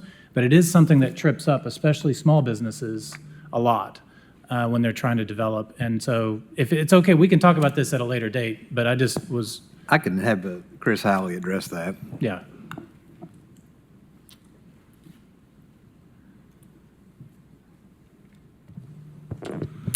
So the substantial investment is a portion of the ordinance that talks about, and it's predominantly related to stormwater. Right. And so it is where you have a development that is, it's a redevelopment, not just a development. So we have an existing use and we're investing a certain amount of money into it. And so the definition for the substantial investment is that you're investing 50% or more in the valuation of that existing building. And that existing building's valuation could be tax assessed value, it could be an appraised value, or it could be the last time it sold, whichever's higher. And so if you're investing more than half of that amount, it's basically identifying that you'd have to bring certain aspects of the property up to current specification as far as stormwater goes. And the stormwater, a lot of it has to do with the Clean Water Act, which ultimately comes down through the city's National Pollutant Discharge Elimination Systems Permit, which basically says we need to make our stormwater runoff, all the water that gets to the creeks, cleaner. And so to address that without having a mechanism to add a criteria for somebody to do their fair share for the amount of impervious area, the amount of runoff, the amount of pollutant load that comes off a site is really what that's trying to address. And there are some stormwater quantity aspects associated with that as well. And so those two things kind of run in tandem, and often in redevelopment, they're managed in a singular thing, which is usually like an infiltration facility where some area is constructed to meet that criteria. But again, we have millions of dollars of stormwater deferred maintenance, and especially when larger projects are done and people come from out of town, they are doing that city work infrastructure on their dime as part of that development, and so the taxpayers don't have to cover it if they meet which most of them will at the bigger projects, this threshold for substantial investment. Is that correct? Yes, they will reduce the impact to the remaining portion of the system that the city maintains. So that's good. But sometimes smaller developers that are just trying to open a restaurant or that kind of thing, when they trip substantial investment and suddenly they may be required to do thousands or tens of thousands of dollars of stormwater repair, is there a mechanism to help those people or to talk through that? So if we go back in time a little bit, the original substantial investment aspect, if we go way back in time, the city, we used to do probably 90% greenfield development, 10% redevelopment. And so a lot of our focus was on new development regulations. And as the years came on, now we're doing probably more than 90% of redevelopment, probably 10% greenfield. Greenfield, that's rarely a problem because those criteria are very clear in what the expectations are. So when this, I'll say this transition occurred from having more and more redevelopment occur, the way that the original redevelopment, the substantial investment thing was set up is it continued on forever. So it's like any investment, and you would do that additively for the history of our records, would add up to trying to equal that 50%. And it also applied to any size development. So in the last few years, one of the tweaks that we did make to try to make that a more equitable outcome was we said if your project is not at least $500,000, then you don't apply. So we've cut that portion out, which was pretty notable in some of the smaller developments and small developments, and so not strap them, sort of like you're talking about with the development fees, hinder them or hurt them from being able to do the mom and pops to be able to open their stores and their restaurants and the local stuff. Yes, that's correct. And the other aspect of it was that we changed it from a forever timeframe for, what is the length of our records to a 5-year rolling window, so that especially if you have tenants that come in, that come out, and the next one comes in and you do another investment, that it's not penalized that we don't have blight in an area because somebody can't add a new tenant finish out without adding these stormwater controls. So to create that, and we based that very similarly on FEMA's standards for what their practices are. And so we have similar language in a different ordinance for FEMA criteria, but we felt that that was a reasonable window of time to allocate so that we are not burdening those smaller developments. And that's what both of those, the language on both of those was intended to help address. Thank you. Thank you. Councilwoman Parker, and then I just want to remind everybody, we also have Kat and Fleet here if you've got questions, so go ahead. I We have don't want them questions not for to feel the Kat. love, sorry, guys. Well, Kat, you're up. Okay. A couple of questions. One is, help me understand the increases in the administration under the budget. I see 100%, 106% increase.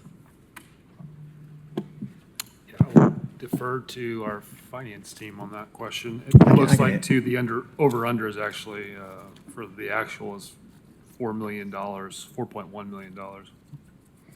What's 4.1 million? If you're looking at administration, proposed to actual, it's, we're under 4 Are you talking million. about staff? Well, right now I'm looking at page 100.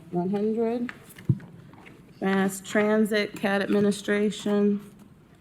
It's also in our binder, under CAT, binder, page 226. They don't have the binder. 106.7% increase in the administration. In Fund 100, excuse me, that's where we budget for our CAT grant match. That is all that you'll see there on page 100 there. So that is just CAT? what we anticipate to be our grant match for the grants that they're going to go for in the upcoming fiscal year. And so in the upcoming fiscal year, CAT anticipates going after grants that would double the size of the administration? Correct. They're looking to apply for a larger number of grants in this upcoming year than they have in the previous year, and thus the grant match has increased. But we're not talking about increasing administrative staff, we're talking about funding grants. I think that's what Kitchen's trying to say. Correct. Okay, so help me understand. Oh, yeah, I'm sorry, yes, the budgeted amount is under grants in the CAT administration budget. And so we've also learned that there's a deputy director of CAT position that's being added, but is that under the Parks and Rec budget? No, we have essentially doubled our staff in terms of city staff at CAT. We've had one city staff member, who's been Isaac, it's our director. We are bringing a position from CAT to the city and we've hired a deputy director. We've hired Suzanne Rimmer. She starts on Monday. She's actually been our deputy director of KEMA, working under Colin. We're really excited to have her on board. This is a move to help us, again, provide additional support for Isaac. And, you know, CAT is not technically, they're a component unit of the city. They're not technically a department. They're structured a lot more differently. However, it's city funds. It's a city service that we provide. So we wanted to, you know, and one effort this administration has made, our team has made, is, you know, every department having a deputy director just to help with support, succession planning, all those things. So Kat, we've hired a deputy director. She'll start on Monday. It's not a new, it is a new headcount position, but it's a revenue or cost neutral change, moving it from Kat's budget to the city budget.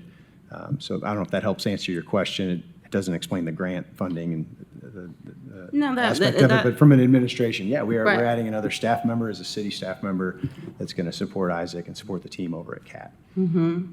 And I want to understand, you know, what's happening, what this budget is telling us, but I also, for my own learning and benefit, like to understand where the dollars can be found. And so that's why I asked some of these questions, but it helps to know going after more grants, and that's why that is budgeted that way. One question, though, for finance. I thought it was our policy to budget for any grants that departments were pursuing in the upcoming budget year. That is what you are seeing in Fund 100 under administration. That is the city's grant match for the grants that they're anticipating applying for in the upcoming year, so that we Now- have that grant match available should they be awarded the grant. Now, when the police were before us, council's already approved them to go after funding to expand the co-responder program, but we were told that was not included in the budget. Is that actually included in the KPD budget? Or can you clarify maybe later? If I'm understanding the question correctly, if we are aware of a grant that the department is going to be applying for in the upcoming year, we do budget for that grant match. Okay. Now, there are grants that KPD will apply for that do not require a grant match. So I don't know if I'm asking. If it doesn't require a grant match, it does not go in the budget. Most DOJ grants, which is generally what KPD gets, they're usually 100% federal funded, ma'am, so. Only grant matches. And it's only the match that goes in the budget, not the full grant. That is correct. Okay. And it's thank got you to for be that. one that we know about at the time we're preparing the budget. So Right. things will come up. You got one coming to you before long that we're preparing this, didn't know anything about. So we'll talk about that later, but, yeah. Okay, that helps. Thank you. So I have Councilwoman Adams, Councilman Thomas, and then Councilman DeBar DeLaban. So just want you to know, I have seen your lights. Okay. Councilwoman Adams. I had to remember what my question was, sorry. I appreciate it. This is for Mr. Howley. It's relevant to what we were talking about a moment ago with the percentage improvements. And if this is, we can talk about it later, but I was just curious in regards to how those percentages are handled, if any, differently when it's not, when it's a land lease. We don't really have a different clause for the different types of ways people manage their land. And so it really looks at. It's really up to them the how what- they figure Yeah, out who pays for that additional improvement. Yes, that's up to them. It's just a requirement of the ability to get a permit. And so however that's negotiated between the different managers of that land is really up to them to make that decision internal to their business model. Okay, thanks. Okay, Councilman Thomas. Yes, of course, public transportation is really important for a variety of reasons: environment, quality of life, traffic, employment opportunities, et cetera. And I just wanted to note also for the public, if you haven't been on a CAT bus in a while, they're first rate. Most of them are electric or hybrid, and Wi-Fi. They're clean, they're quiet, they don't pollute. So just a little cheerleading there. And I just wanted to circle back for Director Thorne, just give you an opportunity. Is there any general things or any ways that we can help you and maybe a little bit of update on Reimagine CAT? Yeah, I can give you a quick update. So we had 2.6 million riders last year on CAT, which again is our highest since 2015. This year through March, our ridership is up another 5% year to date. So I would say CAT Reimagine has been very, very successful in terms of increasing ridership. Again, the public overwhelmingly wanted more frequency, and that's what we provided. So that's exciting news. I'd also say too, we're at currently 191 operators. Our goal is to get to 200. 33 of those are in training right now, so that's also exciting news. And our retention rate's at 72%, so it's really good. As far as the configuration of the relatively new routes, do they look like they're pretty solid and probably no need to do an adjustment on the routes? Or? We made that promise to the public, to our customers, to residents, that when we implemented CAT Reimagined, we would be doing adjustments. We've made adjustments to a number of routes since we've launched to address some of the concerns that were raised, but overall, they're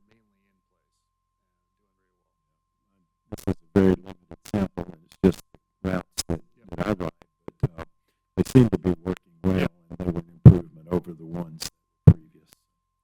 The other highlight too from Cat Reimagine is the fact that our on-time performance, which is very important for individuals that take public transportation, is it increased 11% since we launched Cat Reimagine. So. Okay. Thank you. Councilman DeBartoleben. Thank you. I first want to say thank you to Mrs. Kirk. This is really helpful, this notebook you provided. So I'm on page 96 right now, and it's really helped me navigate this whole discussion as a guide, so thank you very much. Some quick questions. If I am a citizen and I want to know what the Washington Pike improvements include, that 2.11 million, where do I go to find that information? So the best source of information is on the city engineering website. There's a list of all the design and capital projects, and it lists in detail what the schedules are, who's working on it, and what the project includes. Okay, thank you. Next question, the Gay Street Bridge repair, what is involved with that? So we last year completed the repairs of the bridge to get it open to bikes and peds. Since it's converted now to a pedestrian bridge only, the city is responsible for any inspection. So previously, TDOT did that inspection every 2 years, which they do for all bridges. So that funding will fund a full bridge inspection for this next fiscal year. Okay, thank you. Will, I think my next question is for you. There's an engineering capital contingency there for $2 million. Is that what, when we vote in our meeting, when that makes its way does it come before us as a resolution to add that to an existing project? Or maybe, Rob, that question's for you. How does the contingency, who decides where the $2 million contingency gets spent? Mr. Grant Rosenberg. Oh, thank you. I'll answer that. You take a stab at that. There is no contingency fund. It was something, I had a bad idea to submit for a contingency fund, because we typically, sometimes we have projects that are over, we budget and then they come under bid, and then, they're short, so we typically, have to go find money from another project or rob a project that hasn't been, that's lower in the priority queue. And again, it's just something but at the end of the day, we don't have the resources available to be able to have a budget, have a contingency budget every year and a contingency fund. But it's something, again, I'd like to work towards over time, but I'll take all the arrows on that one. So you're telling us that's a nice to have, but you were Nice to told have, it's we not just- a need to Yeah, I mean, have? that's $2 million we wouldn't have available for other critical projects that we absolutely have to fund this year. So again, I took my run at it, and but in the long run, we'd like to see something like have more sustainable, having that fund available. We still have to go to council, obviously, for approval to fund contracts, of course, but gives us some more flexibility. We make it happen, we make it work, every project, and this council supports that. But again, it was just something trying to plan for the future. And I think the point you're making is oftentimes if we have to take money, if we have an overrun, it slows the rest of the projects down. That's the bottom line in. It's the reality. That's the reality. Yeah. So it's not making this budget then? No, Okay. it's not making this budget. Gotcha. Not as presented, no. And then my last question concerns Vision Zero program. It's somewhat misleading that it says there's only $50,000 in here because I see lots of Vision Zero projects. Would someone speak to that? I'd be happy to. So Vision Zero is really an initiative that is really baked into everything we do. So every project that we do, we work with Cody Gentry and those Vision Zero initiatives to try to make sure we're including those safety features in those projects. So it's something that's really permeated through the whole department and every project we do. Let me also point out, we're also adding another additional staff member at Vision Zero, so we are contributing more to the Vision Zero effort, not through maybe necessarily capital. Again, as Tom said, it's Vision Zero's embedded in all of our capital projects, but we are adding additional staff member at Vision Zero with Cody's team, and really committed to that effort. It's going well, going very well. Councilwoman Parker? To follow up on the Gay Street Bridge questions, we've seen some recent damage that needs to be repaired and announcement that the bollards, or however you pronounce it, would be replaced. Is that something that you have maintenance funds to cover? Are we expecting a budget amendment, or what are we looking at? No, we should be able to fortify that with existing funds that we have in our budget. The bollards, we're obviously not effective, and we'll put something a little more permanent, more robust that will prevent those incidents from happening in the future. All right, thank you. Councilman Grant. Yeah, definitely want to give Cody Gentry a shout out. Just kind of go into my question. He's done a good job. I know tomorrow they'll be visiting some Austin East students just to kind of get their feedback in terms of traffic and safety. And so I think that's great for him to be able to do that, given those kids walk those areas. So definitely a huge supporter of Vision Zero. So my question, and this may be for you, Grant, when I look at the Magnolia Avenue streetscape, which is phase 4, I believe. I see the FY 26, 27, and 27 and 28. There's a pause in 28 and 29, and then we pick back up on that 29, 30. Can you explain that as to why there's that gap? I'll let Tom answer this. So was that phase 4?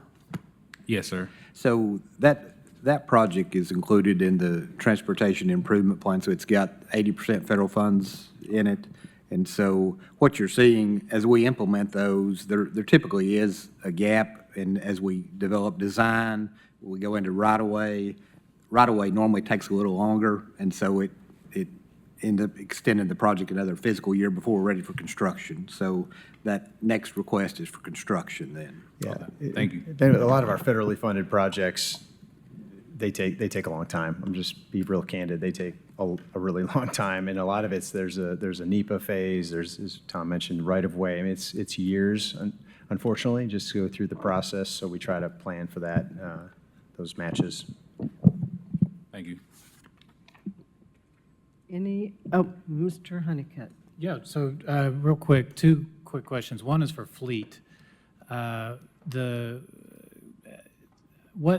Approximately what do you have built into the budget for gas prices, and how do you account for the potential increase or decrease of that in the city's budget?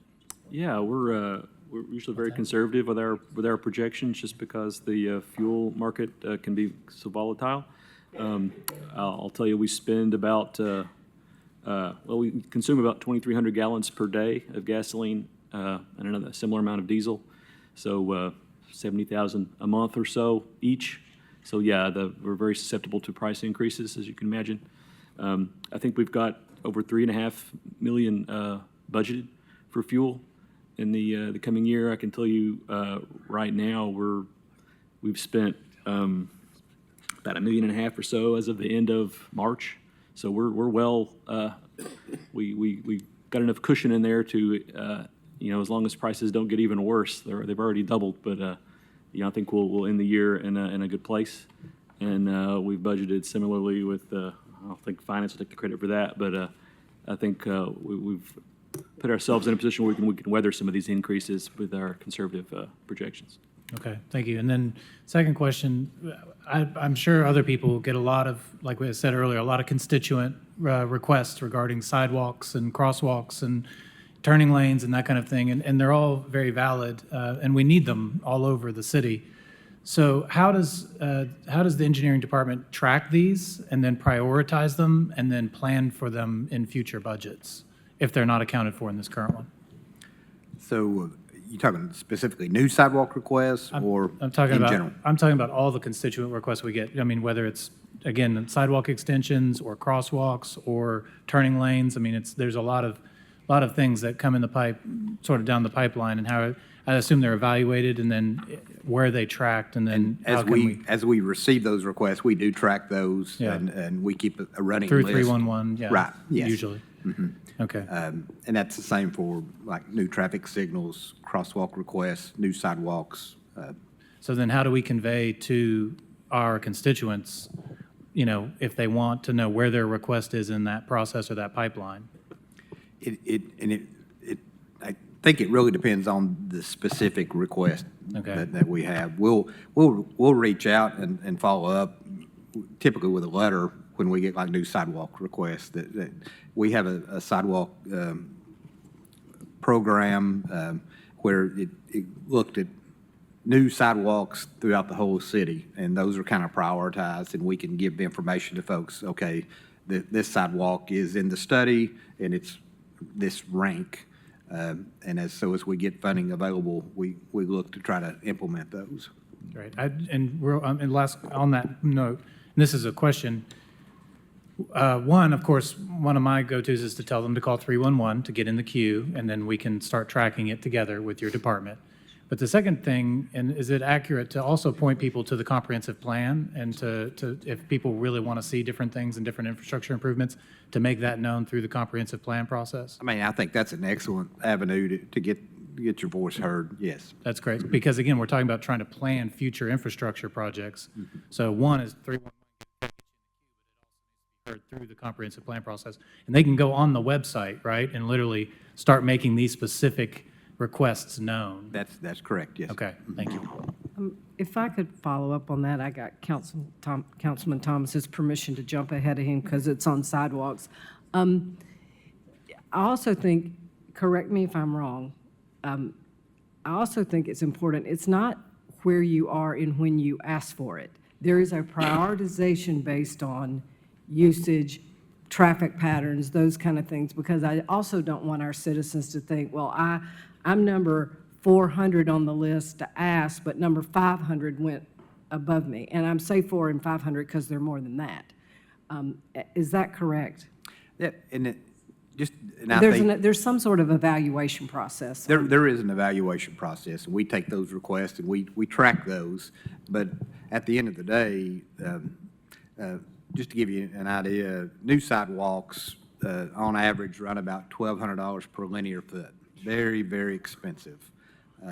So we are working on some new sidewalks in-house designs, but as far as overall funding, it's just a very expensive thing to fund new sidewalks. Yeah, and I totally agree with you. And I'm saying, not just because someone asked for it doesn't mean we're going to deliver it, but it's about sort of helping us temper expectations. And the more we can convey to people, we've heard you, this is where it is in the process, and then here's when you can expect a result, the better off we all are. That's all. Right. I was just adding, Yeah. I'm just adding color, Yeah. commentary. Thank you. It's a sidewalk. It's a sidewalk? Go ahead. Okay. Just to clarify, someone tell me if I'm wrong, but there are no new sidewalks in this year's budget, That is correct, ma'am. correct? Yeah. Setting expectations. Yes, setting expectations. Okay. Is your question on sidewalks? Well, it's actually follow-up to Councilman Grant's Okay, question. well then I'll go to Councilman. Go ahead, if you You've been want. waiting. And I think it can be pretty quick. Just, I see Magnolia Avenue streetscapes. It's actually Phase 3 in here. And I see Burlington Avenue improvements. Burlington District Improvements has 8.8 million in the fund, but none included in this year's budget. And That project's already funded and underway. It's under construction right now.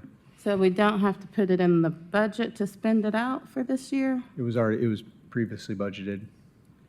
It was funded in previous capital Okay. budget. And that's what I'm trying to understand with the capital improvement funds. When we have those funds approved, they've been put into that fund. Shouldn't we see them drawn down throughout, how much we're expecting to spend throughout the budget year? No?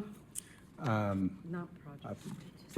No, our capital budget works a little different than our operating budget. So we will fund the project, that amount of money goes into that project, and then there are the requirements on those dollars to be spent by the end of the fiscal year, or if they lapse, that money stays in the project. So they have that year or even into the next fiscal year to spend those dollars. So just over time, that money is spent. Yep, that's helpful. Okay, thank you. Now, Councilman Thomas, bring us home with. I will. You're all that stands between us and lunch. Y'all can have lunch. I'll Okay. keep this here. No, I just wanted to kind of round out with fleet services, and I appreciate your update on the effect of higher petroleum prices. But you do other things, and you have other ways of fueling your vehicles. And I wanted you to take just a minute and talk about your fleet and the use of electric vehicles, and then the opportunity to talk about any other things that you think we may be able to help you on. Well, thank you. I appreciate that. Yeah, our total fleet is about a little over 1,700 assets. Of those, about 1,400 or so are powered. The remainder are trailers and things. Of that 1,400, about 1,100 are on-road vehicles. So yeah, we've got about 92 assets that are fueled by renewable propane, which is really non-fossil fuel-based fuel, and that ranges from lawnmowers to pickups and SUVs. It's a very sustainable fuel that's low emission.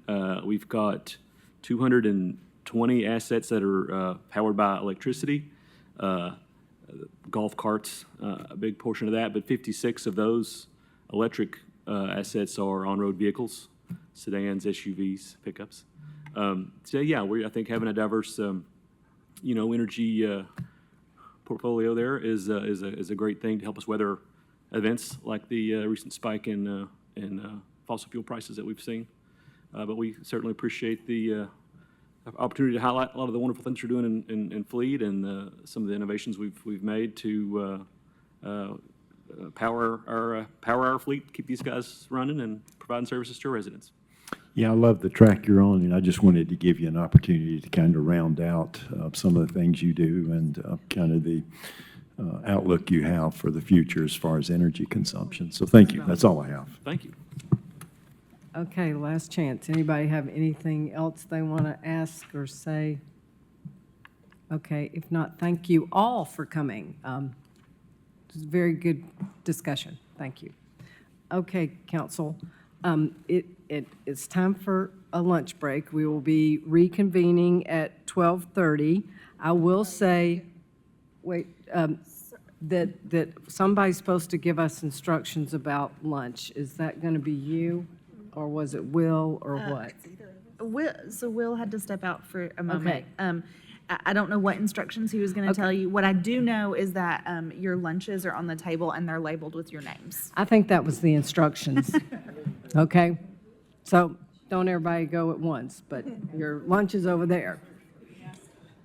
Okay, looks like we've got the majority of council back, so we will go ahead and start. Thank you, everybody, for being here this afternoon as we do the second half of the budget hearings. We're still in the operations department, division. I call it a division, the operations division. And so if you will all introduce yourselves and tell us your department, then what we did the last time was just sort of let it be, if there's anything you want to tell us, and otherwise we'll just start with let people ask questions as they need to, okay? I'm Mark Parker, the CTO. I am the director of the Information Systems Departments, and we have recently merged departments with 311, so now we are the Department of Innovation and Technology.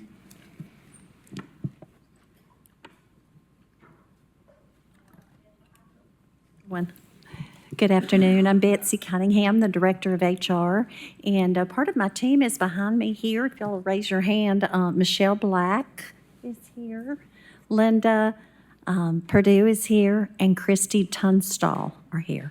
Thank you. I'm Laura Peck. I'm the Deputy Director of the Civil Service Department. Russ Jensen, Director of 311-211, that half of the information or the innovation and technology side. And with me is Renee Bowman, who's the call center manager back here in the back. Okay. Anybody, I see like somebody trying to turn on. I think what Chad wants to say is Yes, Christine Stickler, our Director of Benefits and Risk, is out of town, so we'll be happy to answer any So questions. we're asking Chad every question. Call Chad, about- that's You the got it. motto around Got it. city Yeah, government. call Chad. Call Chad. Yes, I would also like to just take a minute to introduce Adam Stolman. He's sitting in the back as well. He is our risk manager, so if there's any questions, hopefully myself and Adam will be able to answer those. Thank you. Thank you. You don't know how right you are when it was called Chad my entire first term, so thank you. All right, anybody have any particular comments you want to make about things going on in your department, or, well, don't all rush to do that. So, okay, we'll just hit you with our questions. How about that?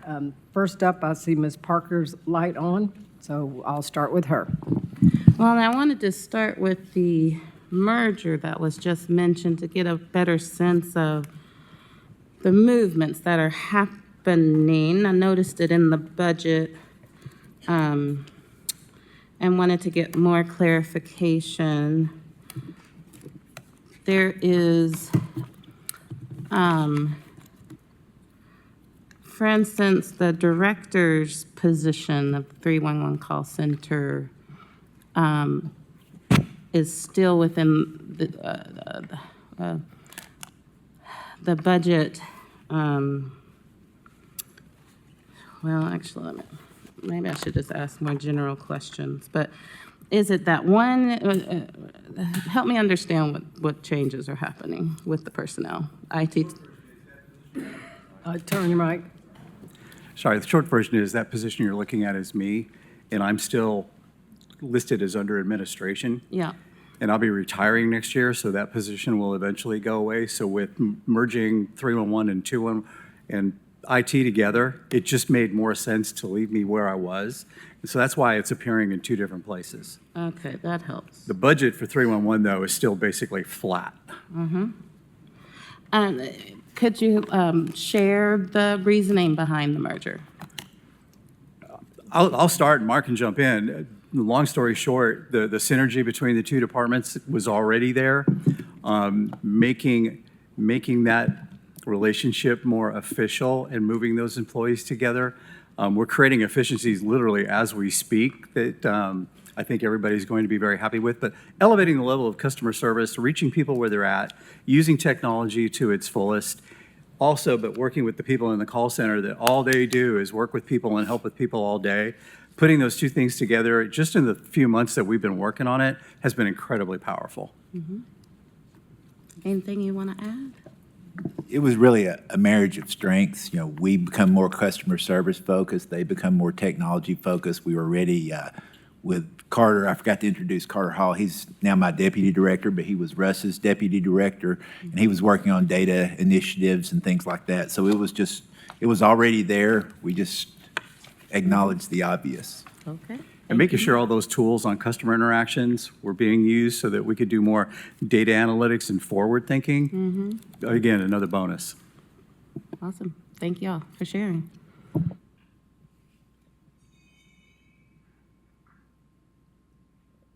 I saw your mic down, Yeah. Councilman Honeycutt.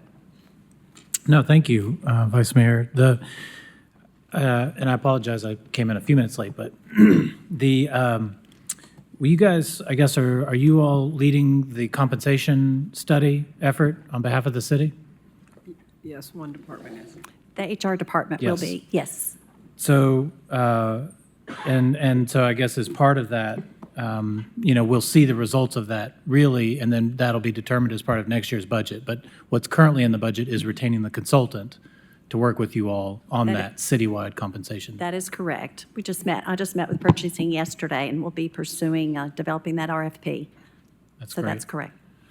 So I mentioned it earlier in a general comment, but how, I know obviously attracting the best people to the city and retaining good people at the city is incredibly important. It's obviously a lot more expensive to retrain people, than to keep good people. And I know benefits are a huge thing at the city. The pension, which, again, I'm new to the pension board, but feels like it's run very well and healthy. But healthcare costs are rising. And most of us on the private sector are not able to absorb those costs, but I know the city is. Do you think that that's sustainable? And is that And I know it's included in this current budget. I will defer to Chad on that Well, question. let me jump in, actually. Whether or not we can fund continued healthcare absorption is really a policy budget question that we evaluate every year. 12 years, we want HR to be the trusted, neutral provider of information to employees. Policy, political questions, budgetary questions need to be answered by finance. Okay. I can't answer that now until we know, the adopted budget, where we are next year.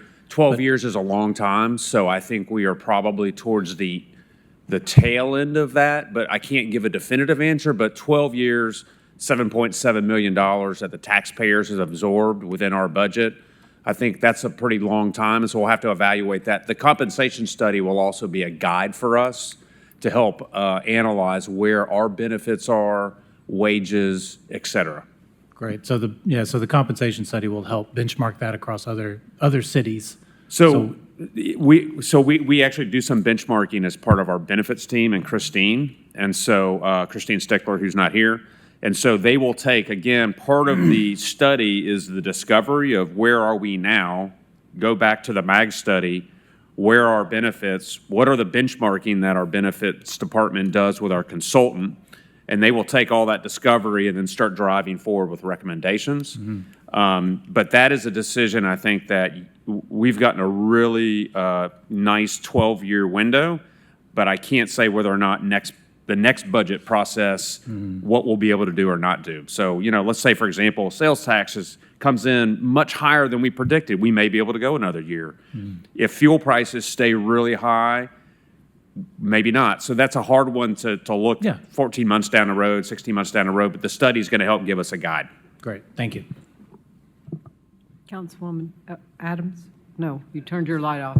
I was just going to ask if we anticipated that the studies that are being done would help influence what the capacity is there. And it sounds like that will be part of the equation that's considered.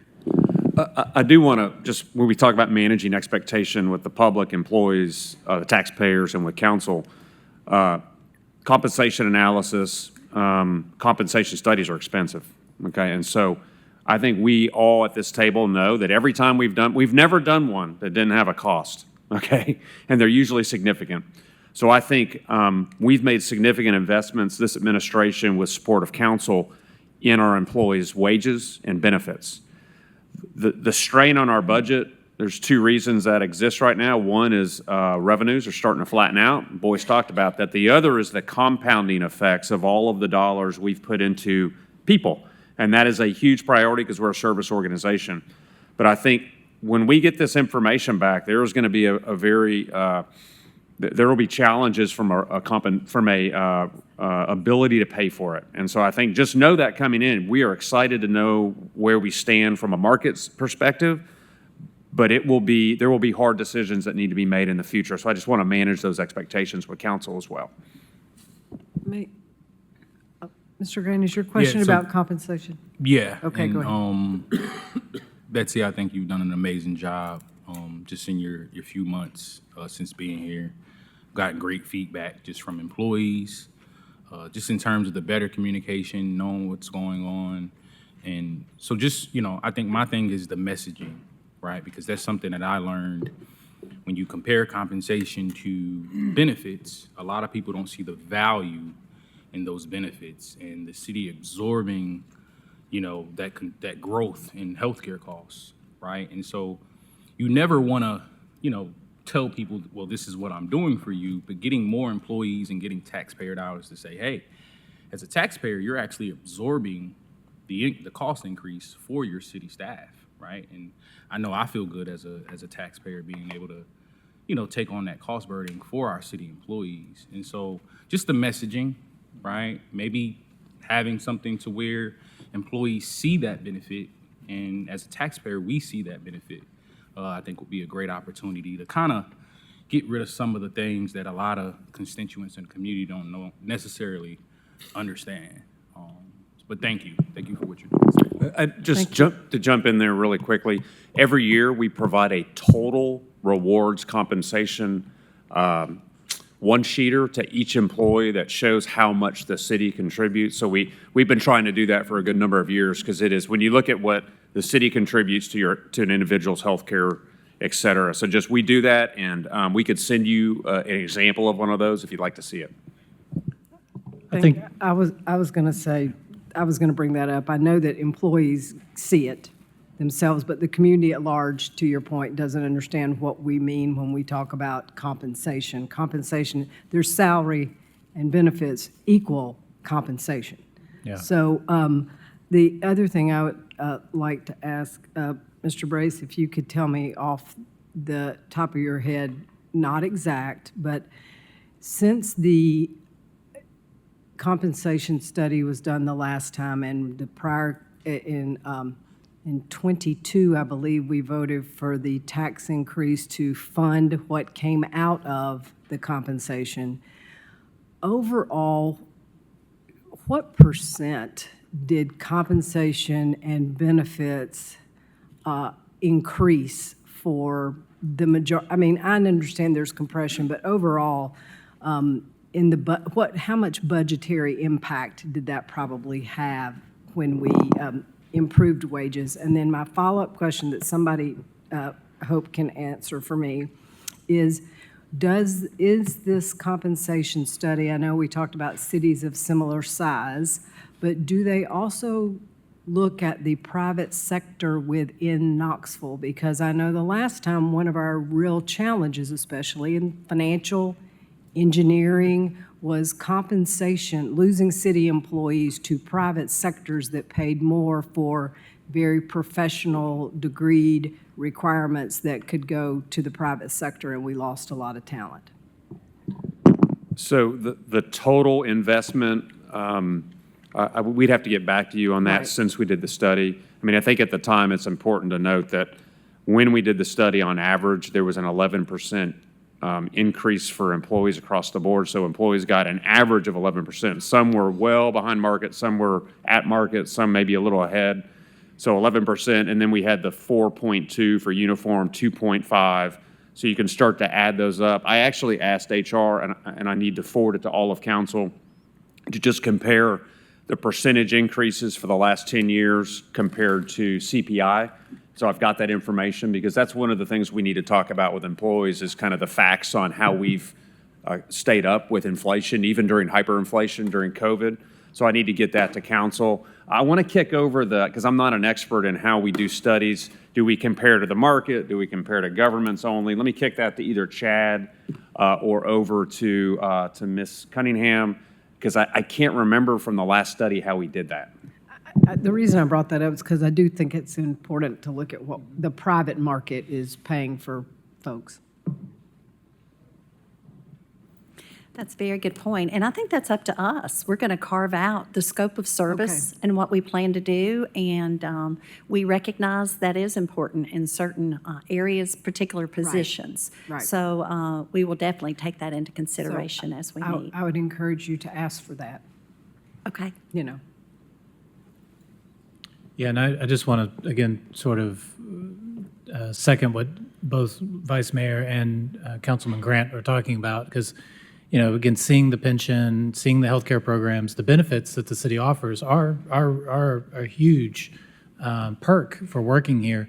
And I'm glad that it's conveyed at least once a year to each employee, but I know even to my own team members and employees, you know, it's hard to see beyond the paycheck, especially if you're a young person. And you know, you're just trying to buy groceries, to understand, you know, what the city's offering in terms of health care and their retirement. So the more, to I think Councilman Grant's point, the more messaging and understanding that, and again, what's the saying? Someone has to hear it 7 times before they hear it, right? So it would be great, because again, as we're talking to city employees and city departments, and anything we can do to help them understand the great benefits that you all offer would be great. And then I agree with Vice Mayor, Councilwoman, Lynn. Lynn is fine. All the titles, Vice Mayor, that you know, I would definitely include both public and private sector in the study, because that, I can tell you right now, the private sector does not match or cannot match the benefits that they currently have, or probably will have even after this study. So I think it's a great, great tool. So thank you. Yeah, I would just add, myself and Betsy and Christine, we've already been trying to get with subject matter experts on compensation that do this for a living, and that's one of our questions we've asked them is how do most cities, do they include private sectors? And so I think we will do a little bit of mix. I mean, it might be more government heavy, but including some of our local companies around here does make sense. Well, if I could, I would just say, I understand you don't have to do private for maybe some jobs that only a government does, but I really think about when we had shortages of engineers and accountants and that kind of stuff that the private sector can go after robustly. That's a little more, maybe we narrow the scope to job classifications that are more likely to have private sector competition. That might keep the cost down. Any other questions for anybody about any department here? I'll just Councilwoman join the Adams. chorus of the importance of the market. And I remember having to tackle this at Maryville College. And, we were only looking for a while at higher ed and higher ed in the area, and that being the benchmark. But that wasn't where we were losing people. It was the market, and not only in our area, but beyond. So I think your idea of looking at specific job classifications, but absolutely those markets that are outside GOV, because that's where they can go.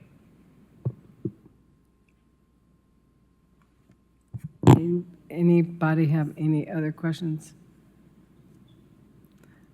Oh, heavens to Betsy, y'all are going to get off. No pun intended, Betsy. But you're about to get off easy. Anything? All right, well then, y'all did an excellent job. You're finished early, so. Thank you, Thank everyone. you, thank you.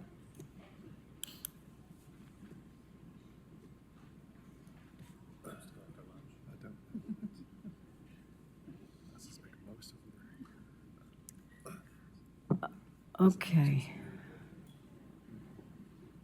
Let's see. Okay, I see the zoo, see Visit Knoxville.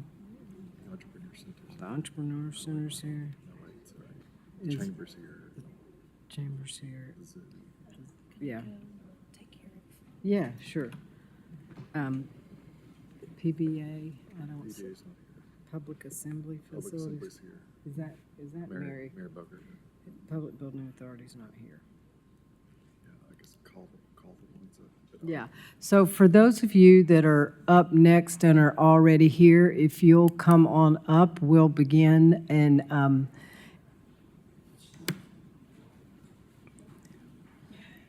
keep moving. Can somebody text PBA? David will do it. Okay. But PBA. Okay, that's great, great. Yeah, we will. Thank you.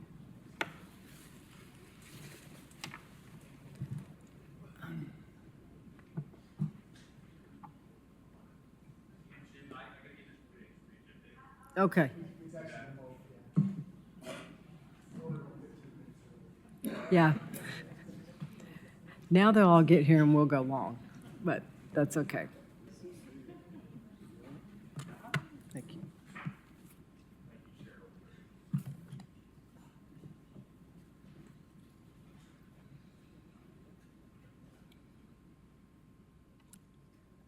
Okay, I think if those of you that are here will go ahead and introduce yourselves and tell us who you represent, then we can begin, because not everybody that was on this panel is already here, so we can roast you first.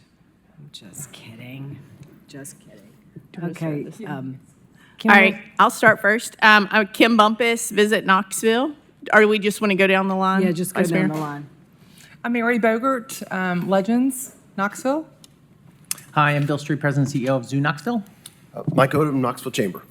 Okay, and so for those who, if you're looking, Mary's Public Assemblies facilities on our thing, so. I'm sorry? Nothing, how you're coded on our agenda. Oh, we're public assembly Yes, facilities. you're I yeah, apologize. Yeah, that's fine. Yes. So if you would like to give us a little highlight of what you have going on in your world, and then we'll open it up to questions if there's anything you'd like to tell us. Are we going down the line, or is that just for Mary?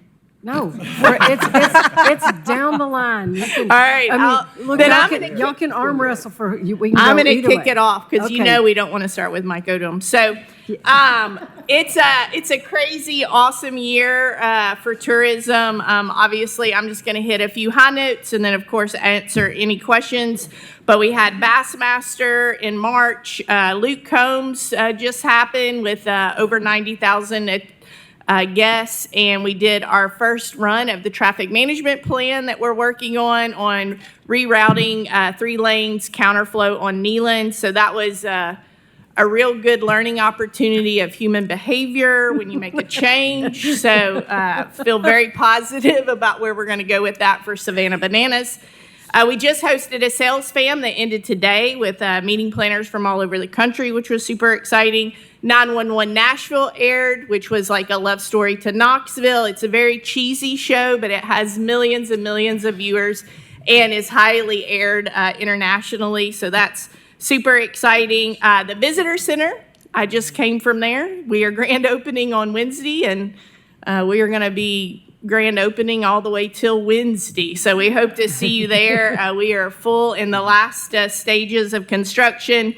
May is really, really crazy, though. We do, right after we grand open, we have open streets, and we also recruited an event called Slippery Stairs, which is an hour-long show on ESPN 8 that will both be on May 17th on Gay Street. So if you're upset that the road is closed for a little bit, you can blame me, but it's going to be super awesome on telling the story of why you should visit Knoxville. Then we go cruise right into Savannah Bananas and the Visit Knoxville Open. Savannah Bananas will play Covenant Health Park on May 21st, Neeland on May 23rd. Both shows are sold out, and there's still a running list of people waiting to get in. And then outside of that, the Sun Sphere's going awesome. We're over 240,000 visitors, 50 states, 63 countries. Roughly, we're converting about 70% of the people that walk into the Welcome Center into a purchase to the observation deck. So that continues to build our Sun Sphere Fund back up, which is exciting. And then other than that, tourism in general is bouncing back. We flattened out a little bit in the fall into the winter. But right now, from a collection standpoint, we're up 28% within the city. So that's super exciting through March. And there's more, but I can answer any questions you have, and I'll kick it to Mary. Can I ask you one question, Sure. Kim, before you go? So, and you may not be the right person, but you probably have a pretty good idea. We had a big boom in hotels in downtown. That slowed. I've heard there's some more on the horizon. How many do you know that have actually committed to do more hotels downtown? Well, there's quite a few things brewing, but Yeah. as far as like actually breaking ground, just 1 or 2. And the way I will just say, because this is a question I get a lot about, like, oh, do we have too many hotels? We have over 110 properties city county wide that makes up about 8,500 room nights. Which is awesome. And no, the investors are really crazy. They will only build a hotel if they know they can make their money back. So I was about to say, I'm not yeah. worried that they're overbuilding because they don't come. They do the math. Yes, they So- do. And the way they're falling into our inventory, though, it's very easy as Visit Knoxville to keep them full with leisure/event. Well, I think that's the point, is that with enough going on downtown, enough festivals, that sort of thing, and business going down here, people like being downtown. They do, and it creates compression, which makes our county-wide hotels be able to charge a higher rate. All right. Anybody? Councilwoman Adams? Yeah, your question made me have a question about a property on Gay Street that, has it turned into a hotel yet, or the Andrew Johnson building? What's the status on that? Actually, I think the developer is working through some plans right now, and that was a county-owned building. Yeah, I remember that. Was acquired by B&A, the same owners of the Oliver Hotel. And Philip Welker, actually, emailed with him about something else. He was coming in town today and tomorrow, actually, for, I assume, related to that project, but I think he's still seeking equity investors. Yeah, but- that's a county request. Not yet, it's That's- not related. We can make a request. I'll do an email over to our colleagues with the county to see if they have an update. Yeah. So we'll do that. Thanks. All right, thank you. Sorry I opened that can of worms, but curious. All right, Mary? I also want to introduce, I have Tiffany Reyes, who's my Director of Finance, who's with me today. Other members of my leadership team could not be here. They are, as we speak, attending the Greater Knoxville Hospitality Association Leadership Awards Luncheon, and several of our staff members are being recognized. They'll go on to represent Knoxville at the state level Governor's Hospitality Governor's Conference on Tourism, which will be taking place in Gatlinburg this year. So sorry they couldn't be here today. Just to kind of give you an idea of the volume that we manage, it might be helpful for you. Obviously, public assembly facilities are the Knoxville Convention Center, World's Fair Exhibition Hall, and the Knoxville Civic Auditorium and Coliseum. Just last year, we hosted over 760,000 attendees in 488 event bookings with 1,165 facility use days. So the facilities are very busy. We have 80 full-time employees, 450 part-time employees, and we utilize 15 local staffing agencies to handle all of those events. Overall, convention center bookings are solid. Our convention center booking engine is working like it should, and attendance is strong.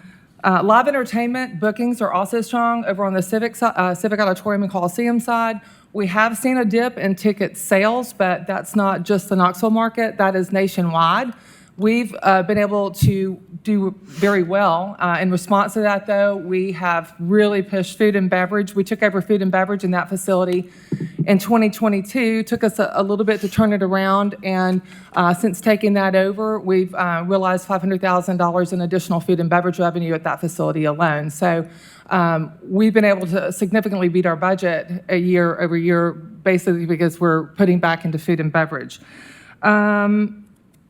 So again, next year's looking very solid. The current budget ask is $370,000 less than in our current year, which was $600,000 less than the previous year. So public assembly facilities in the last 2 years have reduced our operating deficit by over $1 million. So something we're very proud of. As you should be. Thank you. And with that, I'll answer any questions you may have. Councilman Honeycutt. Thank you. Yeah, no, this is really just a general statement. First of all, I don't know who put this group together, but they did a fantastic job. Will, great job. This is an incredible group to talk to collectively. It's a fun. Yeah, it's a fun group. You guys, it's a fun group. And I want to thank each one of you individually for what you do for Knoxville. I mean, tourism and quality of life is directly impacted by each one of your organizations. Jobs, it's job creation. You guys are the engine that brings so much life and energy and money to Knoxville, and that is greatly appreciated for what each one of you do individually. On that, there was a conversation first thing this morning with Boyce, and he's going to cringe when I say this, but 56% or 54% of the city's revenue comes from sales tax and a lot of the things that you all directly impact.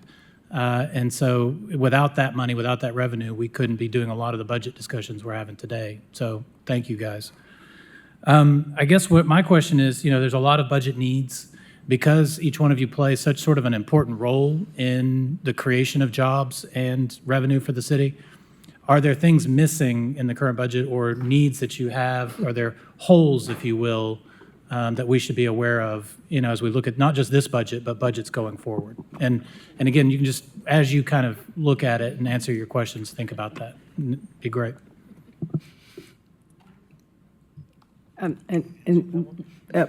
Mary, we already know. Mary, we already know the Coliseum and the auditorium need work. Put me on the spot there. Well, no, we've talked about that this morning. I just thought yeah. Anything else? No, it's just an incredibly, it's an older building. has a lot of challenges, you know.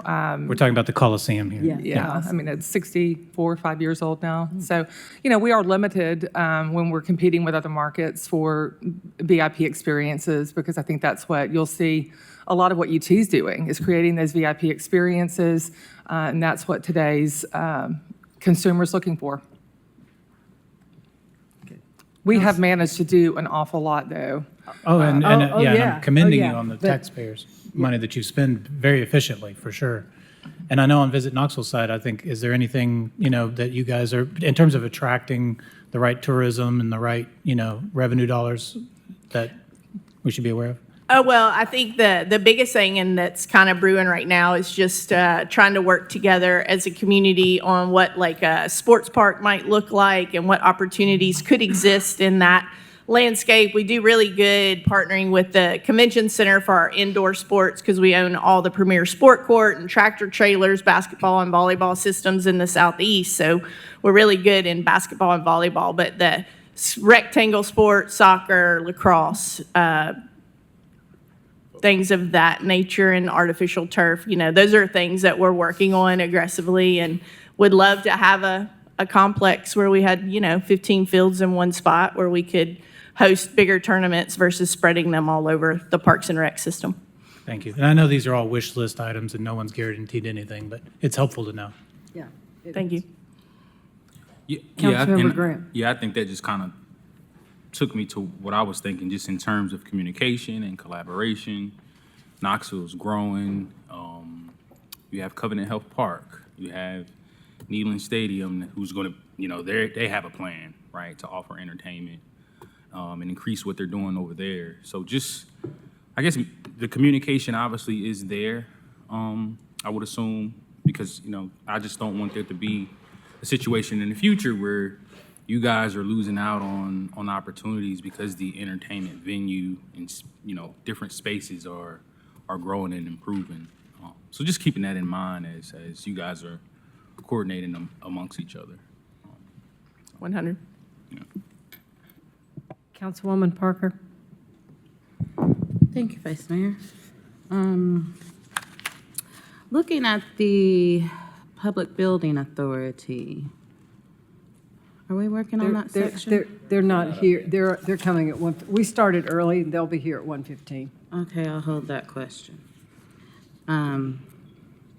Looking at the Knoxville Zoo.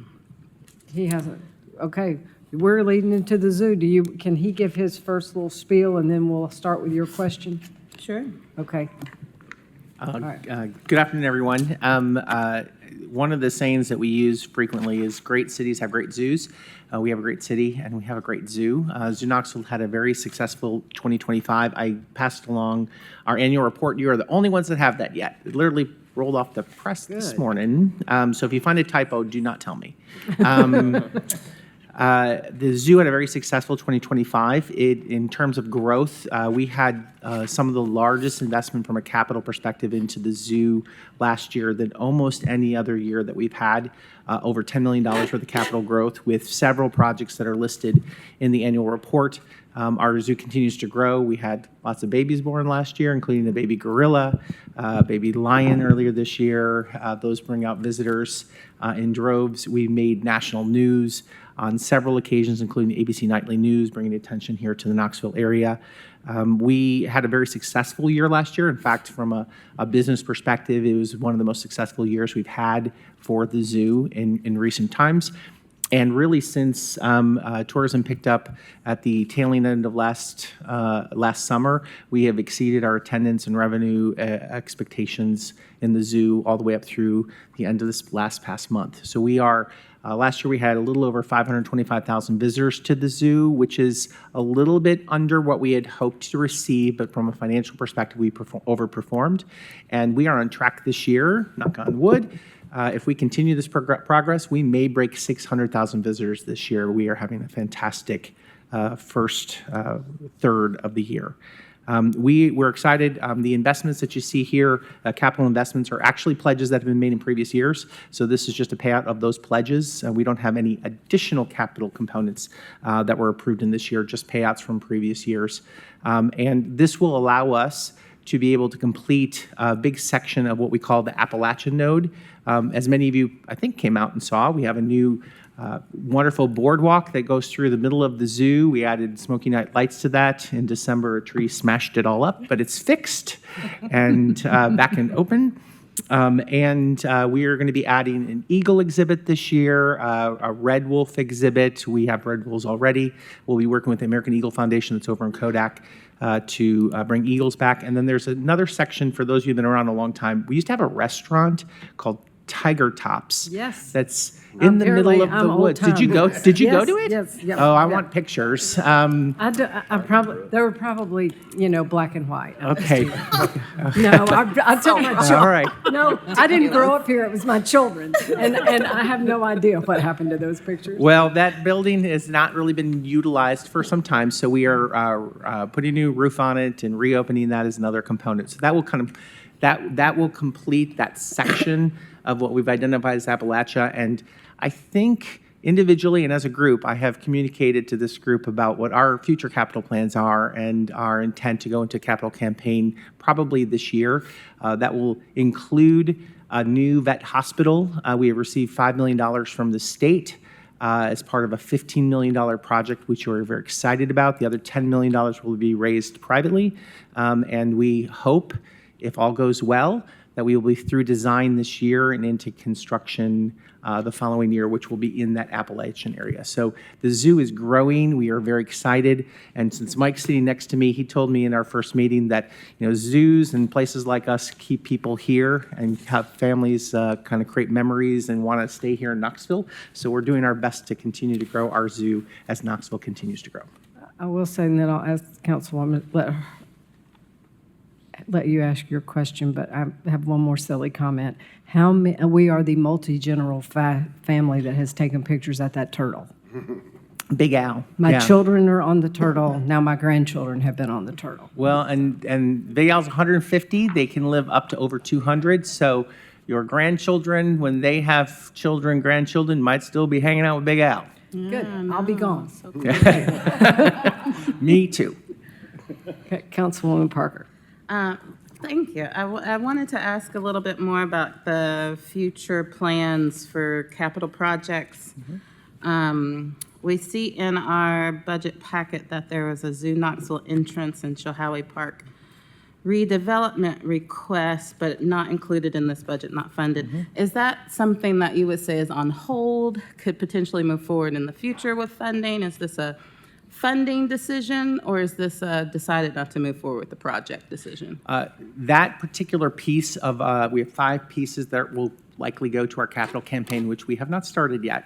Wow. But that piece is in anticipation for the redevelopment of Chilhowie Park. So as we all know, that is in the stages of discussion, and we want to be prepared as an institution to react to whatever Chilhowie Park becomes. So I would say it's both on hold, but a strong placeholder for whatever is decided in terms of the redevelopment of that park. I think it is important to, the zoo is the biggest tenant of Chilhowie Park.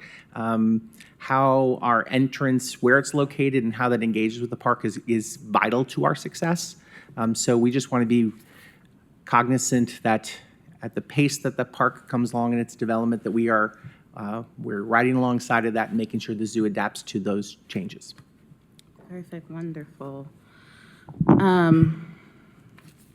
And this is, I believe, a question maybe for Mr. Brace.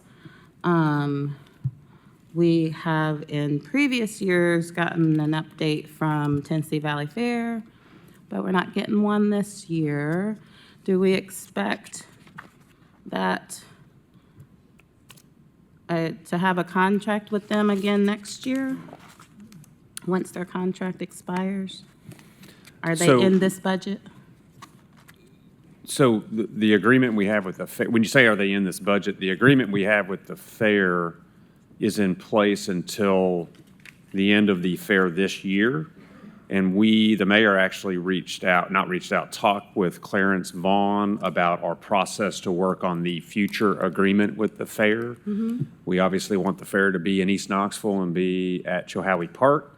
And so I think those negotiations will start very soon.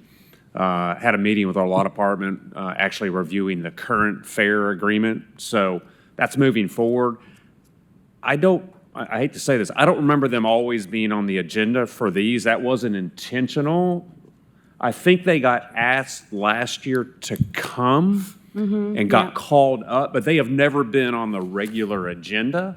So, but again, this is council's legislative hearings. If you ever want to have certain partners here, we're more than willing, but that's not intentional. I want to make sure you guys know that, and that's very clear.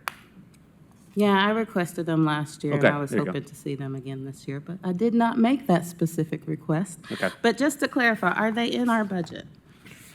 So I'm trying to think if they would be, so they get an agency grant. We do that. So they are in our agency grant budget. I think 5 or 10,000, they've always been in there. Yep. The other things we do for the fair are in kind. So for example, they have, I want to say 1,500 square feet. There's a range. I'd have to get it where we provide them office space year round. That would not be in the budget because it's just part of our in kind. They also are using the Chilhowie Park facilities for, the contract is about 30 days. They get it before the fair. They get some cleanup afterwards. They get this window. They are not charged the normal rates for those. They just handed me the agency grants. Tennessee Valley Fair asked for 4,000, and it is proposed 4,000 in agency grants. So are they in the budget? Yes, the agency grant. Everything else is in kind for the fair, so it would not be a line item in the budget.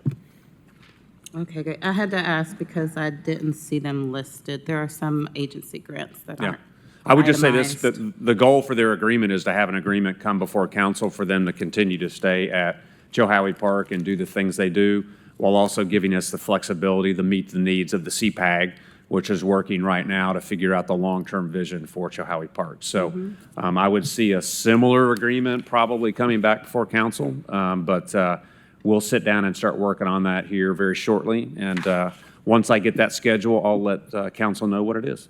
Awesome, thank you. Yep. Yeah, I just Kramer. want to piggyback on that because I have had conversation with Scott as well. They are talking to UT, they're talking to the county about other potential sites to host the fair. I know UT Agriculture is coming in and they plan on helping the fair as well. But I have spoken to Scott in terms of, what the future is going to look like for the fair. So I know the city, the mayor, they are working that as best as they can to be able to provide that for them. So I just wanted to clarify that. Thank you. I do think it's important to note that the fair is its own nonprofit, and they just held it at Chilhowie Park. So it isn't a city fair, so they can be, if their contract's ending, they can be looking anywhere else to perhaps enter into a contract with us or with anyone else where they want to hold the fair. So I'm glad to know that the city's open to negotiating a contract if they so choose to ask us to. Thank you. Okay, Chamber. Good afternoon. It's always great to be here with you all and talk a little bit about the work we've been able to accomplish over the last 12 months. I would like to start by saying I disagree with Kim Bumpus. I think Nashville 911 is not a cheesy show and is Emmy potential. It really is. I've never So, seen, I haven't even seen it. This has been, last 12 months or so, even more, have been one of the slowest months that I've seen in my 20 years of doing this work in economic development.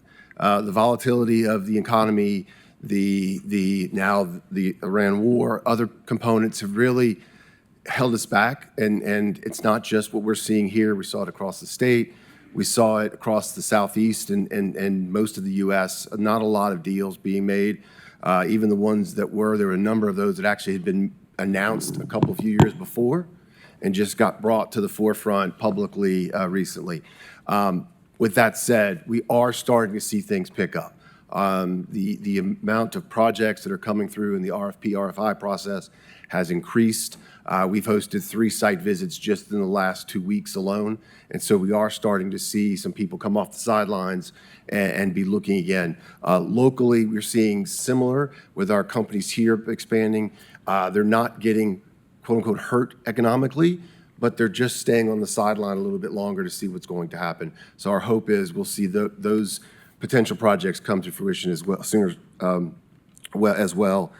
A couple things on the what we call regional enhancement front. One is we sent a team to University of Alabama at Huntsville at a career fair there to really show off Knoxville. We're trying to target some markets where we could get some postgraduates to move here and fill jobs. And so that was one. The other was Tennessee Tech over in Cookeville. That we actually brought some of our businesses with us to that one. Highly successful. A lot of interest from seniors in that group getting ready to graduate saying, hey, I hadn't really thought about Knoxville as a place to relocate or find a job. So I think you're going to see us in next year business plan really start to build that out even more and go to more sites, more schools, bring more of a presence from the business community with us. Another thing on the workforce front that we're really excited about is we've just launched a micro internship program.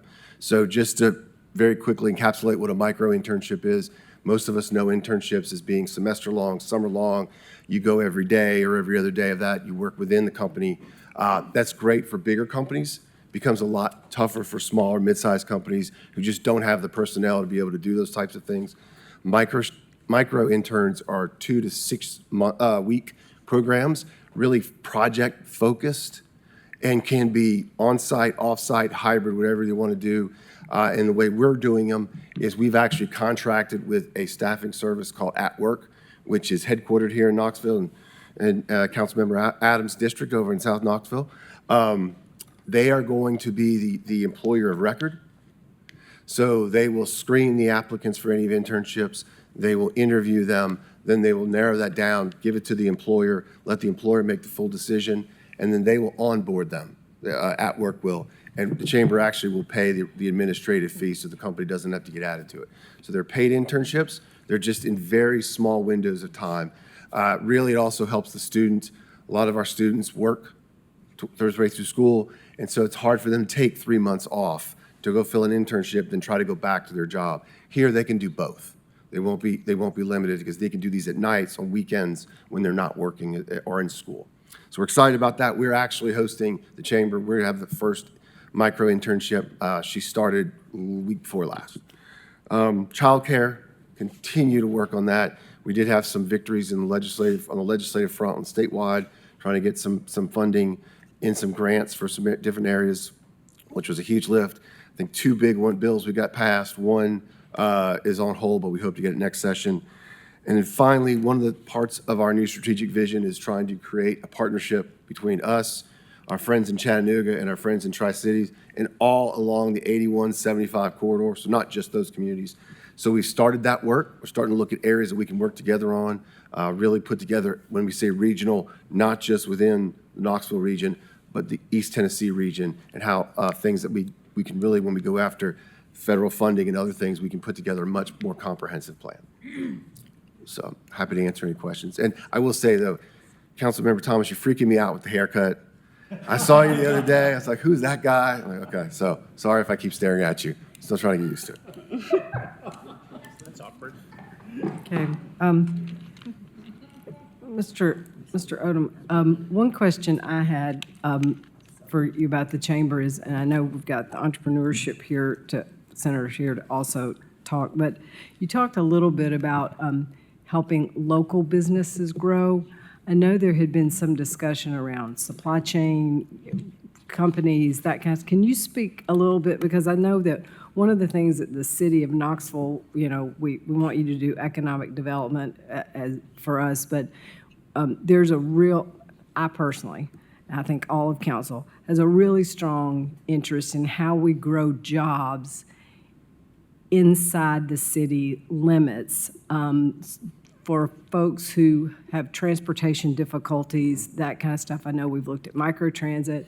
I've talked to Rob, your board chair, about some of the microtransit issues to help with that. But I really do, Knox County has a great overall average median income per se, but the city is a little lower, and we could really use some more jobs within the city limits. But a lot of that has to be natural, organic growth. But I've heard some other, maybe I should be quiet and let you tell me what all I've heard. You keep going. You're doing But great. what all I've heard. But As you all know, at the heart of everything we do is trying to help businesses that have already made the investment, made the commitment, created the jobs here within the city before we go and bring new people from some other places. And so, but to do that, their hurdles are a little bit different. We're not competing against other communities. We're trying to ensure that they have the right supply chain, especially as you look at the tariff situation and they've had to readjust. The workforce issue continues to be a problem, as you talked about, Vice Mayor, about ensuring that we put the jobs where people are. So not only if you do not have reliable transportation, but also we don't want you to sit in traffic and add to congestion issues that may or may not exist in certain parts. So we did some of that work right at the beginning of COVID and realized that everything was growing so quickly we couldn't. There were jobs coming. Now that everything's kind of stabilized a little bit, we're going back and looking at that. You're seeing to see that part of our next business plan. We've got to continue to figure out how do we solve these problems? Because if we solve these problems for these businesses, then they'll have the opportunity to grow. When they grow, there are more jobs. There's more revenue for the city to be able to address more issues and do those things. So it is a key of what we do.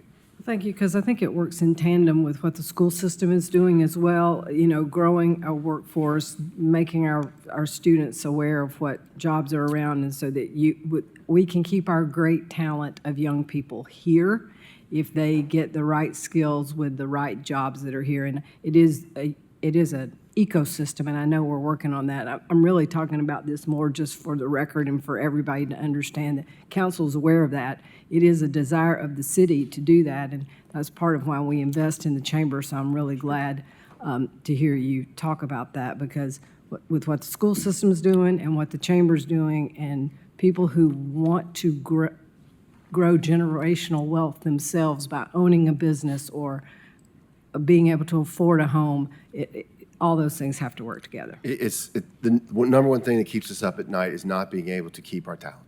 Yeah. As you mentioned, 865 academies, and we've been a big part of that since inception. But as their scores and their numbers across the system continue to improve, as UT and our other universities and colleges continue, their enrollment needs to grow. If we're not doing everything we can to keep those folks here and just letting it go other places, we become their training ground. We're their minor league, and we're in the major leagues, and we've got to keep those folks here. So it is the number one thing that we focus on day in and day out. Thank you. Thank you. I'll quit editorializing. No, not at all. Councilmember Grant. Yeah, thank you, Mr. Odom. You mentioned at work, and it triggered a thought for myself. The University of Tennessee, the Haslam School of Business actually offers a franchising course. I myself just had the pleasure of going through that course. I finished last week and was able to just have conversation with the university over there. I myself was able to learn more about what franchising entails. We often think of McDonald's, Chick-fil-A, right, when you hear the word franchise, but there's so many other things, right, from fitness, cleaning companies. I had the opportunity to meet Miss Shelley Sun, who's the founder and executive director of Bright Star, which is a home health aid company. Just to see her growth and from where she started during COVID to now is immaculate. But I bring this up because I feel like franchising is an opportunity that I don't think we have really tapped into. When you talk about being able to bring local business here, most people think, I want to start my own business right from the ground up. But with franchising, you're not in business, by yourself, right? And using that as a tool for local people who want to invest in their community, those are things I think can create jobs as well. Absolutely. You have the infrastructure right there. You're given the playbook. This is how it works. Yeah. Not only that, most franchisors have the analytics behind it to say, this is where you want to make your investment. This is where your customer is, which is critical. The biggest hurdle, as I'm sure you all learned in that work, is capital. Obviously, the franchisor has to have a financial funding part of that, and for a lot of people, that's a little bit tougher. But because the franchise model works, it goes to the vice mayor's past career. It's actually, banks are more willing to fund it because they know the model, they know how it works and things of that nature. So there's some different opportunities. So we work with, when people approach us and say, hey, we're interested in franchisers, we'll push them over to some of our partners who really have a really good grasp of it and can help them with funding opportunities. Also, some places you have to, the real estate's important, part of that as well. And so we love franchise. And you mentioned at work, the corporate headquarters here, if they're a franchisor and they're one of the biggest staffing source companies in the country, no one knows about them, that they're based here. And so we love those folks. And so that's a great example of it. Thank you. Okay, council, we haven't heard from the Entrepreneur Center or the Public Building Authority. And if some of you want to give up your seats, or Yeah. I didn't think Thank you all. Look, I didn't think I'd have Don't to ask don't go too twice. quickly. Yeah. We can let them come down for the last little bit we've got. Thank y'all. Well, and Yeah. Yeah. Okay. Yes. All right, if y'all will introduce yourselves, and then we will we'll finish this section with you guys. Push the button. There you go. Good afternoon, Council. I'll get there eventually. I'm Jim Biggs. I am the Executive Director for Knoxville Entrepreneur Center. Good afternoon. I'm Jane Burrett. I'm the Administrator CEO of the Public Building Authority, and I've got Alex Fasaro with me, who is our Chief Operating Officer, and Kristen Grove behind us, that is our Director of Property Development. She didn't want to come sit with you. She could, I'll tell you. Okay, if you want to tell us some high points of what's going on in your world, and then we'll open it up for questions. But sometimes what you tell us sparks some questions, so. Okay. Thank you, Councilmember, and thank you for the opportunity to be here. So I think many of you are familiar with the work that KEC does, but for the benefit of anybody who's not familiar with it, we were started 13 years ago to be a literal and figurative front door for entrepreneurs in the community, and a resource for anybody who is looking to start or grow a business here. We are agnostic to what kind of business that they are trying to grow, and to some extent not concerned with where they are in the process. And I know many of you are getting tired of this joke, but it actually literally happened, so it's why I keep saying it. It gives us an opportunity in any given week to be working with entrepreneurs who are knitting mittens for cats and selling them on Etsy, and then people who are building small modular nuclear reactors and powering data centers. So it's an extraordinary continuum of entrepreneurs in the community, and we're quite fortunate to be able to work with a large number of them to help them grow in Knoxville and the surrounding region, and to see capital invested here and to create jobs here. That's sort of our primary role.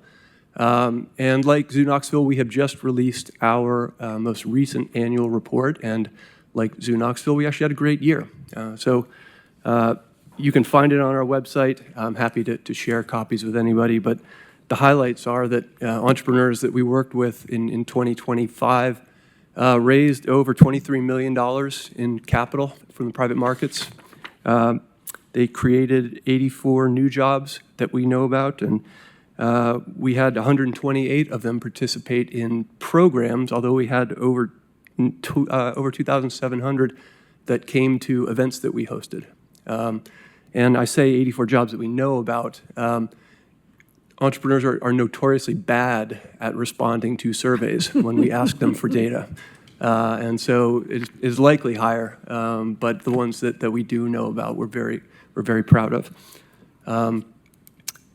For the coming year, one of the things we're really excited about, in addition to the opportunity to work with all those entrepreneurs, is the opportunity to explore new space for KEC. As many of you know, for the past 13 years, we've been located in a humble spot on Market Square. I've gotten better at saying that we're not beneath the chamber, but it is, in fact, physically where we are. And that space has served us very well, but it has its limitations. And the chief one being that it really only allows us to do one thing at any given time. And so we have been in conversations with folks in the community about looking for a new venue that would give us additional capacity to serve entrepreneurs. And we're very excited that we have at least one very, very strong prospect, and that Mayor Kincannon has recommended $150,000 in the capital budget to help facilitate that move. Her commitment allowed us to leverage funding from the county as well. They're going to match that. And it will also allow us to go out to private donors to complete whatever construction needs we have. So we are very grateful for her commitment and the longtime support that we've had from the city, and we're excited for that in the future. I'm happy to take any questions. Thank you. Councilwoman Parker, did you have a question? I did. The last comment, though, is what I want to start with, and I'm looking for that capital investment. For the Entrepreneur Center, maybe finance can help me find it? Or if the Entrepreneur Center knows where it is in the capital projects budget. Page 52. Mr. Grant, Mr. Rosenberg, I mean. It's your under grant. Mayor's Office, under Policy, 150,000.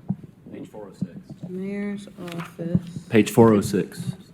Okay, I'm sorry, I'm looking at the budget, capital budget.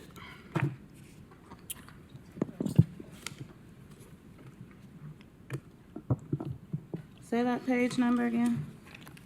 Are you talking about the binder? In the binder, it's 406.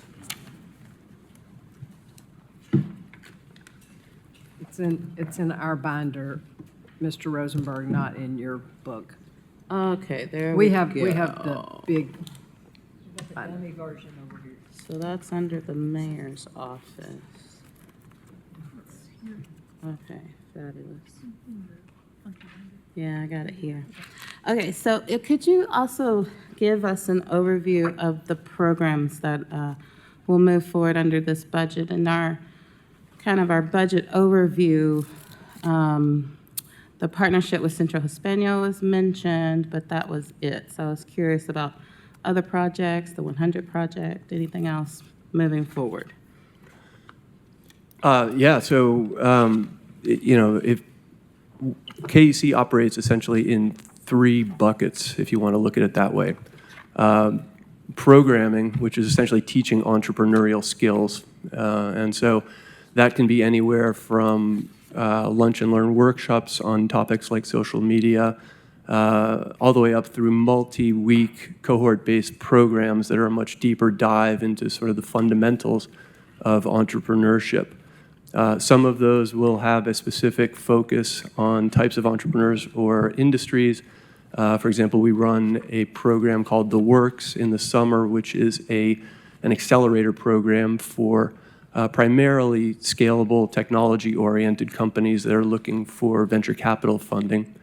But we also run programs like Starting a Business 101, which is really designed for anybody who's looking for sort of the nuts and bolts of how do I get a business off the ground. The second bucket is mentorship. We have a lot of people in the community who have raised their hand and asked to share their experiences, their lessons learned, subject matter expertise, professional skills. And so we have a pool of mentors who are available to take meetings with entrepreneurs and to try and help them problem solve around issues that they may be facing. And then the third is events. And the events are primarily focused on elevating the profile of entrepreneurs in the community. So in some cases, literally putting them on stage. We do a pitch competition every year called What's the Big Idea? Recently did that and was a fabulous event. A young woman named Meg Quigley won with a concept called Prep Solo, which she hopes will be a way to develop modular kitchen systems for people with disabilities. So very exciting. But the real purpose of most of those events is to bring people together and to facilitate collisions between entrepreneurs and potential investors, potential customers, potential employees, and to let us get out of the way of that. So much of that programming will continue unabated, but we hope we will have the capacity to do even more of it because we will have the capacity to do things simultaneously in a new space. We also run a couple of initiatives that are not branded as KEC, but it is us actually running those programs. So one of them you may be familiar with is called The Maker City, and it's an effort focused on the creatives in the community and trying to help them build capacity. Do not ask me to teach you how to paint or to sculpt or to do anything creative. But if you ask us how can we make a living doing something like that, that is really the focus of what we do with the Maker City and the Mayor's Maker Council. The other one you referenced, council member, was 100 Knoxville, which was an effort to support Black-owned businesses in the community and to grow revenues for those companies by $10 million over 5 years. And for the coming year, much of our focus for that is going to be supporting companies that have graduated from the cohort program and trying to do essentially business development efforts for them. How can we scale up their customer acquisition in some meaningful way by actually making introductions or opening doors for them? So I don't know if that's responsive to your question, but that's sort of the programming that we do now and that we will continue into the coming year. It sounds like there will be somewhat of a shift with the 100 program, not taking applications for a new cohort, but looking back at past participants to work on business expansion. Is that what I'm hearing? That's currently what we are thinking about for 100 Knoxville, correct? Okay, thank you. Councilwoman Adams. Thanks. Really appreciate all that KEC does. You know, I'm a big supporter and big fan of all the work that comes out of there and the good things that it does in terms of helping people across that entire spectrum that you mentioned, like someone who is just starting out with a small, crafty sort of business to someone who has really big aspirations that might go global. So appreciate that. I wanted to ask if you can share anything about what the different footprint in the potential new location, a couple of the things that it might allow you to do that you're not able to do right now. Yeah, absolutely. Thank you for the question. So, one of the things that we can't do right now is have people essentially resident and co-working in our current space. Because we move furniture around all the time, literally, and because we have events that are consuming most of the space, it's very difficult for us to promise to people that they could have a permanent location and guarantee that they could find a desk space that they'd be able to settle into. So, it could open the opportunity for us to have co-working. We also, I mentioned the Works program that we do in the summer. A number of the companies that we work with have asked in the past to be able to set up shop at KEC for the duration of that program. Unfortunately, we're not able to accommodate that for the same reason that we can't do co-working. It also will give us the opportunity to have larger meeting space while we would also have what could be essentially an event space. So it will give us space where you could set up a 40 to 50 person gathering, but you could still have a board meeting going on, you could still have mentoring meetings going on, and none of that would have to be disrupted or, I joke about being beneath the chamber. They have also been very generous with their space, and not infrequently, we are using one of their rooms to host a class or an event because we're also doing something downstairs. So those are the kind of things that we're looking forward to be able to do if we're in a new location. Great, thank you. Councilmember Grant. Yeah. Just want to brag for a little second. I've had the opportunity to just be involved in, a number of the programs that KEC is offering. The feedback that I got, is that it's effective, especially for those first-time entrepreneurs, the amount of courage that it takes to step out there and the support that KEC is offering.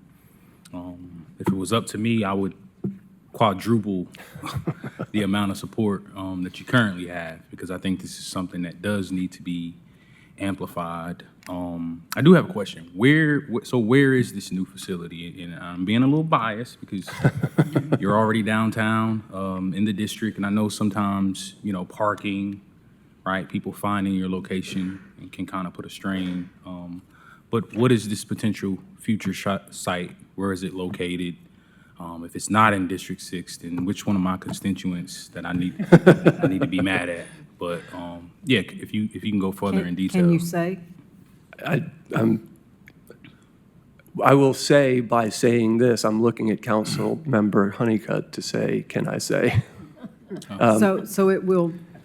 If we're able to work It's it out. undecided at this point. Yeah, we have not come to any firm conclusion, but one of the favored spaces would be if we can work out everything to be in the sanitary, the former sanitary laundry building, so. Oh, you mean Councilmember Honeycutt's office building?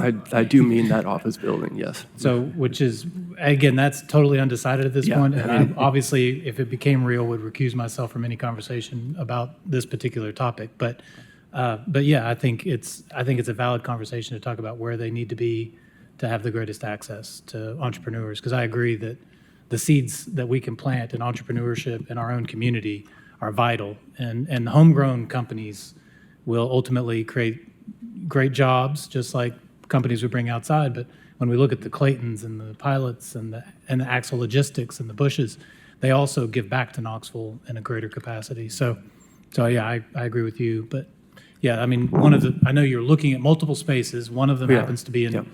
the sanitary laundry building, which is the one I occupy as well. So And it's my understanding that the capital commitment in the budget is not directed at any one space. So it gives us the flexibility to continue to explore options as they come up. At least that's my understanding of it. So in the interest of time, we're not going to negotiate your lease.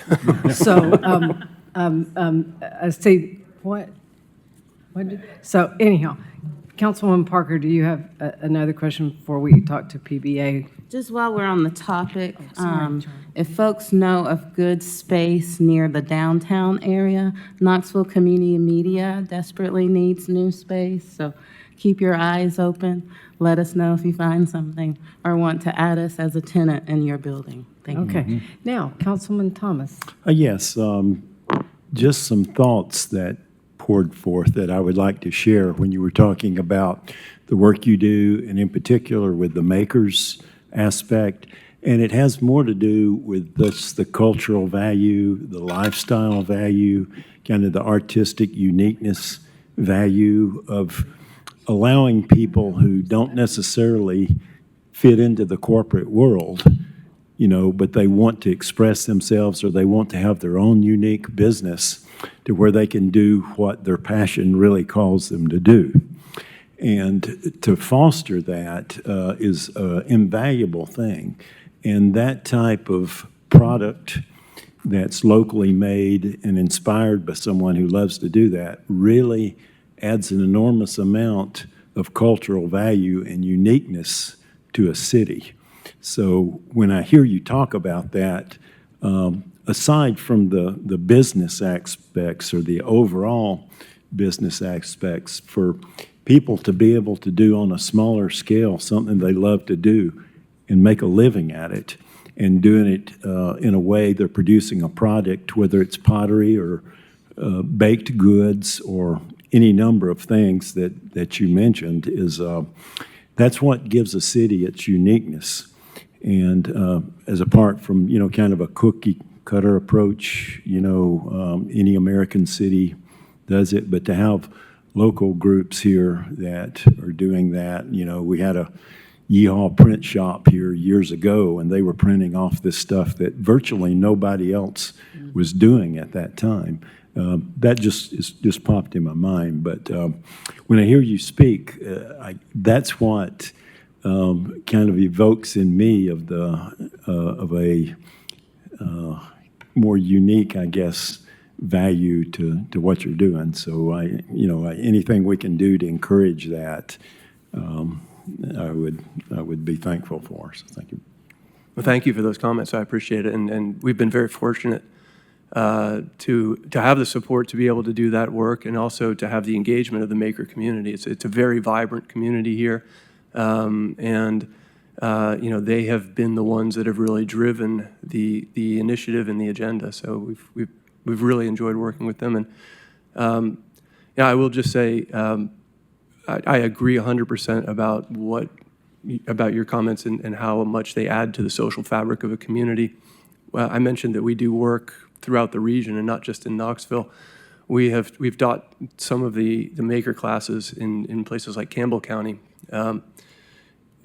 It's been a few years, but when we were there last time, the median income for a family of 4 up there was about $28,000.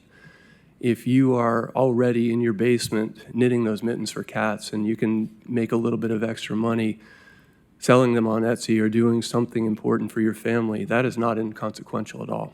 And it really can be life-changing for them. So it's been transformative for a lot of the folks in our community. I'm glad you brought that example, because I didn't mention just basically home-based businesses, where people can produce things and don't necessarily have to go the complete business model of having a brick and mortar place, but can actually supplement their income and do what they really like doing out of just their homes. So any kind of aid or encouragement or expertise you can lend those folks, that's invaluable. Thank you. Jane, if you'd like to give us any quick updates, and then we'll Sure. have questions. Okay. Well, thank you for having us. We're thrilled to be here. I've been with PBA now 18 years and seen a lot of change. We've added more people because we've picked up more properties and are doing much more in our levels of security for most locations. This year we've added on the city parks. So our officers are patrolling those, unlocking gates, checking restrooms, things like that. We're also doing potentially, we have officers in the World's Fair Park that are also doing volunteer landing, those areas, things like that. We manage all your public parking facilities, the garages and the lots, Cat Transit Center, Cat Magnolia. Then we've got Public Works, where we do some of the property there, some of the maintenance, and exciting things at World's Fair Park, and our team is down there as well. So a lot of exciting things happening, not as interesting quite as your world. We're doing more of the service side, but any questions, we're happy to answer. Kristen's here with our project team, and she does Burlington Fire Station, Lonsdale, working on the amphitheater, a lot of exciting projects too. I was going to say, I'm pleased to know that the work is starting with the amphitheater. It was an icon, and it was about to not be one. So I'm really glad that we invested in that. I was here for the '82 World's Fair, too. I was in college. So right. Y'all can just figure out my age. I mean, I really don't care. I'm happy to be here. When do we think that'll be finished? Right now, we're scheduled and we're running on track to reopen that in March of '27. Oh, great. So Great. if you For go by spring. right now, you just see structure up there, all the tinsel fabric's gone, but that roof reinstall will begin in the summer. So, Thank you, because I know people are curious. yes. Because it's seen a lot when you're walking through through the World's Fair Park. Councilman Grant, did you have a question? Yes, I had the opportunity to attend the Burlington Business Association meeting. Went great. Allie, man, she's amazing. But just kind of being able to explain, one of the things we did talk about was just the public notice of letting community know what's going on, especially when when you're closing traffic, coordinating with different businesses. Obviously, KUB being a separate entity and making sure that they're communicating if there's going to be any water or electricity cutoffs. But I do think you guys have done an amazing job.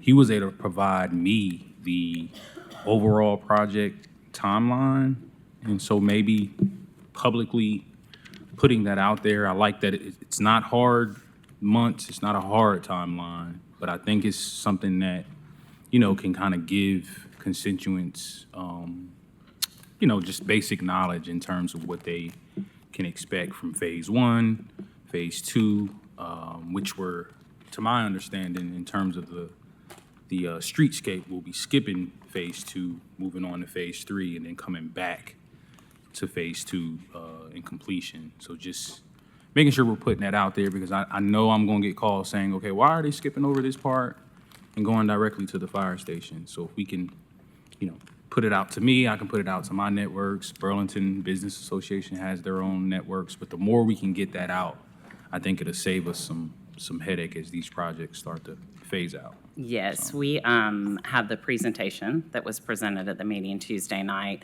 and Ellie has that in her hands and can distribute that to you or to anyone else. It's public information, and we did put kind of the disclaimer that's information as of that date. It's live, construction changes all the time, so we will continue to update, and when the next association meeting comes around, if we have different information, we'll be there and provide it. You're welcome. Thank you. Councilwoman Parker. Thank you. I was, and this may be something that is submitted annually, but I was a little surprised to see the number of capital projects that the Public Building Authority has waiting to get some attention. And is this now what we have here is a list of $71 million worth of projects, obviously not all funded in this year's budget. But is this a list, was it included in last year's budget? Like every year this is the same list? Is it growing? What is this list looking like? 71 million. Thank you for the question. It is growing. We feel it's important to always reiterate every year that these items have not been addressed. They are your property, your assets, so we want to make sure you're aware of them. So some of them are repetitive, some are new. A lot of the buildings that we maintain are older, and they maybe haven't been cared for as much in the past. They've been passed to the city or county. So you're seeing those numbers just as we go in and do capital assessments of what we feel needs to be done. And so, yes, it's adding up. And I think Grant always speaks to that. He wants to handle preventative maintenance as best we can. So. One example is the World's Fair Park Amphitheater. We have budgeted money to begin that work, but even on this list, there's another $4 million, it looks like, that's needed.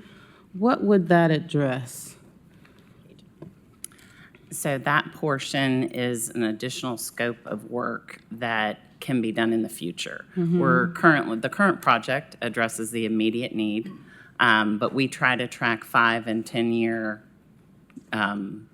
maintenance goals for you. And so that work has to do with, there's a building underneath the amphitheater seats.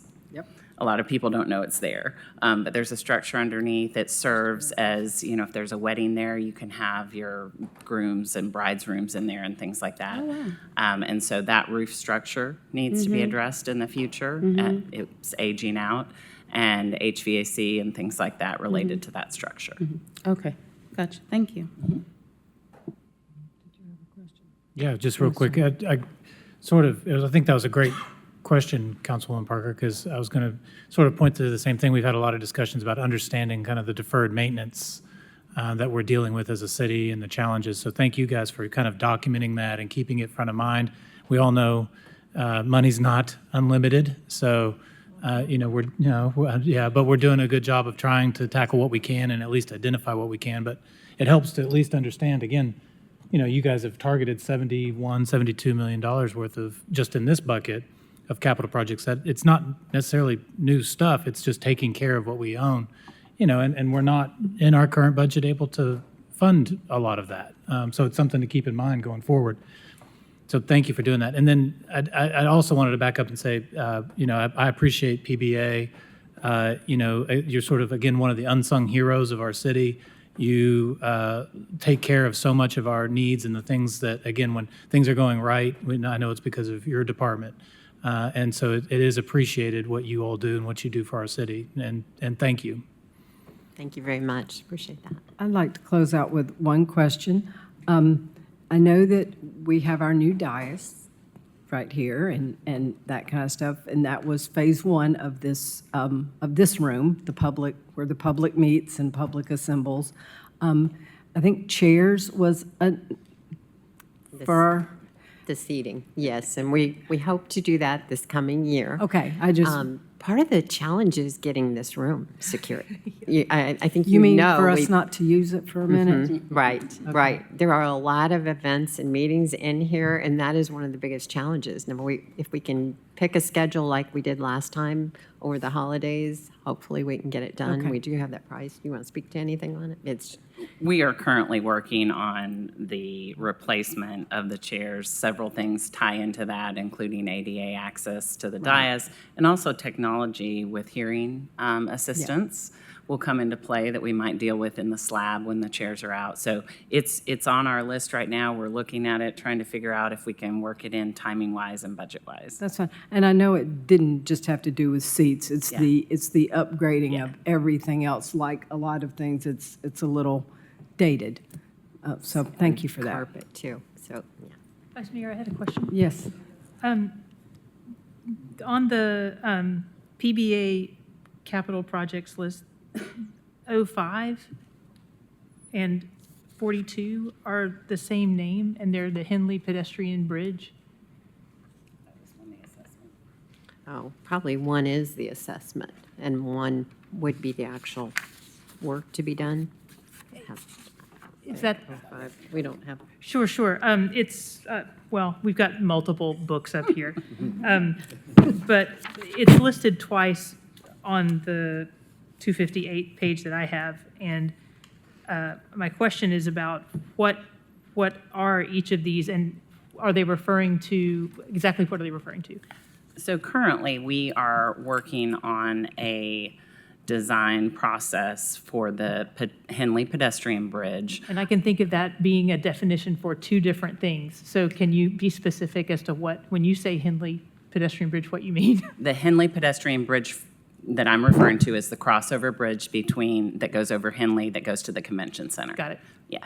So that deck has past its viable age, and we are working with architects and engineers. We've got 3 concepts right now that we're pricing with a general contractor on how to best replace that deck.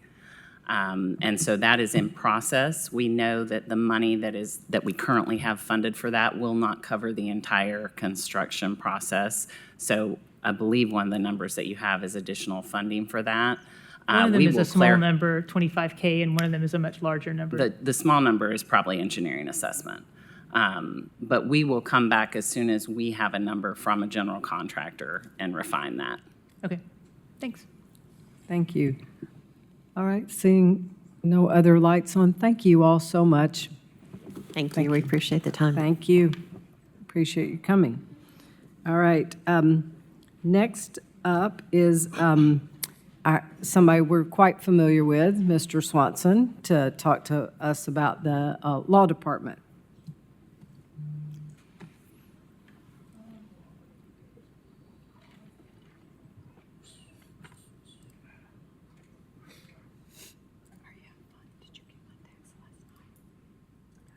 Yeah, the email. I can't remember. Does that make sense? Those dates make sense to you? All right. I normally ask everybody to introduce themselves, but I believe we know you, Mr. Swanson, if you'd like to introduce your colleague. This is Amanda Messer, who is my executive assistant and pretty much runs the law department. Okay, so who wants to tell us a little bit about the law department, what your needs are, and the budget impact, and then we'll ask questions. And one of them would be lawsuits. Well, just starting off, I would point out that while you were in college doing the World's Fair, I was in the city law department. Okay. Just to give you an idea. But, okay, Amelia says she was a baby. Now, don't we feel? All right, Rob was in middle school. Okay. At the end of the meeting, we'll all tell how old we were in 1982. And I have looked at the schedule while I was waiting and noticed that the next thing in order is recess. Yes, So sir. typically, I try to overwhelm you with the number of contracts that we're doing and the amount of legislation that we're doing and the litigation that we're handling and all that. Now I'm just going to ask you to ask me any questions you want to ask me. Well, Nothing's really changed in the law department this year. It's all a lot. It's a lot of work. Anybody have any questions? Councilwoman Parker. Yes, tell us about, we just had a budget amendment come before us. It's on our next agenda as well, and needed for increased cases that your department is handling. Can you tell us about that? Sure. The most difficult thing to predict in the law department is what outside counsel fees are going to be, because we don't know the number of cases that are going to come in. We don't have any control over who's going to sue us, and we don't have any control over what those cases are going to be about, and we don't have any control over how the courts are going to handle those cases to some extent. So, like this past time, we had one case that went to the Sixth Circuit 2 different times before it ever got resolved. And so we give our best, hold your thumb up and into the wind and see what it's going to look like in terms of what we predict the outside counsel requirement is going to be. And sometimes we hit it and sometimes we miss it. And this past year, we missed it a little bit because we had some more litigation than we anticipated that did require outside counsel. Outside counsel is also, required when we have specialized types of litigation that we just don't have the bandwidth within. We've got 8 really good lawyers and myself in the law department, and there are certain types of litigation that we just do not have the bandwidth to do everything else we do and plus handle that litigation. When we see an increase in lawsuits, in addition to preparing our litigation for those issues, do we also look, perhaps with advice coming from the law department, at ways in the upcoming year that new policies, new staff training, investments in other areas might help us avoid those lawsuits? Or does it tend to be lawsuits that are kind of expected for any government agency? There is some of that, but we do that not on a periodic basis. We do it case by case. Every case we look at and see, is there some policy that we can enact that would potentially avoid this type of problem in the future? Is there anything we can do to avoid this kind of litigation in the future? We look at that with every case. And if we have anything to offer, anything to suggest, we get that word out and we try to implement new policies to make litigation less likely. Because litigation, even when you win it, it's really expensive. Would you be able to tell us where the bulk of litigation has been focused over the past year? Sure. It's probably no secret that virtually every year the bulk, I don't know if I'd say the bulk, I'd say a substantial majority of our litigation comes out of the police department. It's the nature of what they do. And that's true, I think, with every municipality probably across the country. It's just the nature of what they are required to do that results in litigation. And so, and it's also a problem in that we have to hire outside counsel for those cases because there is always, almost always, some potential conflict of interest between the individual officers and the municipality itself. Because a defense for an officer is, we just did what they told us to do. A defense for the city is, that officer did what he wasn't told to do. So, although that doesn't arise as often as you might think it does, the potential exists, and when the potential exists, you have to prepare for that, and you prepare for that by hiring outside counsel to represent the individual officers. Thank you. Thank you. Does anybody else have any questions? Just real quick, if I'm reading this right, and again, I may not be reading it right, but it looks like your budgeted full-time positions at 14, is that right? And it looks like about half of the people are eligible for retirement. So is that sound accurate? I don't know about half of us. I'm eligible for 2 or 3 retirements myself. I guess I'm just saying, do you foresee like some turnover in the department in the next couple of years, or is that something you're planning for? There has been an amazing lack of turnover in our department. We do have probably 3 or 4 positions that could result in some turnover. I'm on the drop, but I've got a mayor whose term is running out too, so that probably doesn't much matter. There's always turnover in the law director's position. And so, well, usually there is. And so we think about that and we sort of prepare for that. And I know one of the attorneys who certainly has the years in if he wants to retire, has not suggested that he wants to retire, but we are looking at if that should happen, who fits into that slot. And, you know, yes, we're making some preparation for that, but we've been very good about maintaining a consistency up there. No, and I agree, consistency is good. It was just an interesting kind of statistic that jumped out. Thank you. A little scary. Yeah. I will say it's one of the things that when I was on the pension board, we looked at is how many people were eligible for drop or could retire in our law enforcement. I mean, we've had a very stable employee base for a number of years, and so that is going to happen, turnover. The only comment I would make is for anybody, Mr. Brace or Mr. Rosenberg, that's a part of this compensation analysis. Legal is another one of those specialty fields we're going to need to look at compared to the private sector, not just government attorneys, because at some point, we may lose some people before the next compensation study would be done. So we probably need to have an idea of what the market will bear. Although lawyers do tend to be a little special, and they just don't retire. They just work until they die. Well, I know that. We have a mutual friend that's doing that as well. Right. So, but eventually, some of them may leave government full-time employment and still practice a little. That could happen. All right. Anything else? All right, thank you very much. Thank you all very much.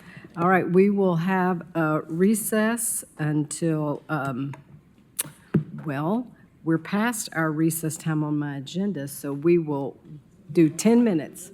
10 minutes. No, we're not losing it. 10 minutes. Thank you, everybody. Hello, Parks and Rec. Next on our agenda is Urban Design and Development, Parks and Rec. So the way we're going to do this, if you weren't here when we started the other group, we're going to take a quick second for you to introduce yourself and your team, and then tell us what you want to know about Parks and Rec, and then we will begin with questions.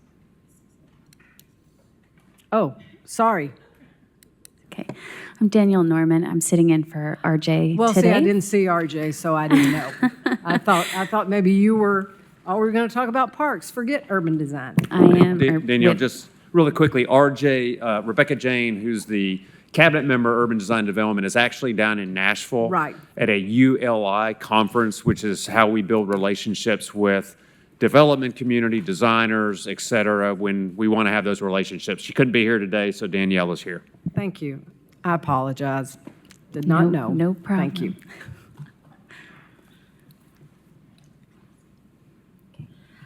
Hello, I'm Cheryl Ely, Director of Parks and Recreation. And my team today is Deputy Director Aaron Browning, who is, I always say that he is our analytical data whiz, as well as our social media, everything and everyone. And the schedulers for meetings with consultants. Schedules for meetings with consultants. We also have Angie Davison, who is our operations and planning specialist within our building, and she handles a lot of our finance. So she works with finance, works very deeply with them, as well as other projects that happen. We also have Nathan Neese, who is our athletics coordinator. He's been doing that position for a while, so everything sports related would fall under his purview. There's also Nikki Crutcher, who has been with the city for approximately 20 years and has moved up in our program over the years, and she handles all recreation. So basically all the recreation centers, pools, art center all fall under her. And then we have Allison Bullock, who is our newest member to our team, and she is our Parks and Greenways coordinator. And so she will be here, I guess, in a year in July.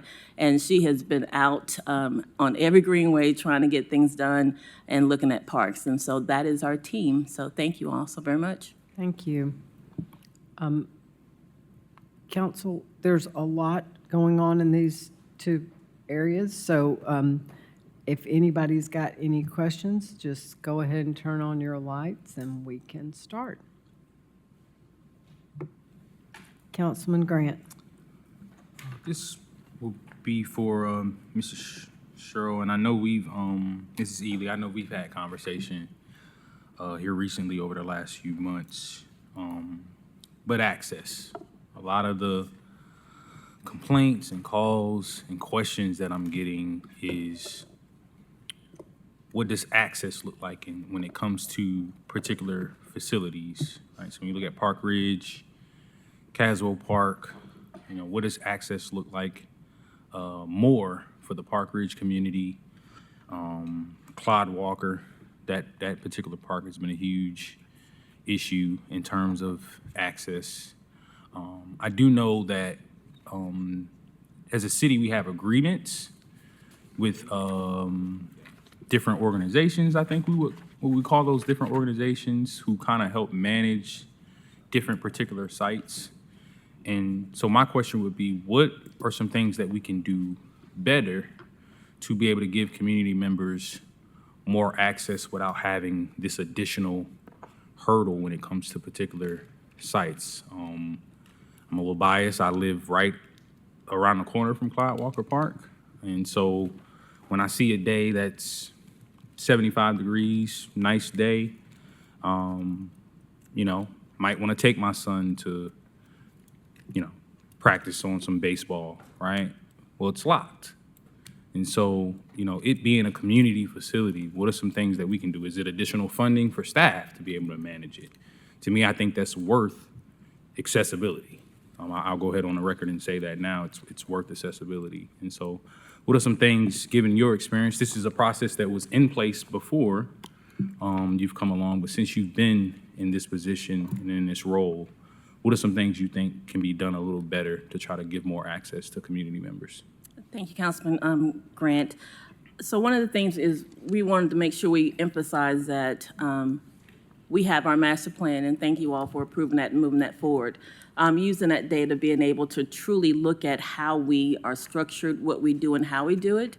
As it relates to access, trying to make sure that people can get into our facilities as best we can. So we're looking at personnel, looking at how we do that better, as well as just looking at how to strategize around how we look at our, most of the spaces that you're talking about are ball field spaces. And so we're looking at it internally of how to really create a strategy that makes sense and being able to move that forward. Thank you. Councilwoman Parker. Yes, a question about the investments in Chahaway Park. We have 2 million budgeted, and I believe the operating cost for Chahaway Park were cut as it was moved over to Parks and Recreation. So for that 2 million, we have a study underway to address the flooding at Chahaway Park. Are we anticipating that the 2 million per year would also cover the cost to address the flooding issues? Or are these for park amenities? Can I, just really quickly too, there's 2 million in capital in this proposed budget, which is what the mayor said, I'm gonna do 2 million each year over 5 years. Obviously, that's a future commitment that'll have to be evaluated, but 2 million in capital. And then there's also operating dollars to help with the transition from this space being managed by Legends as a for-rent commercial space to a open park space for the community day-to-day. So just want to make sure you knew those were both in the budget, both operating people and equipment and contracts, and then the capital. And then I'll let Danielle talk about, we're still waiting to know what we'll do with the 2 million, because I think the planning process and the studies are still in, but Danielle, if you'll jump in on that. Yes, thank you, Councilwoman Parker. We are using the process through not only the Loves Creek hydrology engineering study to see what the possibilities are with some long-term planning, but also taking the process with the CPAG group to study what the community members would like to see for the future as well. So none of those decisions have been made at this time.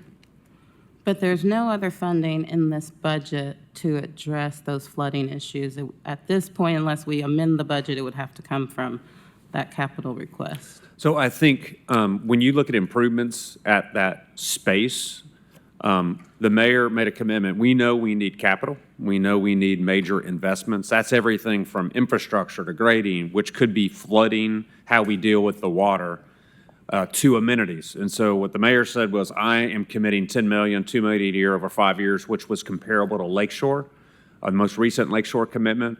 And so those dollars, it could be flooding, it could be additional studies, it could be amenities, it could be a lot of things. I think the study and the group, the advisory group, will guide the priorities for those investments.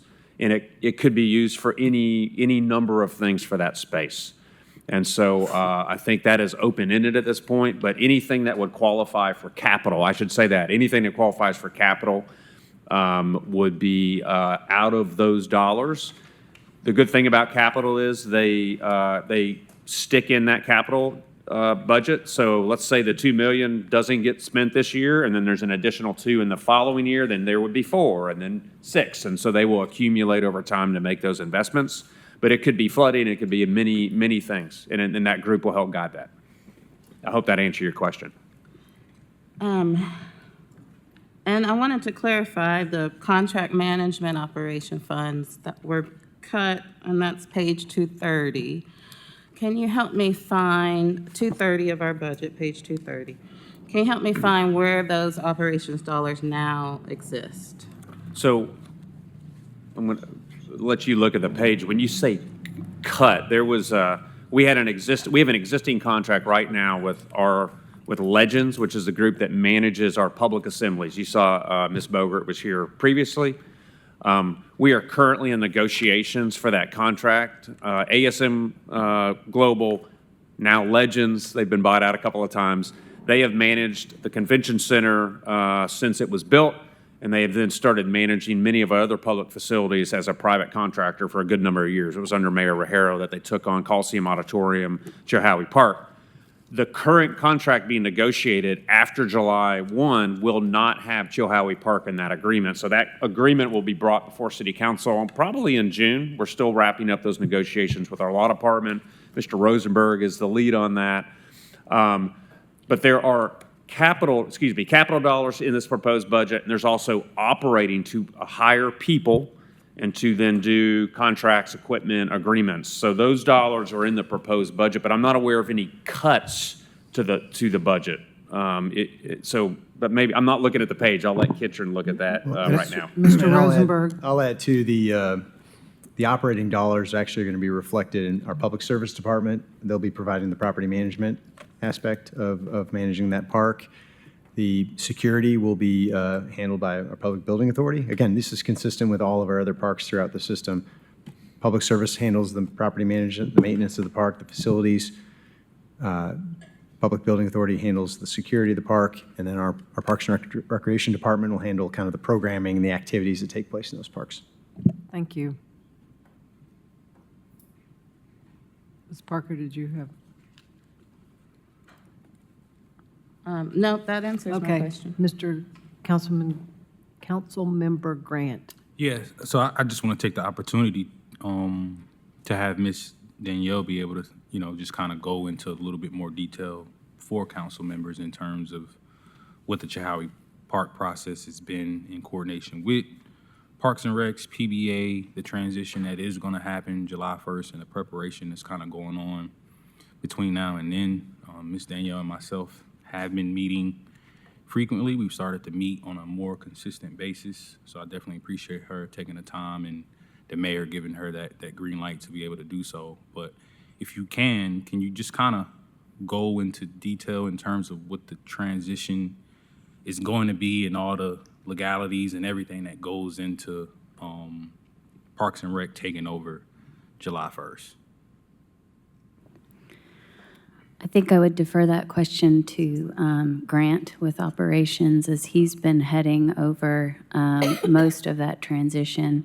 In terms of the actual planning and what that looks like with, the design and engineering studies, those are all being collaborated with our Parks and Rec department, as well as the other operations departments, such as Public Service. So I'll let Grant take it from there. Sure. Yeah, we've been having several meetings with, obviously, existing team from Legends Global who's on site, obviously our Parks and Rec department, our Public Service department, Danielle and her team, Public Building Authority, and then also we're having some conversation. We're going to have some scheduled meetings with the Muse, the zoo, and the fair that are obviously three key tenants that operate in and around Chilhowie Park. So everything's going very smoothly. It's going to be, we anticipate a very smooth transition in operations with managing this park, managing this asset, and obviously we'll just be prepared to adapt those plans as we've talked about, as the plans for the overall park change, as the programming changes, as capital improvements take place, as the Muse, embarks upon its project, as Zoo does its projects in the area, and whatever the fair operations evolve around that area, we'll be ready to respond and adapt to those key partners and tenants. Then, Councilwoman Adams. Yeah, I just wanted to take the time to say thank you to Parks and Rec, because you are such a joy to work with. Your output is, always fun because of Parks and Recreation, but it's also been a real pleasure to get to work with you and specific members of the team, and the flexibility that you have provided in terms of coming to meetings that the community has asked for. I just want to say thank you for that and for the ideas that you bring when you come to those meetings. It's very, very valuable. Thank you so much. Councilwoman Parker. Well, I'm curious myself, so I'm going to ask the question. We had an announcement about new splash pads, but I can't find them in the budget. So I wanted to see if we could get some help finding that. Here. In the budget. So we have, I guess, an item on our in our budget called ball field capital. And so what happens is when things aren't itemized or actually laid out, that's normally where that funding comes from. So this year, I think it was proposed about $800,000. So anything that needs to happen within that, we kind of use that funding to offset that, as well as any other repairs that may happen that's outside of public service. So that would be that fund that we would find that information in. I do want to manage expectations. That this was brought to us by Councilman Lloyd as a request in his district at Victor Ashe Park. It has been, Victor Ashe Park is a huge regional park. It's in his district. And so the commitment from the mayor was to look at and design a splash pad. So And so the funding that would be used out of parks, playgrounds, and ball fields is a fund we use to do maintenance and to do what I call small amenity improvements. And so the design would be out of that fund, and there was a commitment from the mayor as a top priority for Councilman Lloyd. Okay, Councilman Honeycutt. Thank you. Yeah, I second many of my colleagues' sentiments. The parks in our city are one of the things that make us really special and set us apart from and give us great quality of life. So I'm pleased to, talk and fund and increase funding for our parks and greenways. It's just incredibly important to our community in a lot of ways. And you guys do really great work managing them, so thank you. Just a couple questions, I guess, and I apologize if you've already answered this, but it looks like the $250,000 athletic payroll increase that's in the budget is part of your master plan, right? You're starting to implement that? We are, so that's just one leg of it. I think it's phased in, but we are looking at that. We have some lower paid positions, and we're trying to move those up to those $13, $15 ranges. Right. And so that would help at least give us a increase for those positions, looking at approximately about 100 or so. It depends. What happens is the variables that we hire people on is that someone could work a day, they could work 3 hours, and so that variable kind of changes by the number of people that we hire at that time. So, but That was a need identified in the It is master a plan, need. right? Yeah, so you're taking steps, which is great, already Yes. towards addressing the needs that were identified in that plan. Yes, sir. That's great. And then real quick, the Knoxville Art Center looks like a great thing, potentially. Would you fill us in about that a little bit? So the Knoxville Arts Center, if you don't know, is on Broadway across from Cape Brew. Most people don't realize it's there. And so what we've realized is that it is an asset to a lot of people in the area, and they utilize that space. I know you talked about the Entrepreneurial Center, but there are people who also do the same thing, is they'll do clay classes and they'll start their business from there. What we realized is that we didn't have enough space to really do the things that we needed to. And so as they started doing Transforming Western over in Western Heights, we were given the opportunity to partner with them and get a larger space. And that is a very good resource that we can also work within. Western Heights has a community to have those children and those families also take classes there in their own neighborhood. So it's a great amenity. We're really excited about it. I actually got to see inside of it as of yesterday, and it is a beautiful space. It's coming along very well, so we're really excited about it. Thanks for asking about it. That's great. It seems like it's marked as shared funding, so are there other revenue sources? It's in partnership with KCDC, so they Right. have some funding coming along with it. So as there well. are multiple resources, and the city's dollars are being sort of multiplied by Yes, being part of that. absolutely. That's great. Councilman, that was part of the Reimagining Western. So Yep. there were a lot of layering, and one of those was, hey, let's take an opportunity. We're in one location, we need more space. Let's leverage our dollars and other dollars to make that happen. So, that's going to be a really almost like a conversion of an entire neighborhood, and having that center there is going to be pretty important. Yeah. Thank you. Councilman Thomas.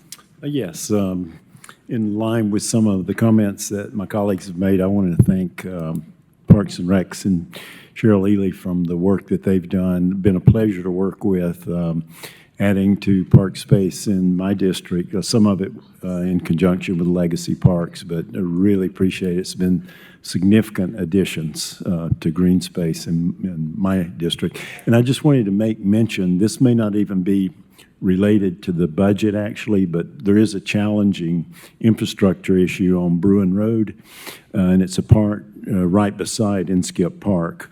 And I've already talked to members of the staff about it. They're aware of it, but it would take some collaboration between the developer, engineering, CAT, and yourself.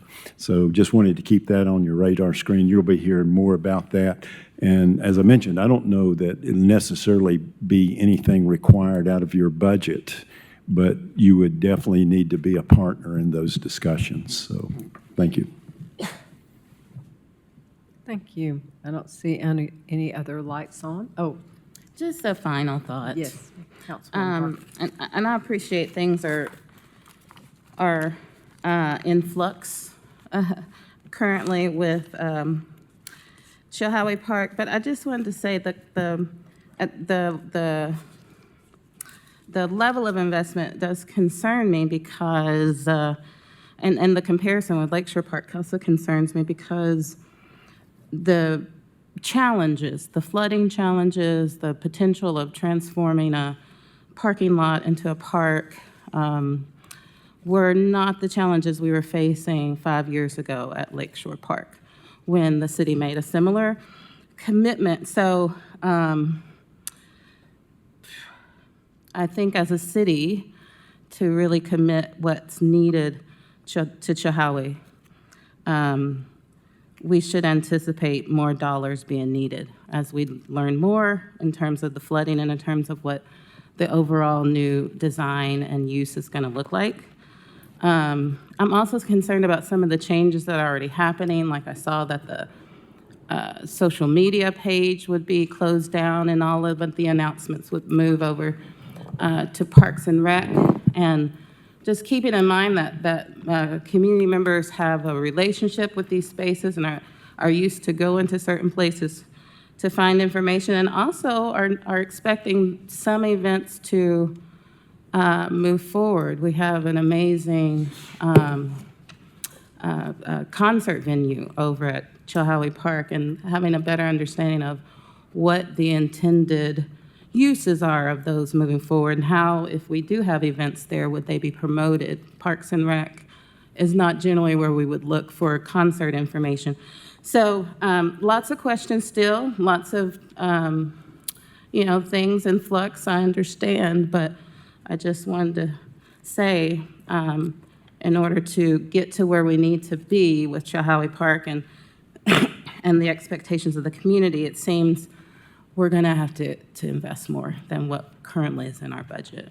Yeah, I'll echo your sentiments. I think everyone here knows that there will need to be significantly more resources than the commitment made to date. I think, like Lakeshore, that's a great example of how do we find that private entity partner, multiple donors, partners to come forward. I think the CPAG is the opportunity to do that. And we would agree with you, but how that happens, I think, is going to be worked out with the community and the planning. So great points. I do want to note what we took down was the ASM Global Legends, the group that manages the space. It's not a for-rent commercial space, so we really want to embed it in Parks and Rec. But those are all great points about how we manage those venues and the Homer Helton music venue. So all noted points. Thank you very much, and we'll continue to try to make it all better and more community-oriented. Yeah. Councilwoman Adams, I'm sorry. Oh, sorry, Mr. Grant. No, I was just going to follow up with Mr. Brace, and I would encourage other council members to understand that, Lakeshore, there wasn't a significant amount of public dollars, but those were used to leverage the substantial amount of private dollars that went into Lakeshore. And so myself, CPAG, and other council members, because this isn't just a District 6 park, this is a city park. And so those relationships that you have with private entities, whatever it may be, I challenge you to bring these individuals to the table and say, hey, how can we use our public dollars to leverage the private investment that we're going to be needing to make Chilhowie what it needs to be for the community? So it's just not on CPAG. I would ask that us as council members, get out here and just have those conversations as well. I think when CPAC sort of helps with the vision of where we need to go, then we need to know what to go ask for. So, and everybody knows the zoo and the Muse being there are such a driver. I don't think it'll be real hard to get other people to want to invest to help make Chilhowie better. Councilwoman Adams. My question is actually for Councilman Grant. When is the next, or perhaps Ms. Norman, when is the next CPAG meeting? It'll be May 14th, and all of the relevant CPAG information, you can actually go through Parks and Rec website, go down and find Chilhowie Park and go through that way to find the Chilhowie Park website that's now hosted there. And then you can click on CPAG. And I would also encourage you all that prior to that meeting, if you've not reviewed the public engagement workshop report, it has been posted online from the first meeting input. Will this be the second meeting? This will be the second meeting. First meeting was more introductory, reflecting on history, and this next meeting we'll be looking at the 2019 plan and some of those strategic priorities and where we go from there. Thanks. Thank you. Yes. Thank you so much. You guys are free to go. And next, we have policy. So we want to switch out seats and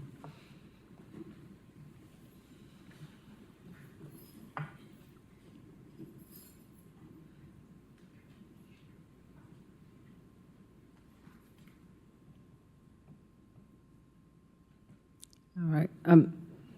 Ms. Balt, do you want to go ahead and kind of tee us up as your folks are being seated, and then we can begin our presentation? So, Absolutely. Sorry. okay, if you'll just tell us who you've got here all with you and. Sure. I'm Cheryl Ball, the Chief Policy Officer for the city, and today, from right to left, we have Director Kevin DeBose of Housing and Neighborhood Development, Aaron Reed of the Office of Housing and Stability, and Marissa Moazen from KCDC, and Patience Melnick from the Office of Sustainability here at the City of Knoxville. And we're pleased to be here, and we'll entertain what questions you have. And we'll have a round two of people for the table after we. Okay, after these folks. Yes, we Okay. have other folks. So they're not all here. I was about to say. They're not all at the they're not table all at the up there. first time. Got it. So this is the first shift. This is round one. Okay, all right. So, so we've got, anybody have any questions in particular about budget items or questions for the folks that are with us now? Yeah, I think my question starting off. Okay. Would be for Mr. DuBose. When I look at the chronic problem properties budget, I see the mayor here. She committed an additional 100,000 towards that, and then you also have the blighted property acquisition as well. So bringing that total to 400,000. But can you just go into brief detail in terms of what those two line items actually entail? Happy to. Kevin DeBose, Housing and Neighborhood Development. So the city maintains two distinct funds that allow us to deal with problem properties, and we're talking the worst cases. I learned this week that it was called the big clip, cases, the ones that have been around for years and years and years, and have lots of citizen involvement through complaints and things like that. So the Blighted Properties Fund is relegated to those areas where we have a redevelopment area in place. So 5 Points, Mechanicsville, now Western Heights, Lonsdale, acquiring properties adjacent to our other catalytic investments. And then there's a chronic problem properties fund. These are usually the court-involved process that have either determined blight, or there is some other reason for us to acquire those properties. On the tail end, how we dispose of them is usually in the homemakers program. So this is the front end. This is how we are identifying, resourcing those acquisitions, and those acquisitions can often take a long time as well. And so we have a pool of money that gives us the certainty, because a lot of times we'll have to put up the money with the court. Sometimes we'll have to stabilize properties, do all sorts of things, and so those are what those two pots of monies are used for. And just for clarification, is this number based on the number of requests that you're seeing, the number of complaints? Because I mean, I learned myself what the process is, right? Most of the time, you ride past a blighted property and you just don't say anything, right? And so people have just grown accustomed to seeing these things. Yeah. But as a city, we won't know, right? We don't know that these properties exist without the proper reporting, calling it in. And so what are some things that, I can do as a council member to let residents and constituents know that if they see something like this in the neighborhood, is it 311? Like who do we call? Yeah. Most certainly. And the cases that we're dealing with are usually the ones that have frustrated us for a long period. And to answer your first part of your question, we try to keep just enough in that Tilly to operate within that year. And then, it's a tough budget year, but we feel like with both allocations, we'll be able to have a robust operation and generate some units for our homemakers program.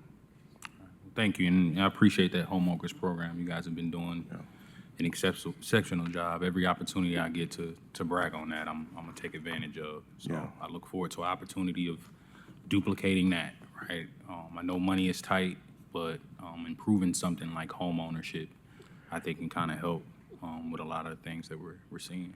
I just learned today, and I appreciate the question about the blighted properties and chronic problem properties. I just learned today that 70 properties since 2019 have been put into active use, new home through the chronic problem properties or blighted properties process. That's pretty impressive, considering the investment that the city's made and the difficulty of bringing those to resolution. Thank you.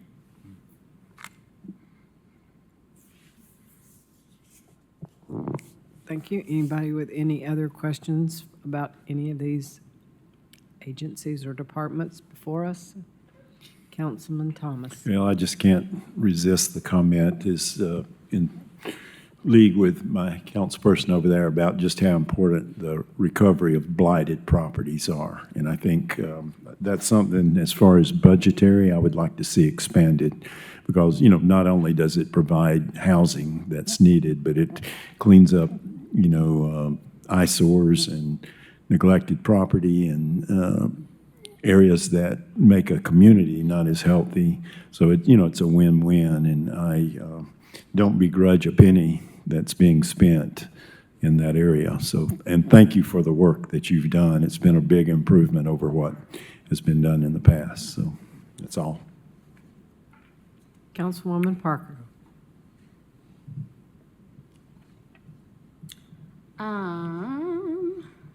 I wanted to talk about warming centers. And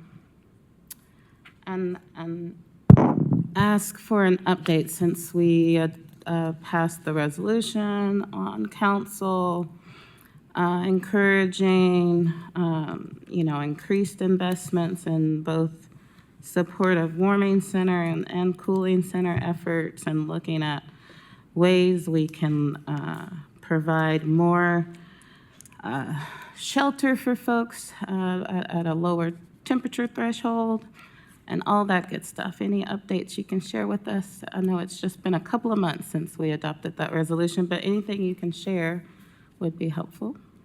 Definitely. Thank you for that. So we have been actively recruiting church locations to serve as additional warming centers. All three of the churches that participated this past winter are planning on participating again, which is fabulous. We could use another couple of locations. We're working on that. We have a few leads. In terms of, I know the way the resolution was worded is that council wanted to encourage, OHS and departments at city and county to raise that threshold from 25 to 32. The way that I'm thinking about it is a little different. We have a need for seasonal shelter that's open every night. If you look at a temperature threshold of 32 degrees, you're looking at a facility that would be open for at least 60 days out of the winter. We might as well look at seasonal shelter, which, would be an operation that would have paid and trained staff. Someone equipped to handle actually running a shelter, which volunteer-run church locations, they're wonderful, but that's not really their niche. They don't have paid trained staff the way a shelter provider would. So that is where I've been focusing our efforts, is on working with local nonprofits, trying to figure out how do we make sure that we have seasonal shelter space. It will have the same effect as what council requested in the resolution, and a little bit more, because it would be seasonal shelter that would be open every night during the course of the winter.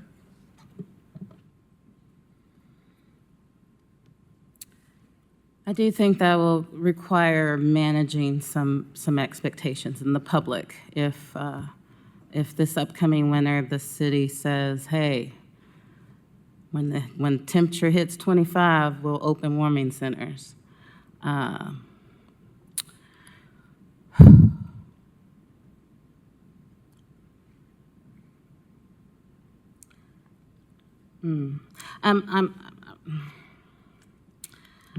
not really sure what my comment is, but simply that I had hoped that we would see your funding requests really fully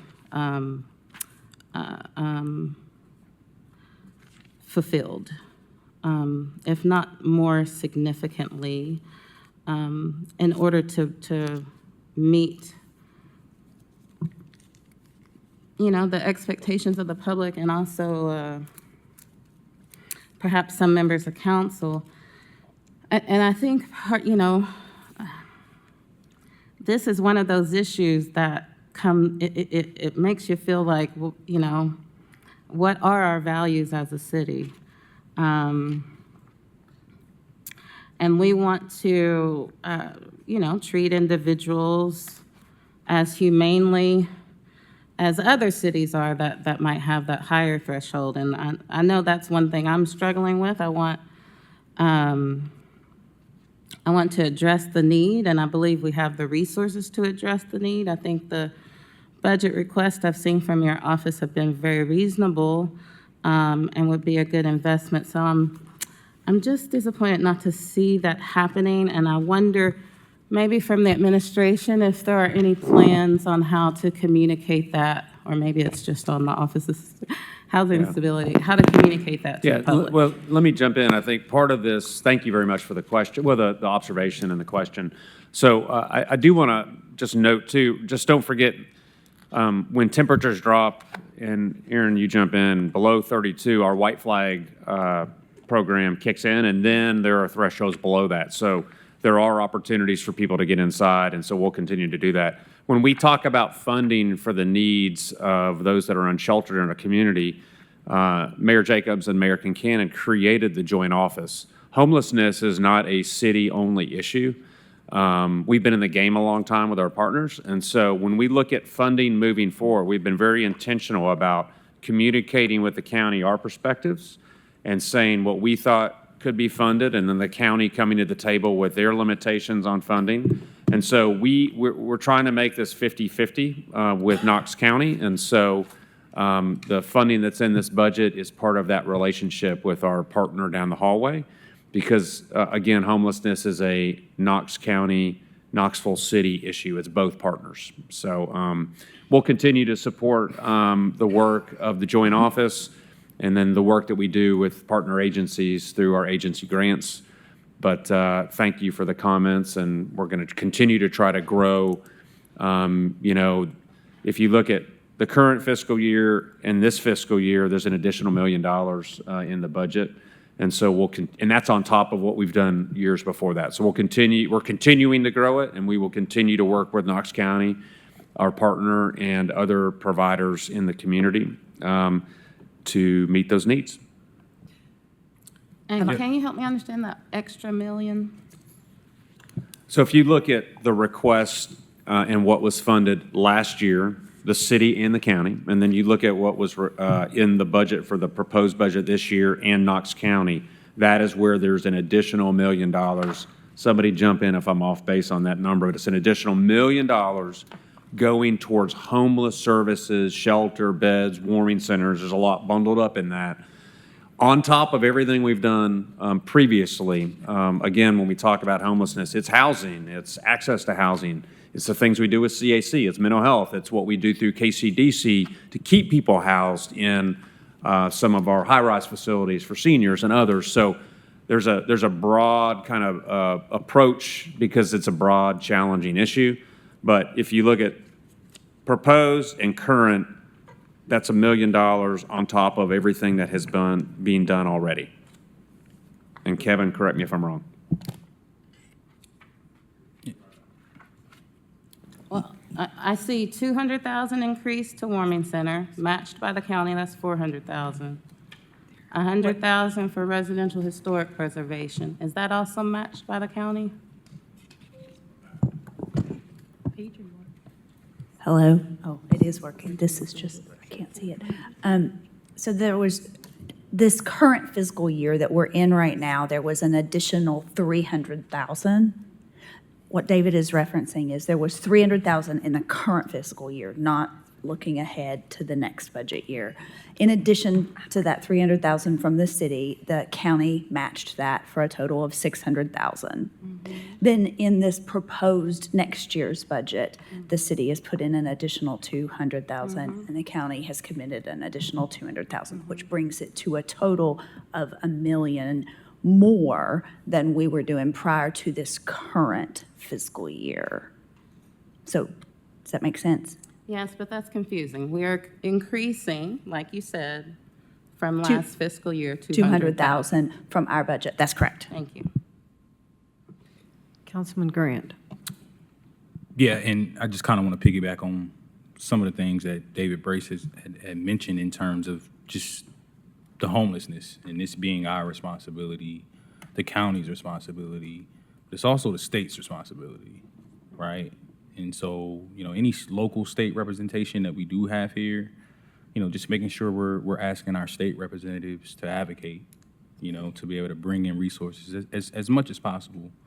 I do want to bring up the, when you talk about warming centers, I do know that the Eternal Life, the 5 points, played a huge role in that.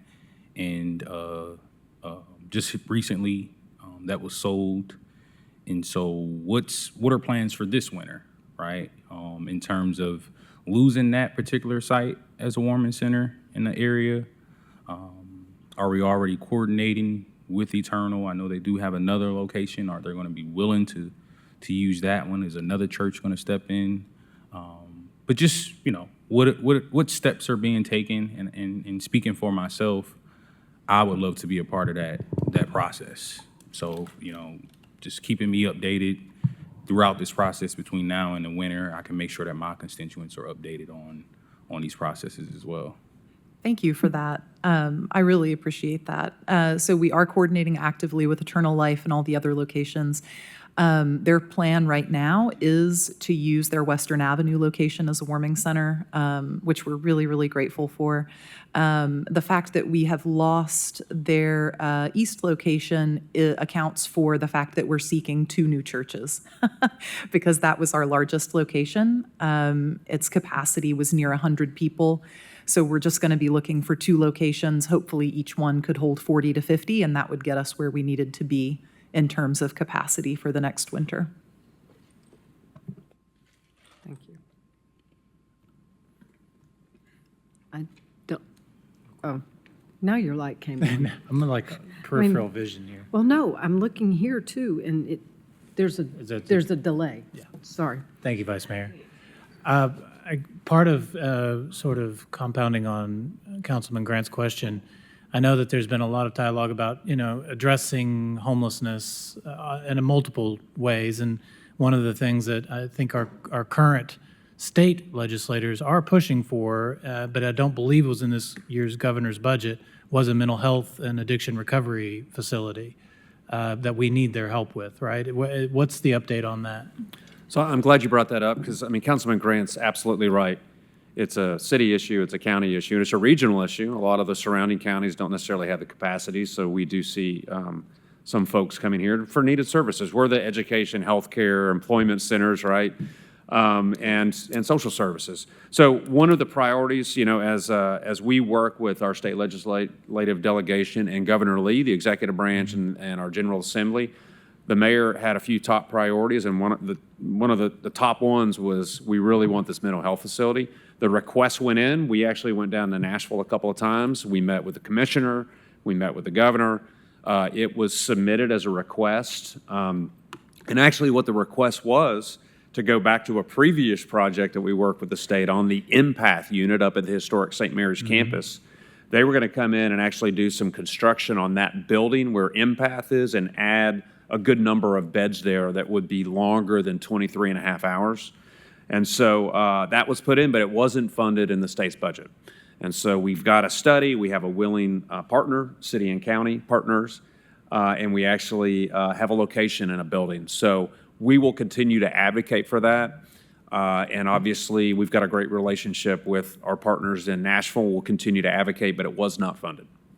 Thank you. And again, I think that's something when we're talking to our constituents and our citizens and our neighbors that, you know, we need to reiterate to them that we need them to call our state reps and call the governor and help us get the money we need to help address this issue. On a total quick side note, the Empath unit, a colleague of mine was at a conference recently, a national conference, and our Empath unit there at the old St. Mary's site was held up as the best in the nation.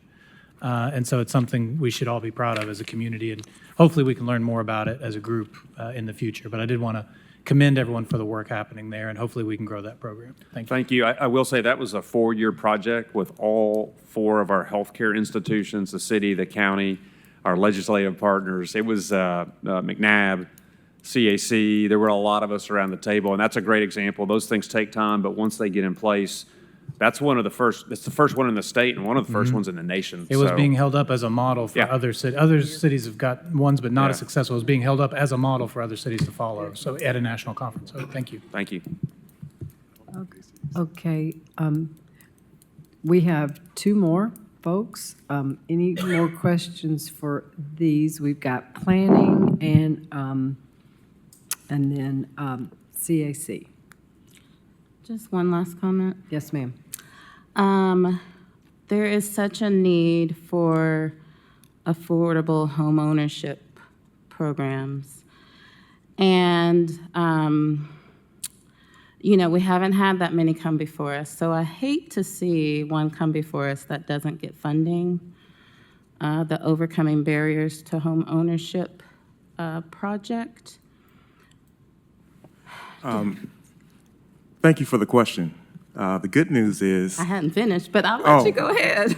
Oh, okay. Go It's ahead. a very happy answer, so Okay. I'm ready to give it. I love it. And so the good news is we have private money, too. Oh, that is good news. Yeah. So I'm glad I asked. we have enough in we needed to get it in the budget. Yeah. Because the money's coming privately. Yeah. So, you know, and that gives us what we need to further boost that. You know, we just passed the 24 units, habitat units, through our community housing development organization partners. We have developed 23 properties in the last 6 years for home ownership, and the majority of them have gone to voucher holders. So we're very proud. We want to do more of that as we raise more money, and as we progress in this affordable housing fund. I do see home ownership. You know, I've heard from many of you that's what you want to see, and so I think that's happening.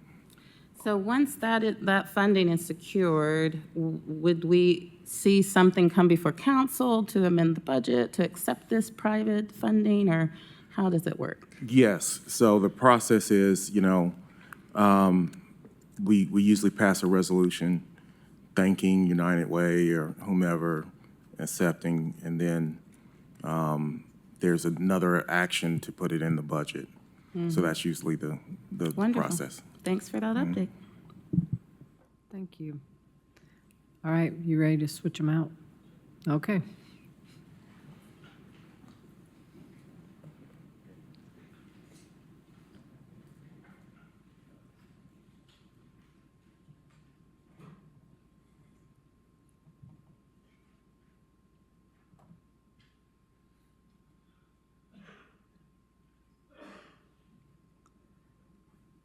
All right.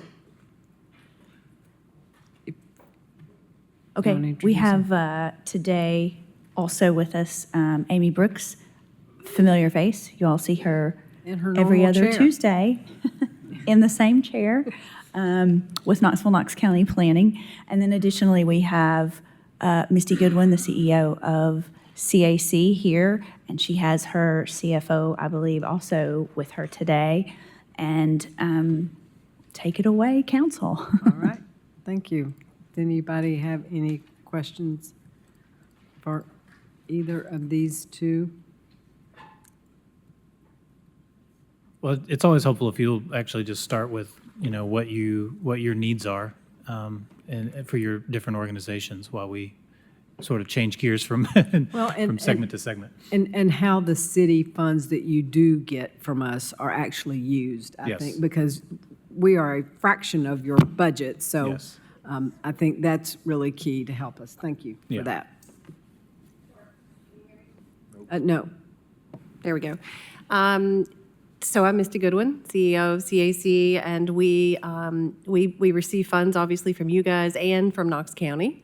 And we use those funds to kind of fill in the gaps that a lot of our federal grants don't cover. And so we use a lot of these funds, well, all of these funds really, for program support. An example of that, we use some of the funds to support our new Head Start Center there in Western Heights. Many of the grants that we receive won't allow us to cover a lot of the administrative support, which would be, some of my role, some of Anna's role, some of our program directors and managers. And so the funds are also used there, also with just mobile meals, our Office on Aging services. We have a wide variety of many programs, as you all, I think, are familiar with CAC in that way. And so it really is, it also helps us with our building, keeping the building clean, supporting our custodial staff, things we just can't get grant money to do, that we're dependent on. So, sounds like we cover a lot of what grantors don't want to fund. Yes, absolutely, absolutely. Which And is politely known as overhead. Yes, very much so. But and actually, we get in a little bit into the weeds with it too. You all have in the past, some of these funds have been used to support some of our case managers, where grants would. An example of that is in our Project Live program, where we work with seniors in their homes. We have a federal grant that's strict with income guidelines, and we found that we had seniors coming through that were maybe just a couple of dollars over those income guidelines. And so these funds have allowed us to be able to then create one more case manager that can go out and serve seniors that are still very low income but don't meet those thresholds. So it just gives us a little bit of wiggle room where we need it, to be able to just do the services that we provide, and do that well. So Thank you. Thank you for the overview and explaining how you use our money. I think that's very helpful. Any questions? If not, Ms. Brooks, do you want to talk? And then we may come back, or you may not have any questions. Sure, I'd be happy to. Amy Brooks, Knox County Planning.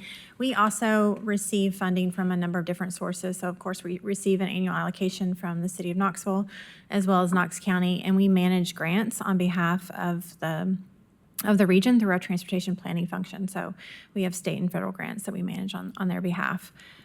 For the city, our annual allocation goes to support the day-to-day operations of the Regional Planning Commission, our obligations to staff our front counter, to answer questions related to zoning and subdivision regulations. We also have the addressing function that also serves all jurisdictions within Knox County. Of course, we're working on some major projects on behalf of the city, one of them being, of course, the comprehensive plan update. We also have on our work program updates to our infill housing and historic overlay guidelines.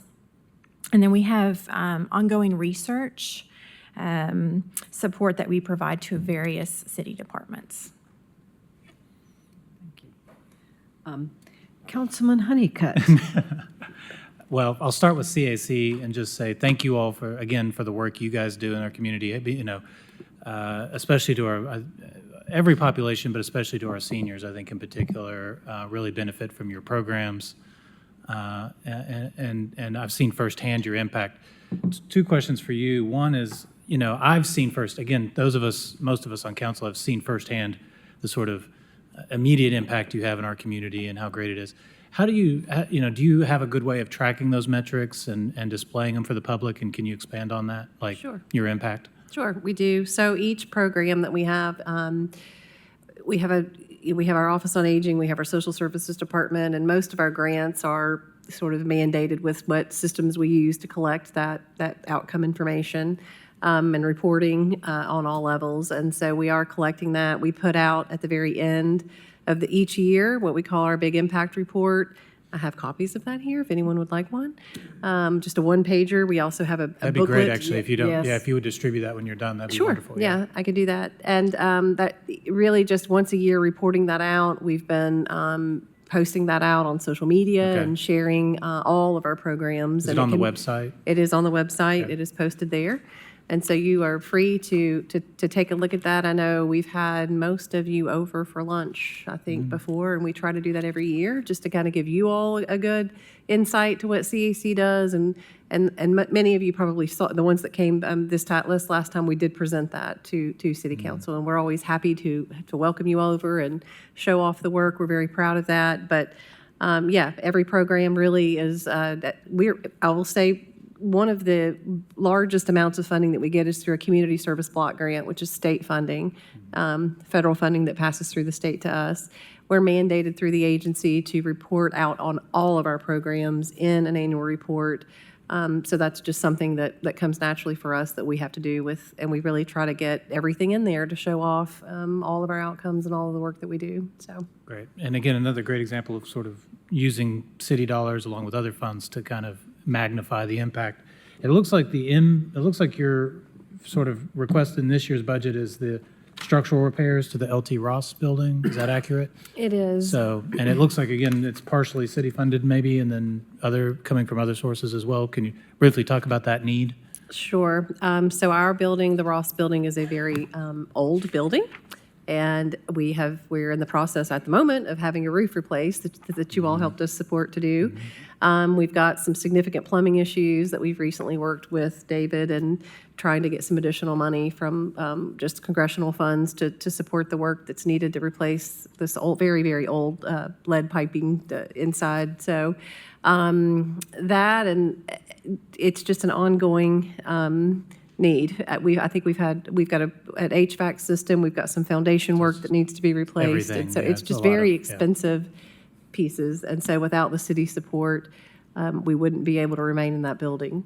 Is that funds being matched? Is that what's, or? Let me jump in. So there's structural work that is funded in the budget because Yeah. the building, The building. we did a little bit and it's Yeah. kind of sliding down the hill a little bit. Yeah. And so we need to stop that. So we also have gone to Congressman Burchett and worked with his office and with him on a congressional designation.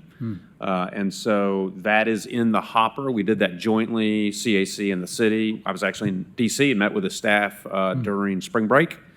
And so that actually is moving forward. Our federal lobbyist is helping us with that. And that would be for some additional building improvements, Okay. everything from plumbing, the tile. There's a lot. I think when we talk about deferred maintenance, CAC LT Ross Building is another great example. It's such a community hub, and we've got to continue to find resources to bring it up to speed. Yeah, no, we need to. It's good to know. Thank you for that background information. Thanks. Councilman Grant. Yes, just a thought, and this is also relative to the other joint offices that we have, right? Obviously, throughout the recent years in collaboration, both Mayor Kincannon and Mayor Jacobs.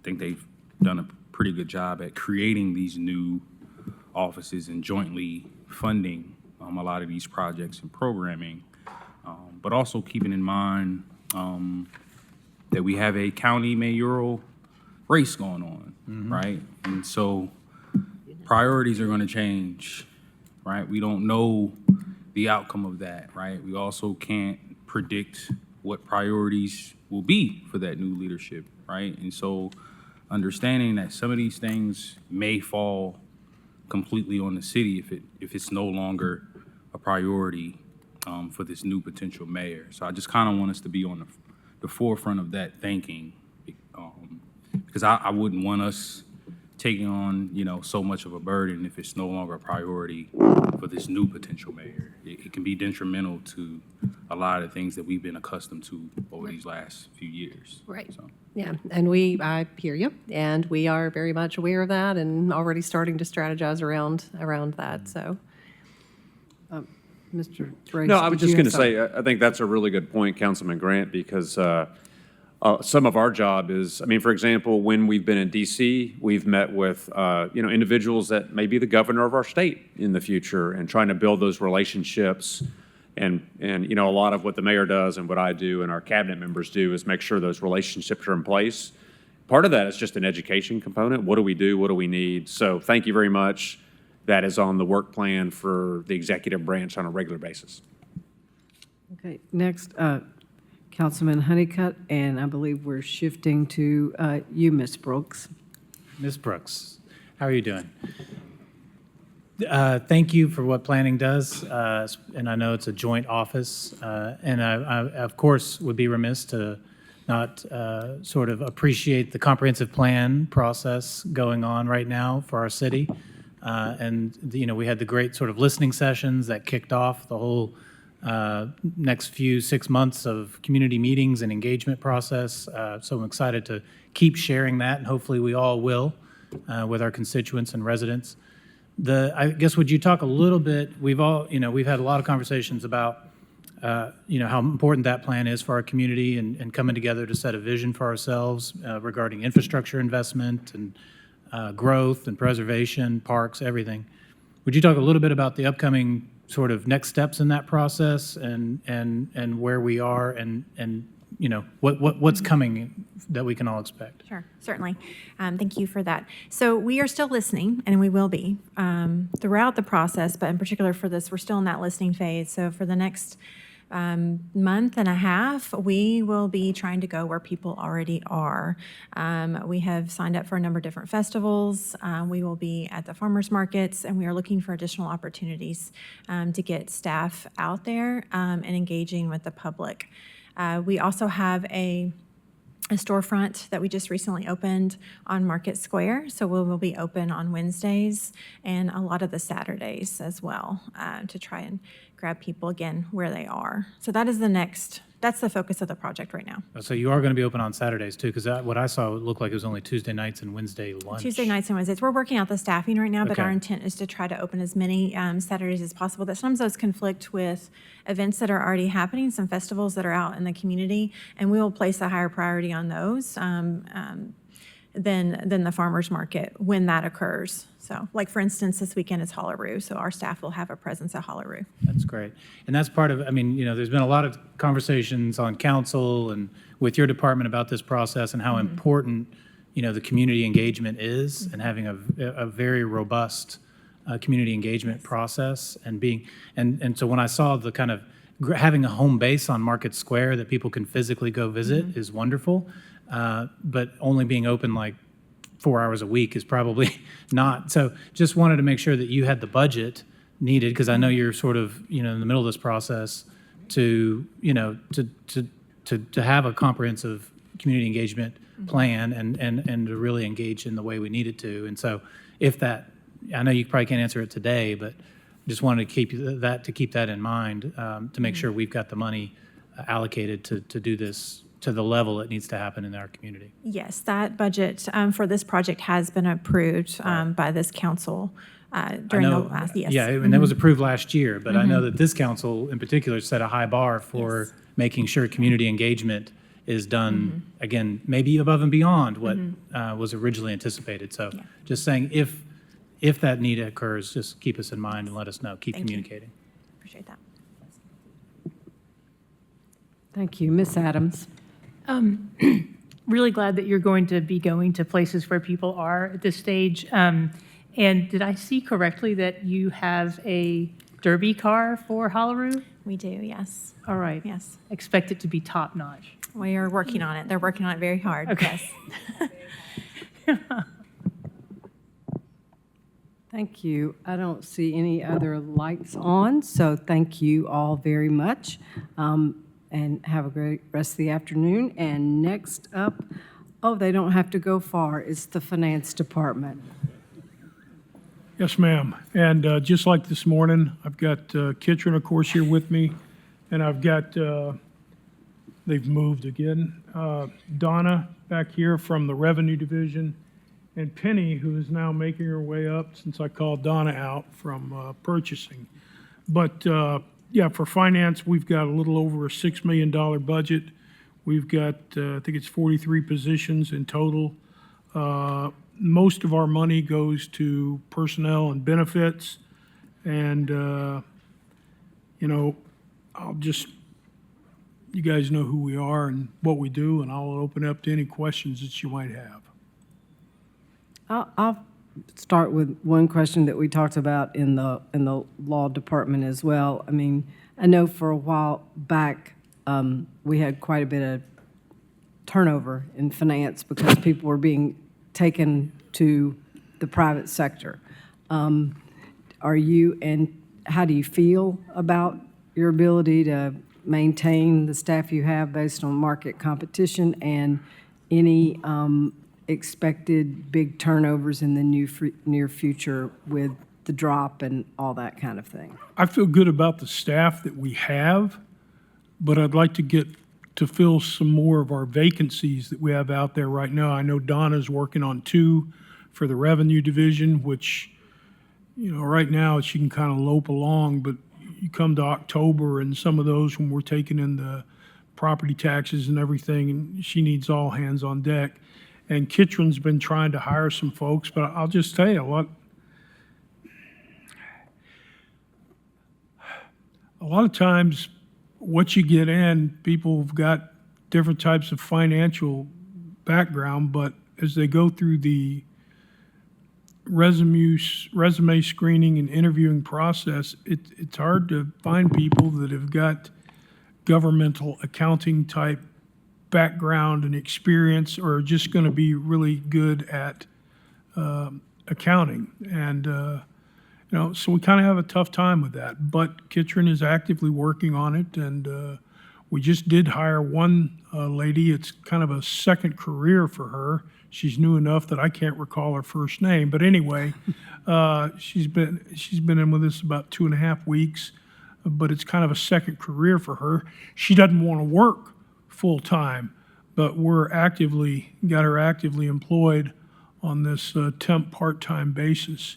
So, and as far as turnover in the near future, I mean, yeah, I'm on the drop right now, just like Charles is. In fact, I think I'm a month ahead of him on it.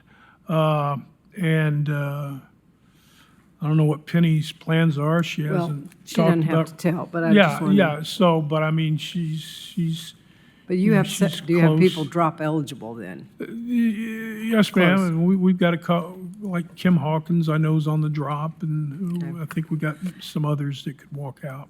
I guess this is a philosophical, maybe not philosophical. I don't expect you to know the answer, but I suspected that it would be difficult to find people with government accounting background because there's nonprofit accounting, there's corporate, there's governmental, and it's all kind of unique. Do people learn that I'm not an accountant, I didn't major in that, but my understanding, Kitron is an accountant, so she can speak to that better, but my understanding is if you're working on getting a bachelor's in accounting, you do get some exposure, depending on the class you take, to governmental accounting, but it's kind of a flash in the pan. It's not in depth or anything. So is that more where we have to hire at a more entry level and train people in government accounting? Yes, we rarely, and I mean rarely, ever receive a candidate that has governmental accounting experience. Unless they're moving here from someplace where they were a government accountant? Correct, exactly. I do get applications for, people early in their career, maybe just coming out of college. And so we're sometimes their first real job. And that, that can sometimes be a great thing. And sometimes you get in, it's your first real accounting job, and 6 months in, you're like, oh, I don't know that I want to do accounting for the rest of my life. And so maybe they make a change. And so I will say, I think it's been in the past, little over, maybe within the past year, we had an opportunity and I brought on 4 new analysts, and we've lost 3 of them. Oh, no. Yeah, 3 of them, I think have all left. And that was unfortunate. 2 of them literally came to me and said, I don't want to do accounting work every day. And I said, well, I can't take the accounting out of this job. So, Yeah. So, but they are good people and we wish them the best. But it's something that I continue to work on. I just recently had an advertisement out. We also recently, within, I'm going to say 6 months or so, we've hired a gentleman. His name is Robert. We call him Bobby. And he's been a great addition, but he's a little kind of mid-career, and he's done private sector accounting. So he's living that struggle of, as another one of my accountants say, turning Switching, everything upside yes, down down. because he's done, private Yeah. for so long. But, that first year is tough. That was tough. It's a little bit, it's challenging for my analysts in their first year. But we're working hard to build out the team.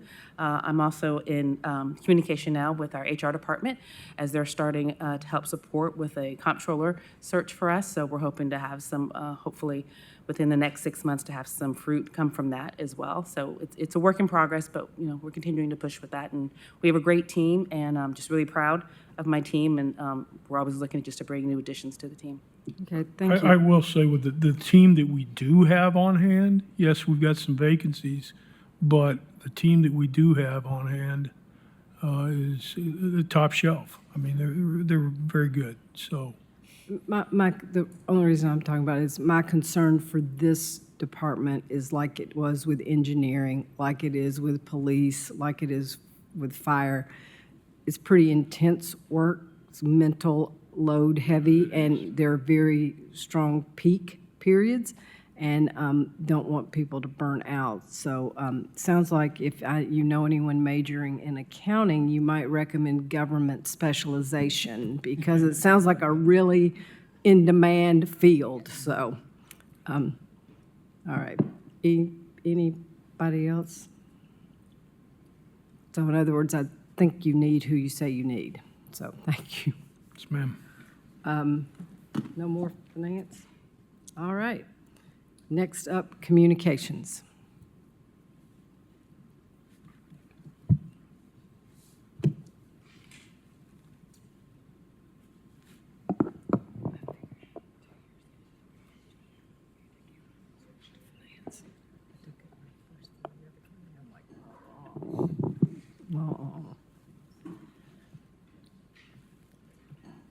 All right. Would you tell us who you are and tell us a little bit about your departments and what you're requesting in your budget, and then we will open it up to questions. Sure. Good afternoon, everyone. I'm Kristen Farley, the Director of Communications. I'm here with Special Events Director Kendra Brewer. Just this, I guess about 2 or 3 months ago, with a restructuring, Special Events is now under Communications. We've always worked pretty closely together, but that's why we're up here together today, in case you didn't know. Communications is a team of 6. We handle, you guys pretty much know everything. We handle news releases, the website, speeches, things like that, as well as photography and videography for the city. We generally put out about 1,000 different social media posts a year and more than 100 media advisories and releases, just to give you an idea. And possibly the biggest thing we're working on right now that would be of an interest to council is the overhaul of the city's website. And with that, I'll send it all over to Kendra. Kendra Brewer, Director of Special Events. We are an office of 3, and we permit 500 plus events per year. We are in the very beginning of a very event season. Just kicked off our concerts on the square this past Tuesday with jazz, and the 3rd Thursday of every month of May, June, July, and September is our variety concert. Also getting ready to kick off our Kidderific Fun in the Event Kidderific Fun in the Park events. Those will be every Wednesday in June and July, and we go to a different park in the city. So families who may be new here can get familiar with all the different parks and resources that the city has. Also working on our festival on the 4th and 250th anniversary of the USA, and constantly working on Christmas.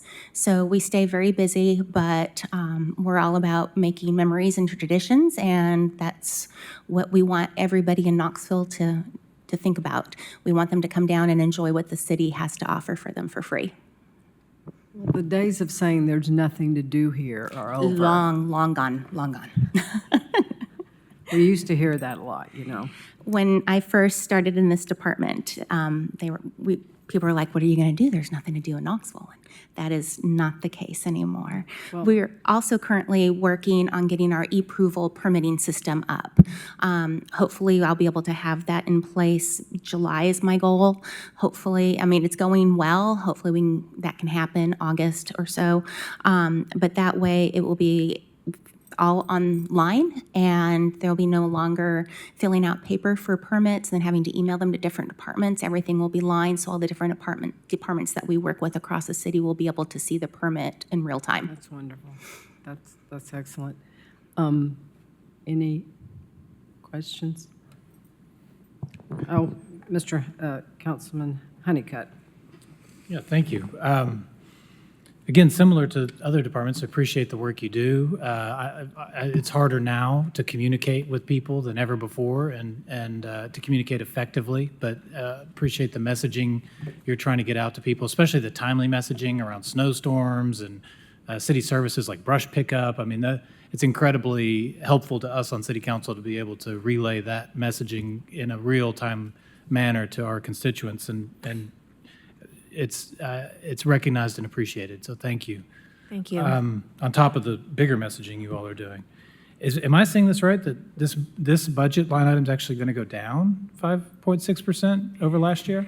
Yes, for communications, if you look at the budgets over the last few years, we had a new employee that was added in between all of these budgets, but we've also had one that has moved into the IT department this year, so I think that's where you're seeing that variance in budget. Well, congratulations on either way on having a Do I get a bonus for go cutting down? even if No. it slid over to another department, but I was just making sure. Take that up with the mayor. Yeah. Yeah. I mean, it looks like, I mean, you're basic, and it, I mean, in terms of your needs, I mean, you're basically staying flat going into next year. Right? We are, and we didn't have any specific budget requests. We're a pretty lean department, and we're used to working within the confines of what we have, and we've been getting it done, so there was no reason to ask for anything extra. Great, thank you. Councilwoman Adams. Yeah, do you mind talking a little bit more about that website rollout, like what we can expect? Because I'm super excited about it. I'm super excited about it as well. In fact, we just went through another meeting about 2 weeks ago where we were beginning to line out what the cover page will look like, so to speak. We are looking at this as a more service portal than the one we have now. We really want this to be something that is so user-friendly and hopefully one-stop shopping for all the residents and visitors who come to Knoxville. So there's going to be a lot of different aspects of this new website. And as it comes close to being rolled out, which hopefully will be, I'm saying September cautiously, we will have some videos, explainers, some information that will come out that will kind of let you all know, as well as all of the people in Knoxville, the things that are done differently on the website, how they can access it. There's going to be forms on there, a lot more videos. Residents will be able to set up their own portal so they can enter into the website and see the things that matter to them most right up front. So, there's also going to be an alert system as part of this. So I think this will be really handy for us to be able to get out messages urgently in situations, weather situations. God forbid there was an explosives found in a box somewhere in Knoxville or something like that. We could get some information out very quickly through this system, and residents can sign up for it. So I'm really looking forward to all of the different things that this new website will offer. It sounds great, and if you want a tester, I'll sign up. Sounds good. I'll keep you in mind. Councilman Thomas. Yeah, I just want to say that I always thought of you guys as being kind of the great unsung heroes of Knoxville. And Kendra, you and Elaine in particular, we're all out having fun, everything's going smooth, and you guys are like keeping control of everything, so, and then you're coming in within budget. I just don't know how you do it all, but you're doing something right and keep doing it. I appreciate that. That's Thank okay. you. That's all right. Thank you. That's all. Real quick, didn't we win an award for one of our social media series? I think it was featuring the public service workers. We did. Thank you for Yeah. remembering that. We won Best Social Media Campaign throughout the country by governmental agency, and it was around our public service hiring campaign that took place last year. And that was at the National Information Officers Association Conference last August. That's wonderful. That's amazing, and I think we should make a bigger deal out of that kind of thing, in our city. So for your department, yeah. Thank and, you. And I appreciated the campaign around the public service workers, and around again the people, the unsung heroes, as we've said, so that people understand, the faces and the names and the real people that make this city run. I think that's always a goal of ours, is to be able to tell stories and to explain things in a way where it's real people. It's your neighbors. It's Yes. people that you see every day, or services or things that you see and enjoy every day. And we want to try to explain things that way. So the more we can use stories like we did in the public service campaign, where we had people talking about, I love this job. I love it for all of these reasons, including the fact that I can make it home in time to coach my daughter's softball league, things like that really hit home with families. So we're always looking for those stories. So if you have them, send them my way. Yeah, thank you. I would just say on the website, going back to that, one of the things that is, we direct a lot of people to our website, which is like wishing them luck. It won't be that way anymore. I mean, I'm sorry, but it's like just good luck, because I can't even sometimes, no, not sometimes, oftentimes, it takes me a minute to navigate through to find the page somewhere that I want to know about. For example, back there used to be brush pickup, trying to click through, and that's the question people ask all the time. When's my brush? So you're guaranteeing me this is going to be so much easier, because really and truly, it is a huge time saver for our citizens, staff. It is, and those are the things that people believe that, not believe, those are the things people pay taxes for, and everybody wants to know, when's my trash didn't get picked up? When's my brush getting picked up? There's a pothole on my road, those kind of things. So It's the new front door Yeah, for it your is. business and or your Yeah, city. So it Really it's is. important. And, Vice Mayor, I think we realized a couple of years ago when we first started talking about this in budget hearings and making this request, this has been going on for about 2.5 years that we've been looking to do this. Our website, frankly, is bloated. There's a lot of pages, a lot of projects and things that have happened over the years that as they have rolled off, their pages still exist somewhere on the website, and it creates some confusion, and we're aware of that. I can tell you that our webmaster, Tracy McDonald, who still works closely with comms but is now in IS, has been going through, as part of this process, we're asking all of the departments, and we're doing it as well, and paring down the number of pages that will actually be rolled over and the amount of data. We're going to keep a lot of it internally, but I think people will find it is a lot easier to navigate. There's going to be a lot less duplication or bloat, as I like to call it. Just this past week, I think Tracy sent an email around saying that she cut more than 600 pages. So we are really working to trim things down and make this a much more user-friendly website. We hear you. I mean, city's not the only one that can sometimes have a bloated website, but I do think our stuff is so complicated and there's so many departments that it's really easy to get lost in that. So I appreciate that. Well, one of the things I'd encourage everyone, especially with the new website, I think it will run more efficiently, is to use our chatbot, RockyBot, if you want to just quickly ask it a question when you're on there, and it will help pull up the most up-to-date information, hopefully exactly what you're looking for. But again, that's only as effective as our website is, so I think that you'll see that run more efficiently after this is up. Great, thank you. Councilwoman Parker. Well, that kind of addressed what I was going to say, was just the importance of a good search engine. I haven't tested the chat box, so I'll now test it and let you know what I think. but I'm also hearing that it'll improve with a new website. Most definitely. I have also noticed some, out-of-date pages, and I did wonder, is every department responsible for their own area? So currently, we are set up where every department has at least one person who is responsible for the content on their pages, and then they run through comms as well. And then, as I said, Tracy McDonald just got moved, our webmaster just got moved to IT to help concentrate on the constant updating and looking at the pages and making sure as one project is complete that those pages really do go away, get archived so they're no longer causing confusion on the website or out-of-date information. So I think that this new system that we're setting up, and we're actually setting up a new hierarchy in how content is approved and updated on the website, I think you'll see a lot more efficiency. But if you see outdated pages, please send that my way. We will immediately take care of it. I will do that. Thank you.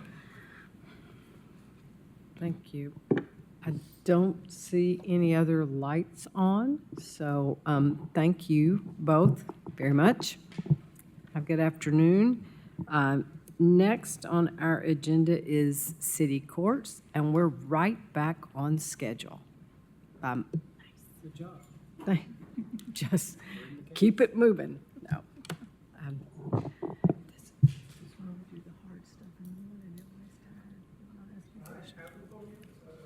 You can do whatever you would like, Judge. We charge extra for. Oh, did you hear this? The city recorder said we charge a fee. Yeah, Bill, yeah, turn on his mic. Okay, excellent. All right, to our department leaders, city council members, Vice Mayor Fugit, thank you for having me. Thank you for having us. My name is Tyler Cavanis. I'm the municipal court judge for the city. And then this is Holly Marlowe. She's our court administrator. So I know we have some new faces on council this year, and some of you will have already heard me give this kind of 90-second, 2-minute spiel, but to the extent that it's helpful to just kind of preface our budget discussions with this, I wanted to explain sort of just the structure of the city court and, when we look at our budget, what are some of the things I think are helpful to have in mind. And so the city court, when we look at our, sort of what's coming into the court each year, ultimately the only revenue, so to speak, that we generate is based off of court or case-related expenses or case-related dollars. And so there's a statutory, or it's actually constitutional, $50 fine is the maximum that can be imposed in Tennessee. And so any ticket, no matter what the subject matter is in our court, there can only be a $50 fine associated with that. And then our court costs are set by city ordinance. Those are $96.50. And so, whatever money we generate in any given year is very directly tied to just however many ordinance violations are issued or ordinance citations are issued in a given year. That's not something that we have any control over. And really, the only thing that we do have control over, which we are actively working on to try to be more efficient in, is just what we do with those cases that do in fact come before the court. And so making sure that we have efficient processes both for people to interact with the court in the first place, the people who do just want to come or not even come to court, but just pay their citation and move on with their lives, or come to court and adjudicate their case. But then also this category of people who it's just not high on their list of priorities to ultimately deal with this ticket that they have. What are then the mechanisms we have in place to pursue those cases, bring them back into the court, and try to adjudicate their case appropriately so that those cases aren't just empty kind of bad debt sitting on our books. And so we try to be as efficient as we can with the tickets that are within the court, but ultimately if our budget is up or if our budget is down, typically that's just reflective of how many citations were processed by the court in a given year. I think that, and this is me personally, I have no, inside baseball knowledge to back this up, but, a big thing that did impact the citations that were issued to the court was COVID, just like it impacted so many things. The court saw the number of citations being issued go down drastically, but also the Knoxville Police Department saw its number of uniformed officers go down drastically. And so, it certainly is possible that now, having sort of rebuilt back up and the police department being at full staff, that could have some impact on the number of ordinance citations that are being issued in the future. But this year, we're still seeing a budget that's reflective of the Knoxville Police Department being sort of in that rebuilding phase. Just philosophically, my perspective on this is that, as a court, ultimately, we're not in this to make money. I mean, the fact of the matter is that the municipal court is there's state statutes establishing municipal court operations, and there's city ordinances establishing those operations. And it's a court where you don't go to jail, you don't have probation. Ultimately, the structure of it is that we have these city ordinances that, as a city, we feel are important to enforce, but the only penalties for that, the only mechanism for that enforcement is ultimately monetary. And so if the goal of all of this is, really, we just want accountability, we just want people to address the behavior, change the behavior, and then move on with their lives, we as a court are very much looking at each case individually. We don't want financial processes set up where people are having to choose between, paying their light bill or paying their court costs, because that's not very effective at ultimately reaching that goal of, we just want you to understand what happened and then move on from it. So all of these things that I talk about is sort of trying to funnel people back into the process. We try to be very mindful of, if there are concerns on an individual's or from an individual's perspective about their ability to pay fines or court costs, what does that sort of proportional justice look like for that person? What's the right outcome here?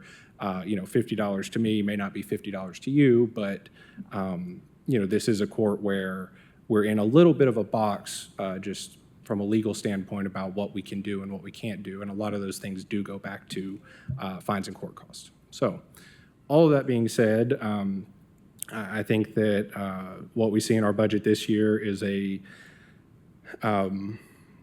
what I would consider a pretty nominal increase to our operating supplies budget. We were down a position for a good portion of this last year. We filled that in January, and we are fully staffed. We're a department of 13, including myself. And,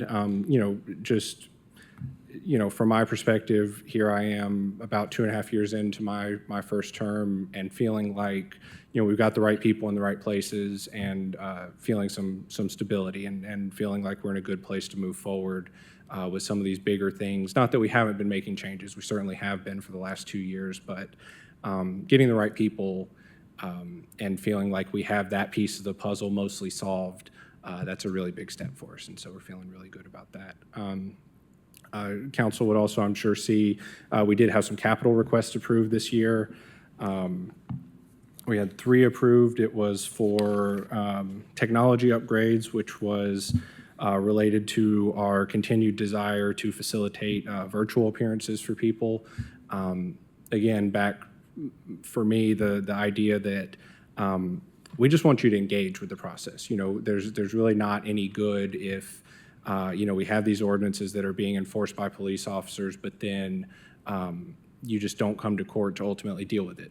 Then that citation wasn't really worth the paper it was written on if we're not doing anything about it. And so we'd rather not chase you down. We'd rather just make it easier for you to come to court in the first place. And so trying to offer more virtual hearings and options for that, that's really the bulk of what that $8,500 would go to for that capital request would be having the AV equipment within the courtroom that we need to both be able to facilitate virtual hearings where everyone is virtual, but then also we sometimes have hybrid hearings where, I'm in court, the officer or the city attorney would be in court, but then it's the defendant or a witness would be virtual. So just some things that weren't included in the original construction of the building that should get us where we need to go there.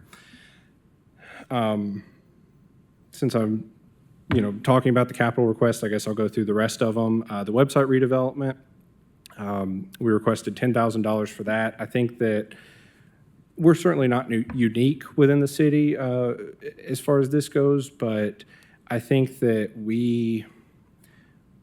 one added perhaps level of trickiness to our website is that we sort of direct people externally to other agencies, the county, the Tennessee Department of Safety. We do have some legal things we need to be, some legal components we need to be mindful of as we're providing information.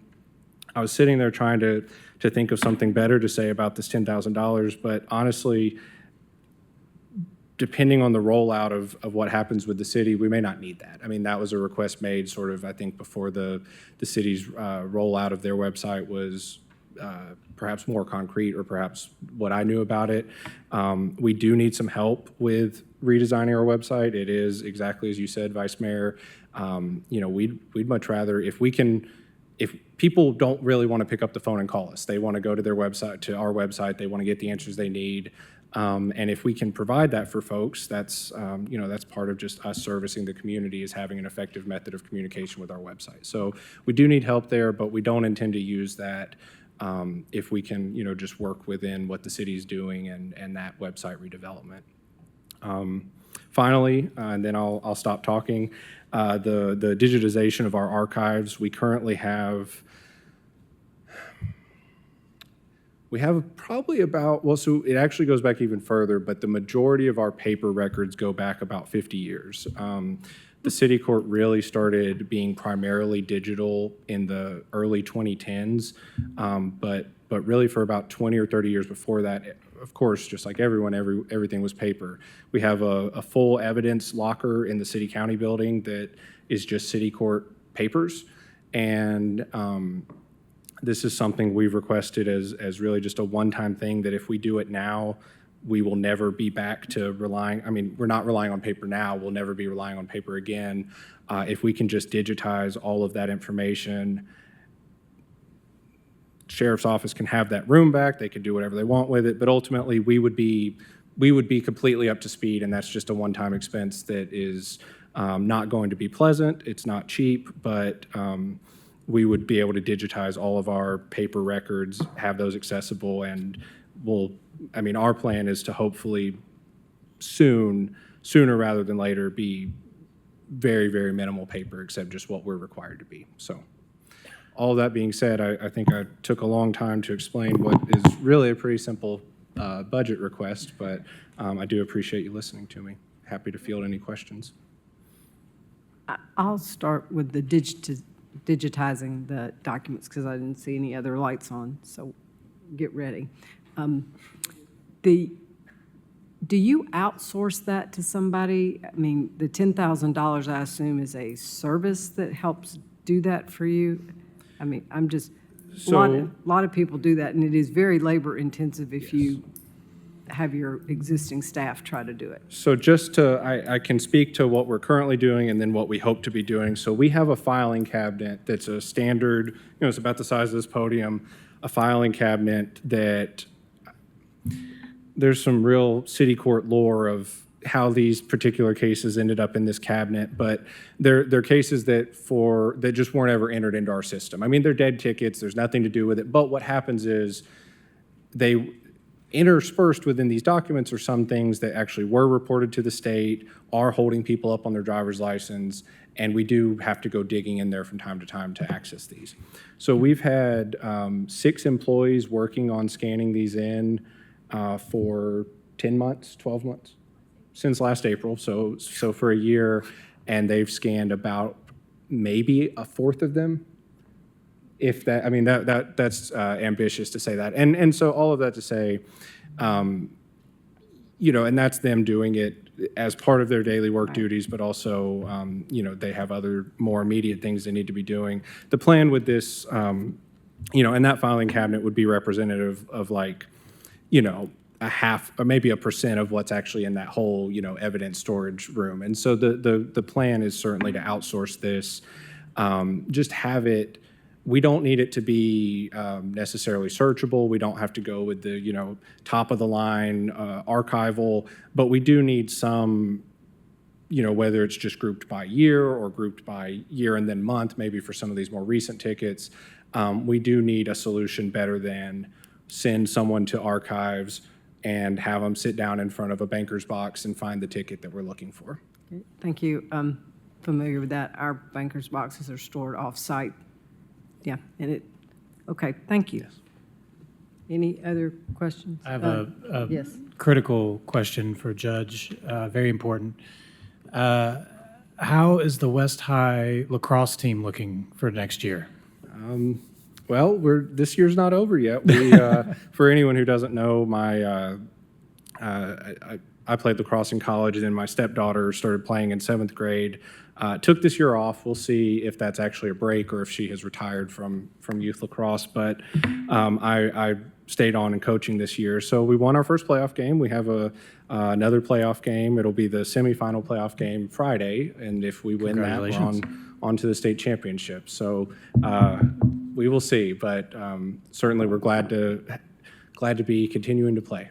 And that's Go one- West. Go West. West is best. West. That's right. In all seriousness, though, I have heard from a lot of people how sort of fair and just you run your courtroom, and so that is appreciated. Hopefully, other people have heard the same positive feedback, and I appreciate you trying to modernize, your courtroom and your department. It looks like, unfortunately, a lot of what you're requesting may not be in the budget currently and is challenging in a budget year like this. But it's just, I appreciate what you're bringing to your courtroom, both in the courtroom and operationally. So, Councilman, let me jump in. A number of his requests, a couple of them are things that they weren't huge requests. They were things that we'll either handle through our website vendor they may actually again, sometimes there are things that aren't more like, technology upgrades. Sometimes we, at the end of the year, we're trying to meet the needs of the court. I think we've done a lot of that. So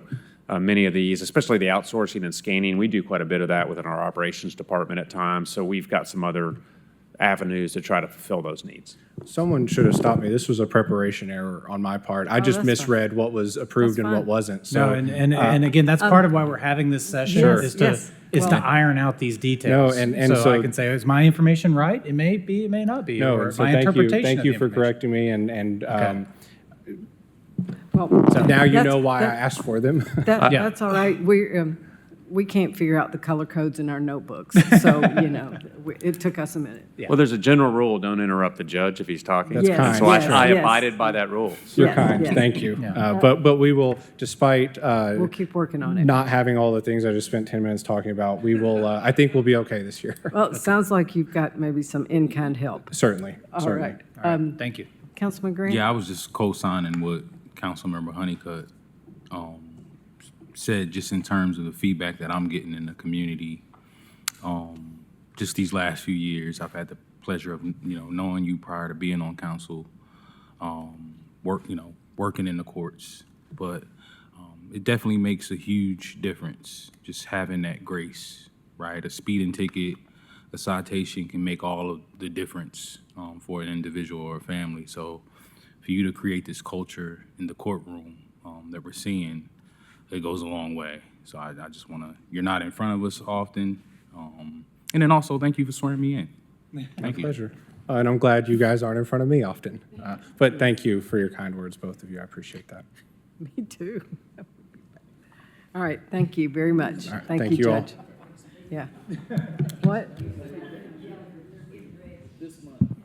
Yeah. All right, council, let's hang with me a few more minutes.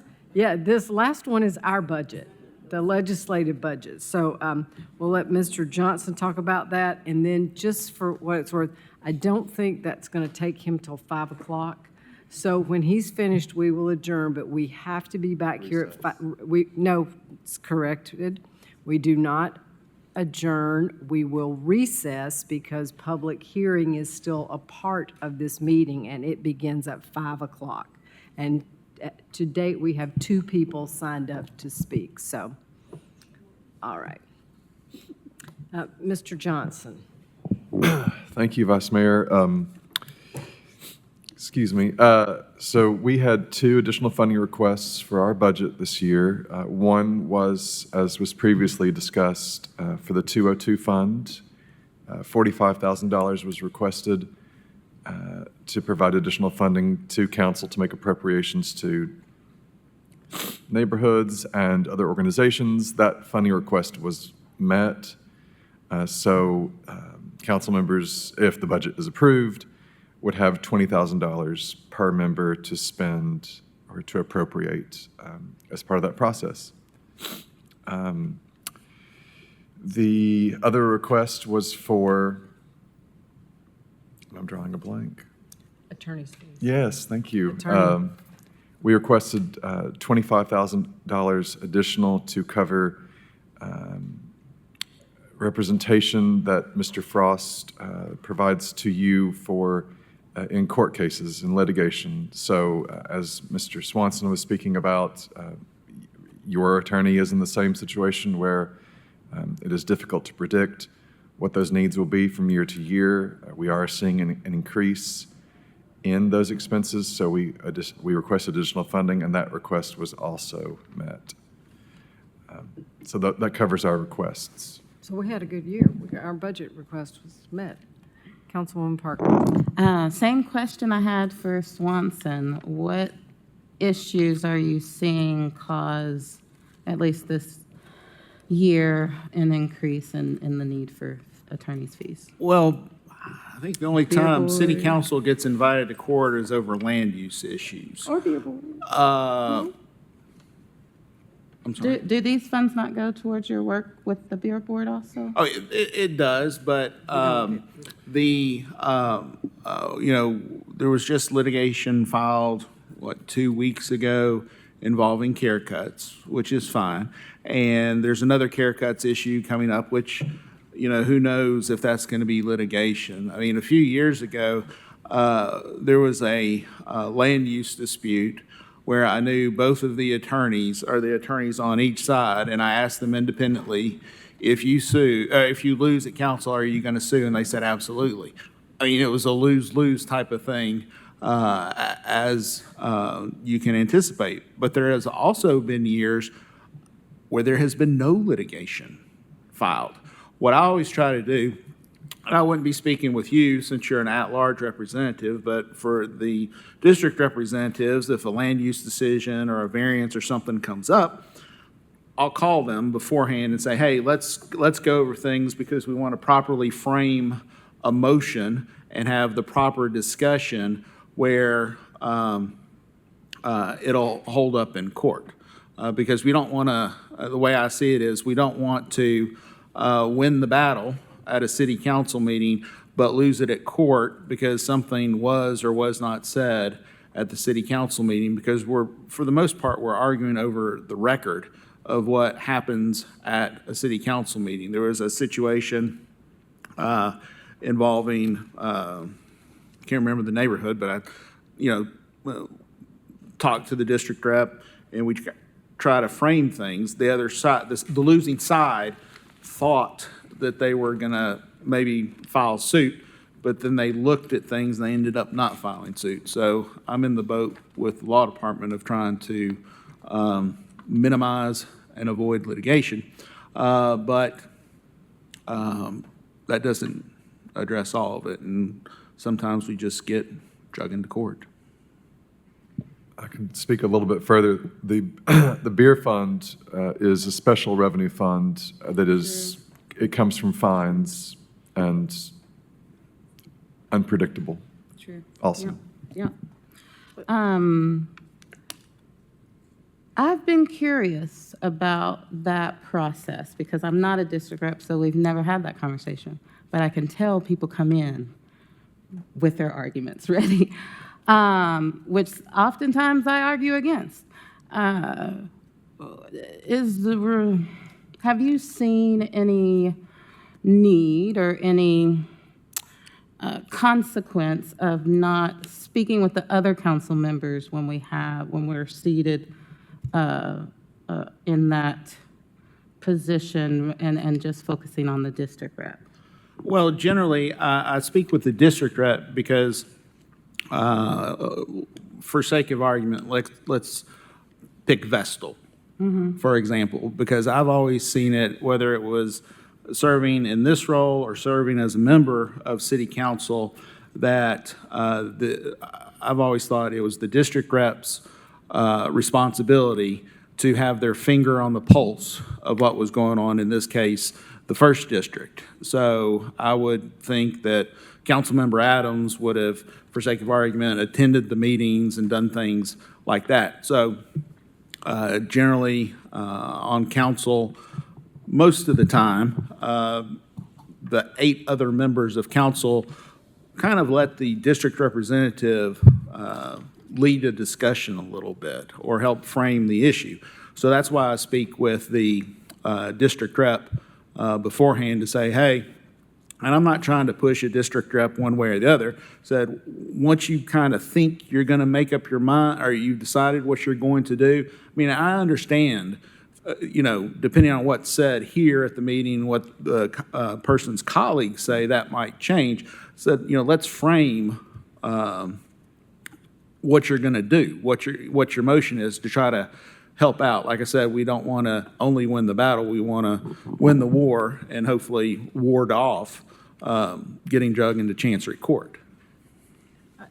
Mr. Frost, I mean, I think I would just say from all my time on council, that's often why we hear you say we get the email, this is you're sitting in your judiciary role, don't talk to anybody about these things. And we are cautioned about, again, that we're basically sitting as a judge in a lot of these things on appeal. And if we say the wrong thing, it can cause someone to want to sue us if they think we're outside the scope of what was on the record. That was exactly why I brought that up, because But you're not talking about appeals, are you? I'm talking about any decisions we make that could lead to litigation, but usually it's like a BZA appeal. BZA appeal. But for at large, what my point was is we get that email. Yes. But not necessarily the counsel that a district rep would get on that issue. And so I didn't know if at times you had seen at-large reps, other district representatives who you thought, man, I should have talked to them before we came to this meeting today. I don't pretend to have perfect recollection or anything, but I mean, also, if I don't think of somebody, for example, Councilmember Lloyd, for the longest time, care cuts, that situation, I thought that was in the 3rd district, because when I was on city council, that was in the 3rd district, and I come to find out it was in the 5th district. So I was talking to Councilmember Lloyd about that, and then I saw a map, I was like, whoops, it got moved, I guess, during the last redistricting. Because they thought it was in 3rd district too, right? Right. Well, I think about it when we talk about, for example, when it's, did we agree with what the BZA made the decision on? It's what they did, not whether we agreed with their logic for making that decision. Is that the best way to describe that sometimes? Like in zoning, for example, if we think we need more of a certain kind of housing and we talk about that, but that's not germane to the appeal, that can open us up to litigation. Right. So a rezoning, I'll give the example. You want to go from RN1 to RN2. That is, the standard that City Council is held to is what is called a rational basis. Did you have some reason, not some crazy reason, but did you have some reason to support that? So those are the easy ones. It's when you get into the appeals that are coming from the Board of Zoning Appeals. And that's whether or not a certain set of standards do or do not apply. If you start talking about the crazy stuff, that's what gets you in trouble with the court. It's, criterias 1, 2, and 3 are met, or criterias 1, 2, and 3 are not met. So those appeals from BZA, your discussion has to be more focused to be legally sound if someone decides to appeal to court. And another reason I bring this up is because oftentimes things, we kind of get in the motion of things out of habit, or a culture develops because that's the way things have always been done. But for me, as an at-large representative, the idea of following the lead of the district rep completely eliminates my role as a city council person, because everything happens in a district, right? And so that's something I've never been comfortable with. There are times when district reps attend meetings that I haven't attended. I recognize that work, and I appreciate it. But on issues like that, I do wish that our attorney would work with all of us to prepare for a meeting rather than a district rep taking the lead on district issues. That would be my preference, because, my constituents elected me to represent them, and so I'm going to weigh in on everything that I'm voting on, and not to do it disrespectfully. And I've had district reps who aren't sitting here right now, who've told me everything in my district has to go through me. Don't try to work on anything in my district. Well, then, that's going to be a problem for at-large. Right. So that would just be my request is, I know that you've been at this for a long time, so that might be a big lift to ask you to make a shift, but Well, I love to be informed on all the issues I'm voting on. Obviously, anybody, you or anyone, can call me at any time. I mean, like I'm looking at next week's agenda, and there are half a dozen different rezonings that are on there. Now, I think all of them are on consent. Most, okay. But, okay. No, I hear you. Yeah, I got it. This was great fun, but does this have anybody have any more questions about the budget? Or you can ask him anything you want. Oh, I wanted to just kind of follow up, and your point, Councilperson Parker, is well taken. That also increases the responsibility of people at large to go out into these neighborhoods and these districts and really understand what's going on, because the people who serve these particular districts have lived there, they know the community, and I think there needs to be some deference, not carte blanche, that person does know that. And one of the most frustrating things that I've had, not particularly with this brunch, but when I was pretty sure that what I was advocating was right for my district, and I had people making decisions on it that were pretty clearly not very well informed with facts that I knew.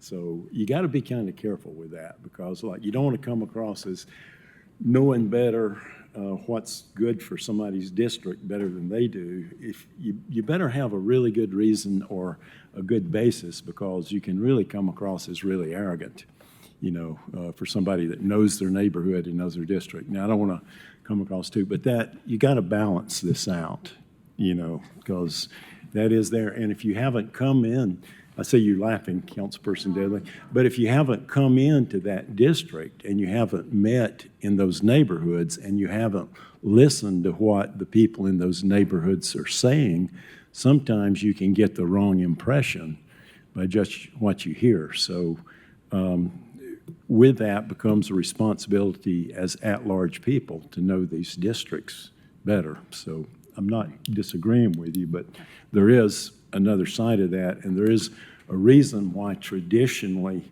over years and years and years there's been somewhat respect and a slight deference to someone who you're expected, if you represent a certain district, you're expected to know that district, so.